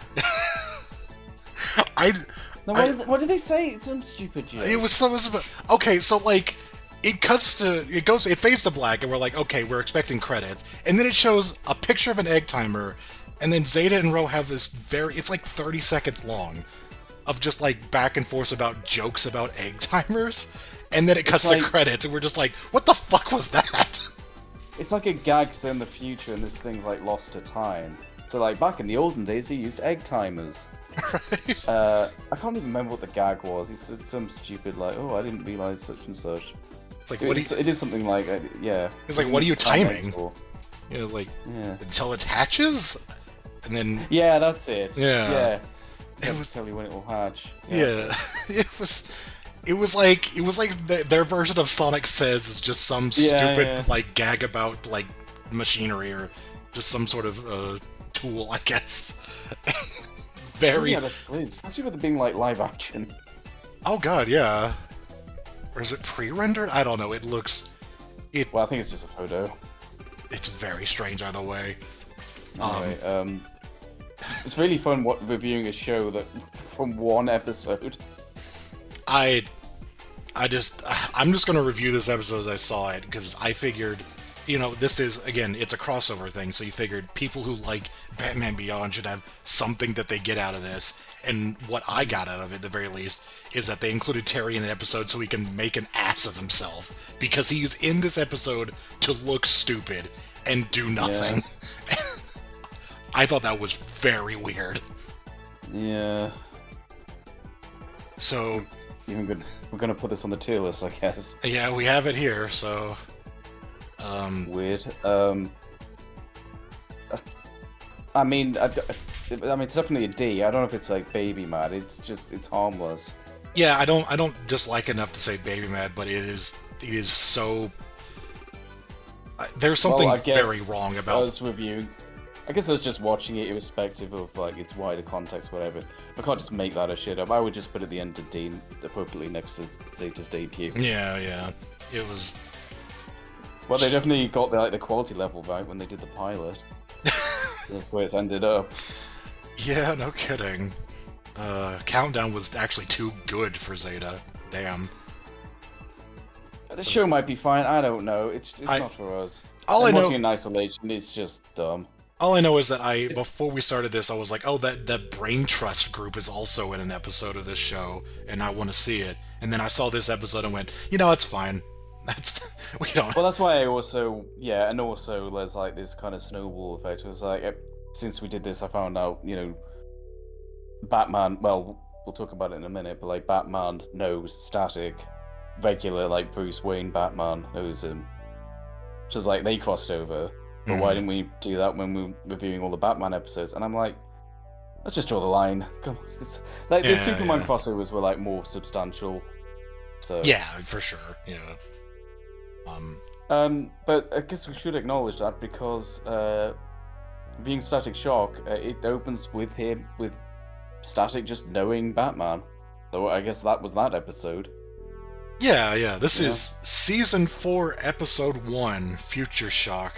Which, man, this show apparently did pretty well. They did a lot better than the Zeta project, to tell you what. They did better than Batman Beyond, apparently. Oh, yeah, no kidding. At least in terms of longevity, yeah. Yeah. So yeah, what is this episode opens off? Well, again, it's working off of stuff that I don't know anything about because I don't know anything about this show, like straight up. I know more than I do Zeta, but yeah, that's not saying a lot. I vaguely know who the protagonist is, but not like in the vaguest sense. Like what I do know is that he's from Dakota, and he's in there's some sort of accident. There's like an explosion or something with like a gas, and there's a bunch of kids there. I think there's like a gang fight there, and they all get caught up in this gas, and it turns them into metahumans. To use the correct DC terminology, they become a bunch of superheroes and supervillains, mostly supervillains because he needs people to fight, I guess. Of course. So that's Static's deal. He's just a kid who gets caught up in this. That's kind of it. It seems alright. I would definitely watch this over the Zeta project, I'll say that much. I mean, yeah, after watching this episode, I definitely got a better impression of this show than that one. Well, this feels more like what you expect from a crossover. Yeah, true. It's also this show feels a little more in line with Batman Beyond. Like it kind of feels like it's going for the same audience in a way. More so, I would still say Static, from what I know, is still a slightly younger demographic. But this crossover, we watching it, it doesn't feel as jarring as Zeta. Yeah, sure, I agree with that. And also, Static is like part of the DCAU. And just to, I know for a fact I've said this once before in one of the many videos, but one funny thing is that Static wasn't originally supposed to be part of the DCAU, they did this little gag where he just says, "Oh yeah," and you know, I think it was just he's talking to his friend about secret identities or something, and he says, "Oh yeah, when in Clark Kent's Superman, how does he get away with that?" Some gag, you know, sort of implying that, you know, Superman is a character of fiction. Oh right, in yeah. this world, like they're making a joke about Superman as a comic book character, and then later on, oops, we're actually gonna make Static part of the DCAU proper. So part of this continuity. So whenever they broadcast that episode, they had to cut that line out. Oh my god. For continuity. I said that before, but it's appropriate to say it again. It's very So, funny. yeah, part of the DCAU. So this episode opens on, again, it's just here's a villain that I'm assuming is Well, it's New Adventures of Batman. We're in the old Red Sky Gotham again. Oh, right. Welcome back. It's been a while. The old Red Sky. a little more pink sky Remember all now. those title cars? A little more pink, yeah. Got to differentiate from those title cars that look fucking same. Yeah. But yeah, so again, yeah, there's this villain who, again, I assume is actually native to this show because I don't recognize him. Time Code. Maybe, I don't know. It might not be. Well, I don't know. That's like I just don't know. I just know that his name's Time Code, and I don't know who he is, but he's not really important. Well, I think they may have made him up for this, but I don't want. I shouldn't argue things when I'm not sure. Yeah. So Anyway, so they say he's Time Code. mhm. And he appears like I think at 1 minute and like 15 seconds in or something. I Thank thought I you. put that in the notes. I thought I put that gag in the notes. I don't know where it's gone, but never mind.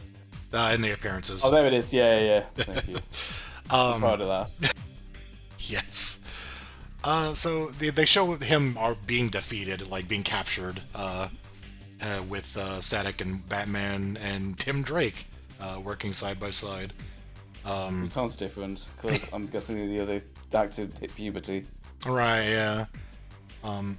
This is not what I'm not so clear on this. So they investigate his chair, which is He had a like, time machine.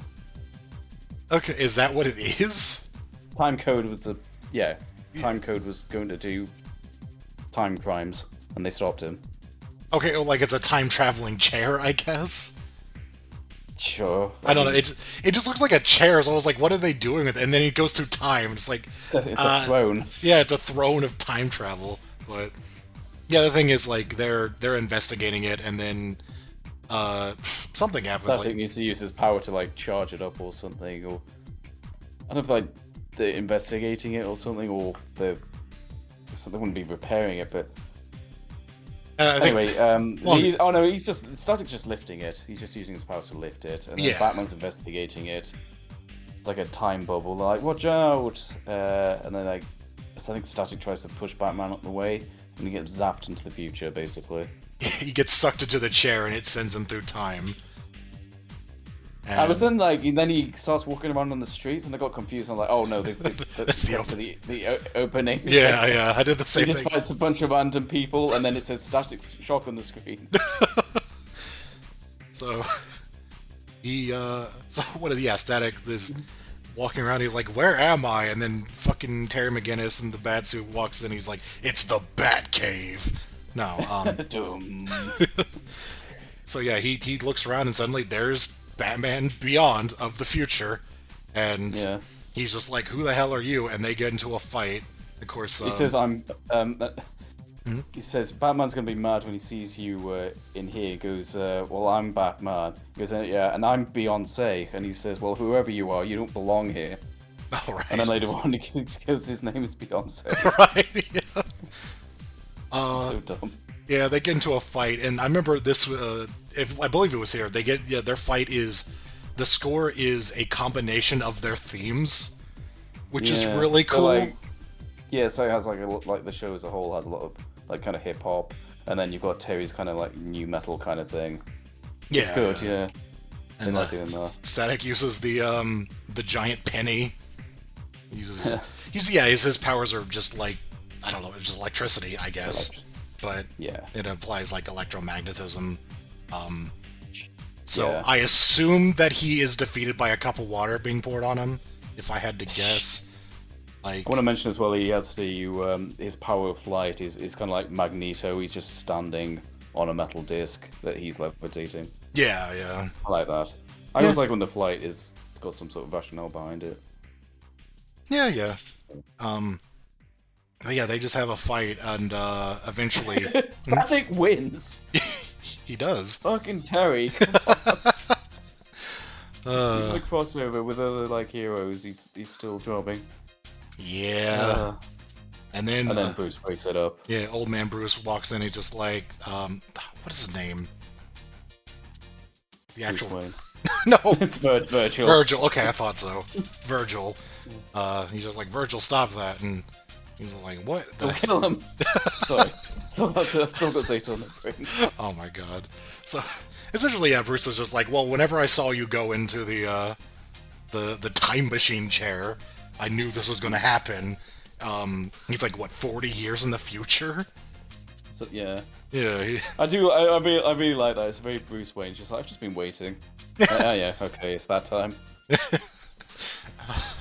guess it's time for that. I knew this day would come. Yeah. So pretty funny. It just you know, Bruce Wayne like in the past, just like mental note. Just try and remember this is going to come up again. It makes sense. It's good that they're in the Batcave as well, because you know it's just like he's already there. Yeah, you know, yeah. like you know what I mean. It's not like they just kind of stumbled across each other. It's just like, well, yeah, he's in the Batcave, and like Terry's just like, what the hell? How did you get in here? Right. Yeah. No. Yeah. It works. So, Bruce is like, hey, we got to deal with something. There's this really terrifying gang of villainous scum named Kobra. Say, why are they so obsessed with Kobra? I don't know. Like there's so much of them. I guess because it's like the one band of villains that they have. Like, I get what purpose they serve. I get why they use them, but they're lame. They suck a lot. And like, I don't know. I would have just preferred to come up with some no-name idiots who are just for one episode than to reuse them because they're bad. They have, their whole purpose is, like, the whole thing is just they hate people. They want to be a dinosaur. I don't know. Yeah, already do the dinosaur. Yeah, it could be fucking anybody. I don't know. It just they show up. Yeah, so they're the villains of this episode again in this series. And what is it like? What is it like? Because there's somebody that's captured. Like they have somebody captured. Yeah, they're doing it. They're doing a prisoner exchange. So they've got one of their leaders captive, like prisoner, and so they're going to exchange him for one of our heroes that's been captured. And Virgil's like, well, who could be so great that they managed to get themselves captured by a bunch of snake people? And Bruce says, "He's you, Virgil. He's you he's Static of the future, Static Beyond." Oh right. You know, the one who's So they're just like, well, and I think he's just like, well, let them do the exchange, because like, no, like you should never negotiate with terrorists. We're gonna intercept it and we're gonna stop this from happening. So oh yeah. Yeah. So yeah, they were just Virgil's in Neo Gotham. Yeah. It's a good. I forget when it comes up exactly. It comes up in pieces, like here and there. The running theme for this crossover is that Static's kind of impressed that Terry gets a kind of a mentor figure, whereas he has to figure out all the superhero shit by himself. So that comes up occasionally through the thing. Oh right. So Terry goes basically to go to street level out of costume. There's a little reference to splicing as well. Oh yeah. And Terry just goes off to meet an informant, so off he goes. Meanwhile, we'll do the prisoner exchange. I'm interested how much more intimidating like this criminal is when he's not wearing the dumbass snake costume. Right. Yeah. And this Kobra Rando of all people is voiced by Lance Henriksen. Very random piece of casting from like Terminator and Aliens and fucking The Quick and the Dead. Remember Ace? Another Ace. Yeah, they just cast like a known actor as this rando Kobra villain. But anyway, so it's quite a good scene. He's getting led away, and he goes, "Oh, prisoner exchange. Who did we capture?" And he starts listing off names, including Wonder Woman, which at least from what we've been watching, this is the first time we've heard her mentioned. Right. Yeah. And then when he gets to Static, he just goes, "Shut up," and he's like, "Ah, right, okay." It's also a bit where it looks like off-model Terry punches Static in the face. I was saying, holy shit! What is wrong with him? He looks like an action figure. What the fuck? Yeah, it's Soldier Sam. Sorry, it's very easy to get this. With face punching This action. episode looks fine. I don't remember Yeah. this episode looking particularly bad. That's No, just a yeah. bad shot. Yeah. I guess the way the animation works is like keyframes, but then you get like the in-betweens, and they're the ones that always kind of look funny. Right. Yeah. Anyway, unless it's Acom where every frame looks bad. So anyway, Terry goes back to there's no sign of the informant, and Terry goes back up to Virgil. Terry punches him in the face. No, he says, "Why weren't you waiting for me?" And he said, "Oh, I got bored of waiting, and I found someone who knows where Kobra is." So he's just like, "I told you not to do that, and you're wasting my time." He goes like, nah, he knows, this guy knows where Kobra is. And they're like, "Okay, let's follow him into the back alley." And they go into this suspicious dark building. And it turns out, the informant is Ko. Yeah. And I don't think he knows much about Kobra. I think he might be lying. So they just get attacked by a bunch of jokers. There's kind of a little gag with, like, Static being from out of time and out of place. He's just like, "Oh, they're just a bunch of clowns," and then throw like an acid pie at him. He's like, "Oh, right, okay." So his reactions are quite amusing. Yeah. Silly action scene. Static's a little OP for the old Joker crew. Yeah. He's a metahuman. Terry here doesn't even have his suit. He drops a giant anvil on them. I don't know what this. It's like a big theater or something with a giant anvil. That's a good question. Yeah. Yeah. Fun scene. Yeah.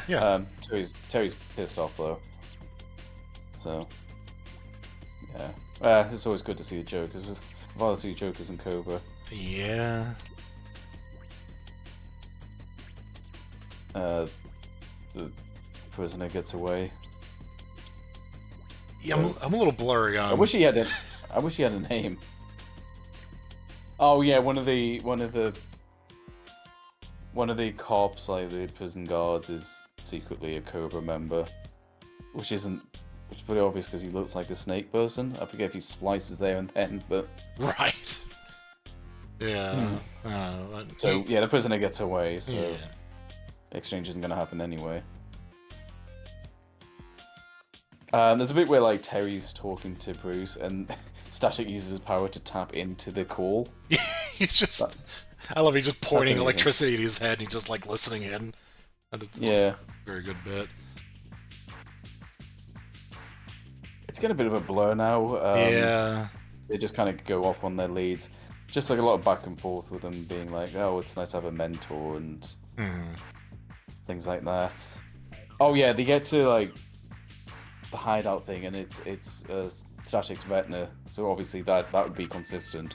Oh So he right. can Yeah. use his retina to get into.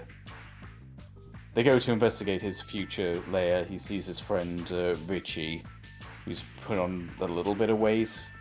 They make a joke at the end about that. Oh, so they see like a hologram of him. Like they've got a little. Like, Yeah, recorded message. Yeah. And yeah, the image is he's bigger, and it plays with the final gag because. But. Yeah. It's kind of silly though. It's just like, oh man, he let himself go since I last saw him. Yeah. I can't remember the exact ins and outs. It's been a while. But Cobra Commander, I sure wish this guy had an actual name. Lance gets back and he huffs some splicer vape. Yeah. I guess it's like now kind of they kind of splice up a bit to be more snake-like. Honestly, I wish they kind of did that rather than the dinosaur thing. It looks a little more intimidating. You probably won't be Kinda. defeated by like some cold wind either. Yeah. I mean, they're still lame, but Yeah. you know, the snake look is a little slightly better than the dinosaur with its mouth hanging open. Like, duh. I can't even remember. Like, No, yeah, it's kind of whatever. Like, it's fine. They're going like, to freeze. They're going to freeze static. The Yeah. future static. I do want to mention that they like you do see a shot of him like in like a bubble or something, like he's suspended. It's his cell, but you just see a silhouette, like you don't see him. So they're hiding the reveal of what he looks like in the future, which is Yeah, I like that. That's really cool. yeah. Like I like the build up. It makes his when he breaks free, it makes that all the more meaningful and exciting. Yeah. And Which that's what it comes down to. He's fighting Kobra. They're into splicing gases everywhere. I guess it's the only way you could make. I mean, they're always kind of lame, but now you've got like an actual meta-human helping Batman, so you gotta. yeah. They need every bit of help they can get, I suppose. Static's eventually free, Future Static, and he just kind of cleans house. Like, he's very powerful. Yeah. It's a great moment. And then they have like one bit of dialogue, the Virgil and himself, but I'm trying to remember what it was, but it was some sort of like Believe in yourself or something. yeah, something short but nice. And then he just gets sent back into the past, and Yeah, I mean, it's kind of like MacGuffin, just, I guess, mission complete, now it's time to go back. yeah, and then It's a little random, but, whatever. yeah, because it especially seems like they're rushing it too, because they have like a couple of lines of dialogue back in the present of that story, of the show. I should Oh, yeah, I say. forgot his friend Richie came round to help. Yeah, and he's just like, "Hey man, lay off the burgers," and then that's the end. That's the end, yeah. So, I don't want to say it's abrupt, because they did a lot. Yeah, it's one of those ones where it feels a little fast, but it's for good reason, because there's a lot going on in the episode, so it works out. Yeah. Clinically double crossover as well. Yeah, actually. Looking at those old designs, yeah. Yeah.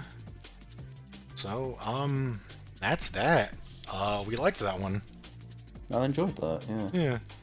It was not the most substantial, but It's still Kobra. it's still Kobra. But, I mean, we wrote B because we liked it. Yeah, can't argue much more than that. Yeah.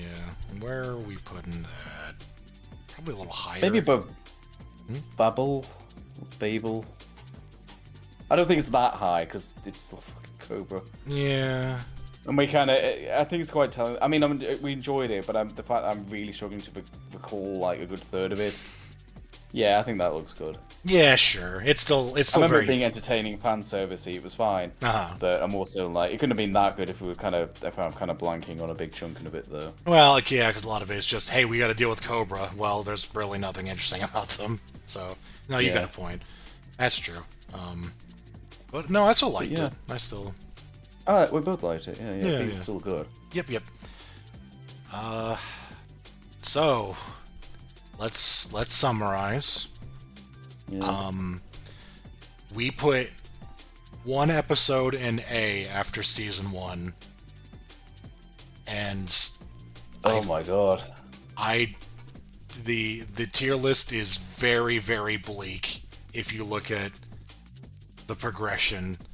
Like, season 1 was... It went downhill. There's absolutely no question about it. It went downhill.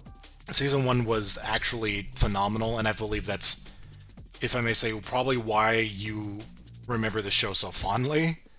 Yeah, because those are the episodes I recall. And I honestly, like, watching season 1, I was pretty excited to get to the rest of it because I was very impressed with it. I actually really, really liked it. I remember liking the show enough when I first saw it, but it's been a while. Seeing it again, I was like, man, season 1, really, really good. And then, boy, howdy. Season 2, they just forced a bunch of shit out, and it was okay, I guess. Like, I don't know, it was... I don't know, it's incredible to me, just the it was just mediocre in Season 2, and Season 3 it was actively just bad. Like, straight up. Yeah. Like, holy shit, there was so much trash in there. I don't know, it's hard to say, because now that we've watched 36 episodes of mediocrity, or like, you know, good to bad. I mean, it's still better than most. I still like the show overall. I still recommend it. I don't regret that. But honestly, I would just say stop at season 3. I think that would be the easiest thing for me to say. Because like 2's such a mixed bag. It's got some good ones though. But it's got some really good ones in there, and like they set the bar so high. Yeah. Season 1. It's still a good show. A lot of those Bs I still really, really like. Like, B's still better than most shows. C's when you just kind of like... It's a shame that C managed to fill up that much. I think it feels more... I feel more strongly about it because of how much I like Season 1. Like, I was looking for more of that, because I thought they really had something going with Season 1. There's a lot of clever writing, a lot of meaningful stories, like impactful stories in Season 1, and then it became continuity with powers. Yeah. Just, every line in that just felt so tightly honed. It's like I think we focus a lot more on every single aspect of Season 1 episodes, because there were so many more, like, fun moments. Like, if it wasn't, like, emotional or just, you know, well written, it was like, oh, here's a really good line of dialogue. There's just so much really, really good stuff in there. And then Season 2, it's like, it's fine. Like, it's still pretty good, but it's pretty good for a show that isn't the one that this one started out on. Like, it feels more along the lines of New Batman Adventures. I would still say Batman Beyond, your average Batman Beyond episode is better than your average New Adventures episode, I would argue. Yeah, sure. That might just be because I prefer the world, but yeah. No, I think it was better. Because, I mean, New Batman Adventures has a lot of kind of Just crap. Yeah.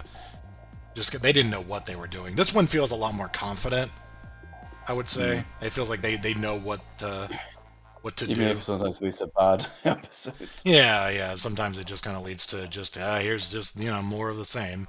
But, I mean, most of the Ds are still at least trying something, apart from, like, Betrayal, which is just asinine, and Zeta, which is trying to shill a different show. Yeah.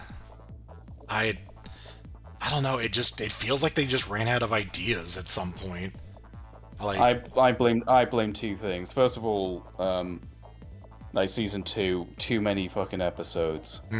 Like just they spread themselves way too thin, and to the point where it leaked into season 3. Like they had already produced some season 3 episodes. Yeah. Which is insane. So it's even bigger than we're actually giving it credit for. Yeah. And then I think season 3's biggest problem is they were doing the movie. Because the movie is absolutely on par with season 1. Absolutely. Like that is, yeah. Well, I don't really put much thought into when the movie was made whenever I refer to it, but I always kind of lump it with season 1 when it was at its peak. So yeah, I think they just made too many episodes in season 2, and then 3 they would probably just focus on the movie. Because season 3 in particular, they're just shoveling out whatever. Yeah. And the big crossover with Justice League was just falls apart with that one damn plot point. Yeah, like there's a real weakness in writing at that point. Like, I don't know why they relied so much on Kobra. God. But... I don't remember them being this prominent, but my god. Even the crossovers. Yeah, yeah. And the fucking crossovers. Oh my god. Yeah, so kind of... I hate to say mixed feelings because, the show was still more good than bad, but... It gets disappointing, though. It's just, It is. I was if you really... got, like, better in the middle, then it'd be a different story. I was really let down by how excited I was after season 1, and then just kind of got more... Just a show. Never hit that high again. Yeah. They started strong, and then it felt like they were just churning out stuff by the end. I honestly think a big part of that was losing Powers.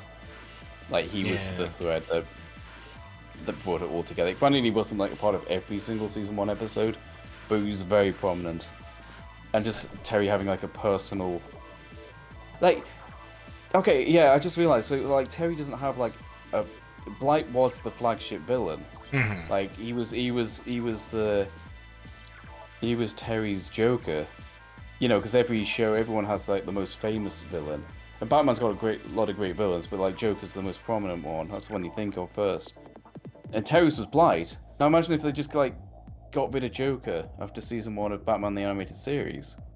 That's kind of what they did. After 13 episodes, because season 1 was 65 episodes of that show. This one's 13. Yeah. After 13... You know what I mean, like early. Yeah. Yeah, like super early. Super early. Like 13 episodes in, you're just like, oh no, now it's just, random dorks of the week. It's just whoever. Yeah. The most the most recurring villain he has is Mad Stan. And yeah, Mad Stan's pretty funny as well. Like if you want to talk like less side villain, but yeah, it's kind of bad. Yeah, when Mad Stan's like one of your highlights. Yeah, I mean he's great, but he's like a gag side character. He shouldn't be. And he outdoes a lot of these villain of the week. That's the problem. It's the villain of the week, and that's kind of true for season 1. But at least you had Powers there to kind of tie it all together. And I feel like, and that's when it became a bit more. What's the word? Like serialized. The opposite, like syndicated. They're all just in isolation. Yeah, I get why the network would want that because you can just air them in any order. It doesn't matter. But it's just little bits of continuity, especially like it's Terry finding his footing as Batman while dealing with the guy who killed his father. I don't know why they killed him off. And I did kind of spoiled that to you when they did the thing like he's coming back, and I'm like, no, they're not. Because that's such a indictment of just how much of a letdown the rest of the show is. Like, they took the one of the best things about it, and then they just killed it off, and then they tease the idea of like, oh, we can bring it back if we come up with some good stuff for it, but then it's like, no, we're not going to do stuff like that anymore. Like, even his son didn't really do much. No, that was... one episode? It was a D episode. It was terrible. Like, they brought him back finally, and they did shit with him. Like, I think... And then he's like, if they did continue the show, he got arrested. He's gone. Yeah, they that was their one opportunity. But I think... It could have been Blight 2.0, but... I think one of the more indicative things about the show was actually Ink. In her first episode, she is a mercenary for hire for Blight. Like, industrial sabotage. Yeah, like Blight hires her. And then her second episode, also in season 1, it's about getting revenge. Like, it's about, she has to come back from the setback that she was experiencing, and she wants to get revenge.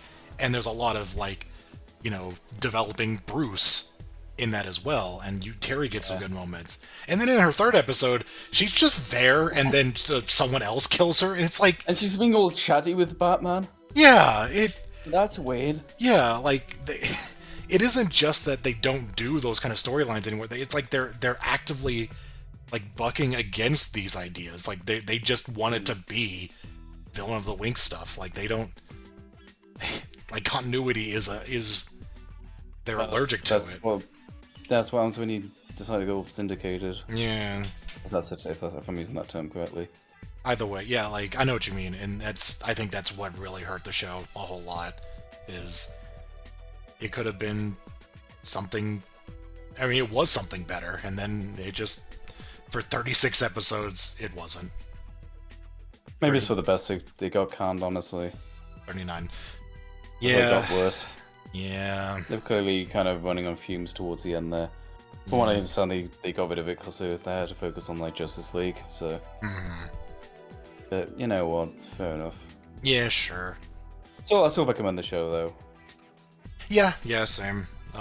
but not season 3, which is the one I didn't watch as a kid. And yeah, no, it's definitely just not as good. It's got a couple of worthwhile episodes, but you would I just. guess I'm saying we're kind of using these dividers, but it's also like the second half of season 2 also feels pretty distinct.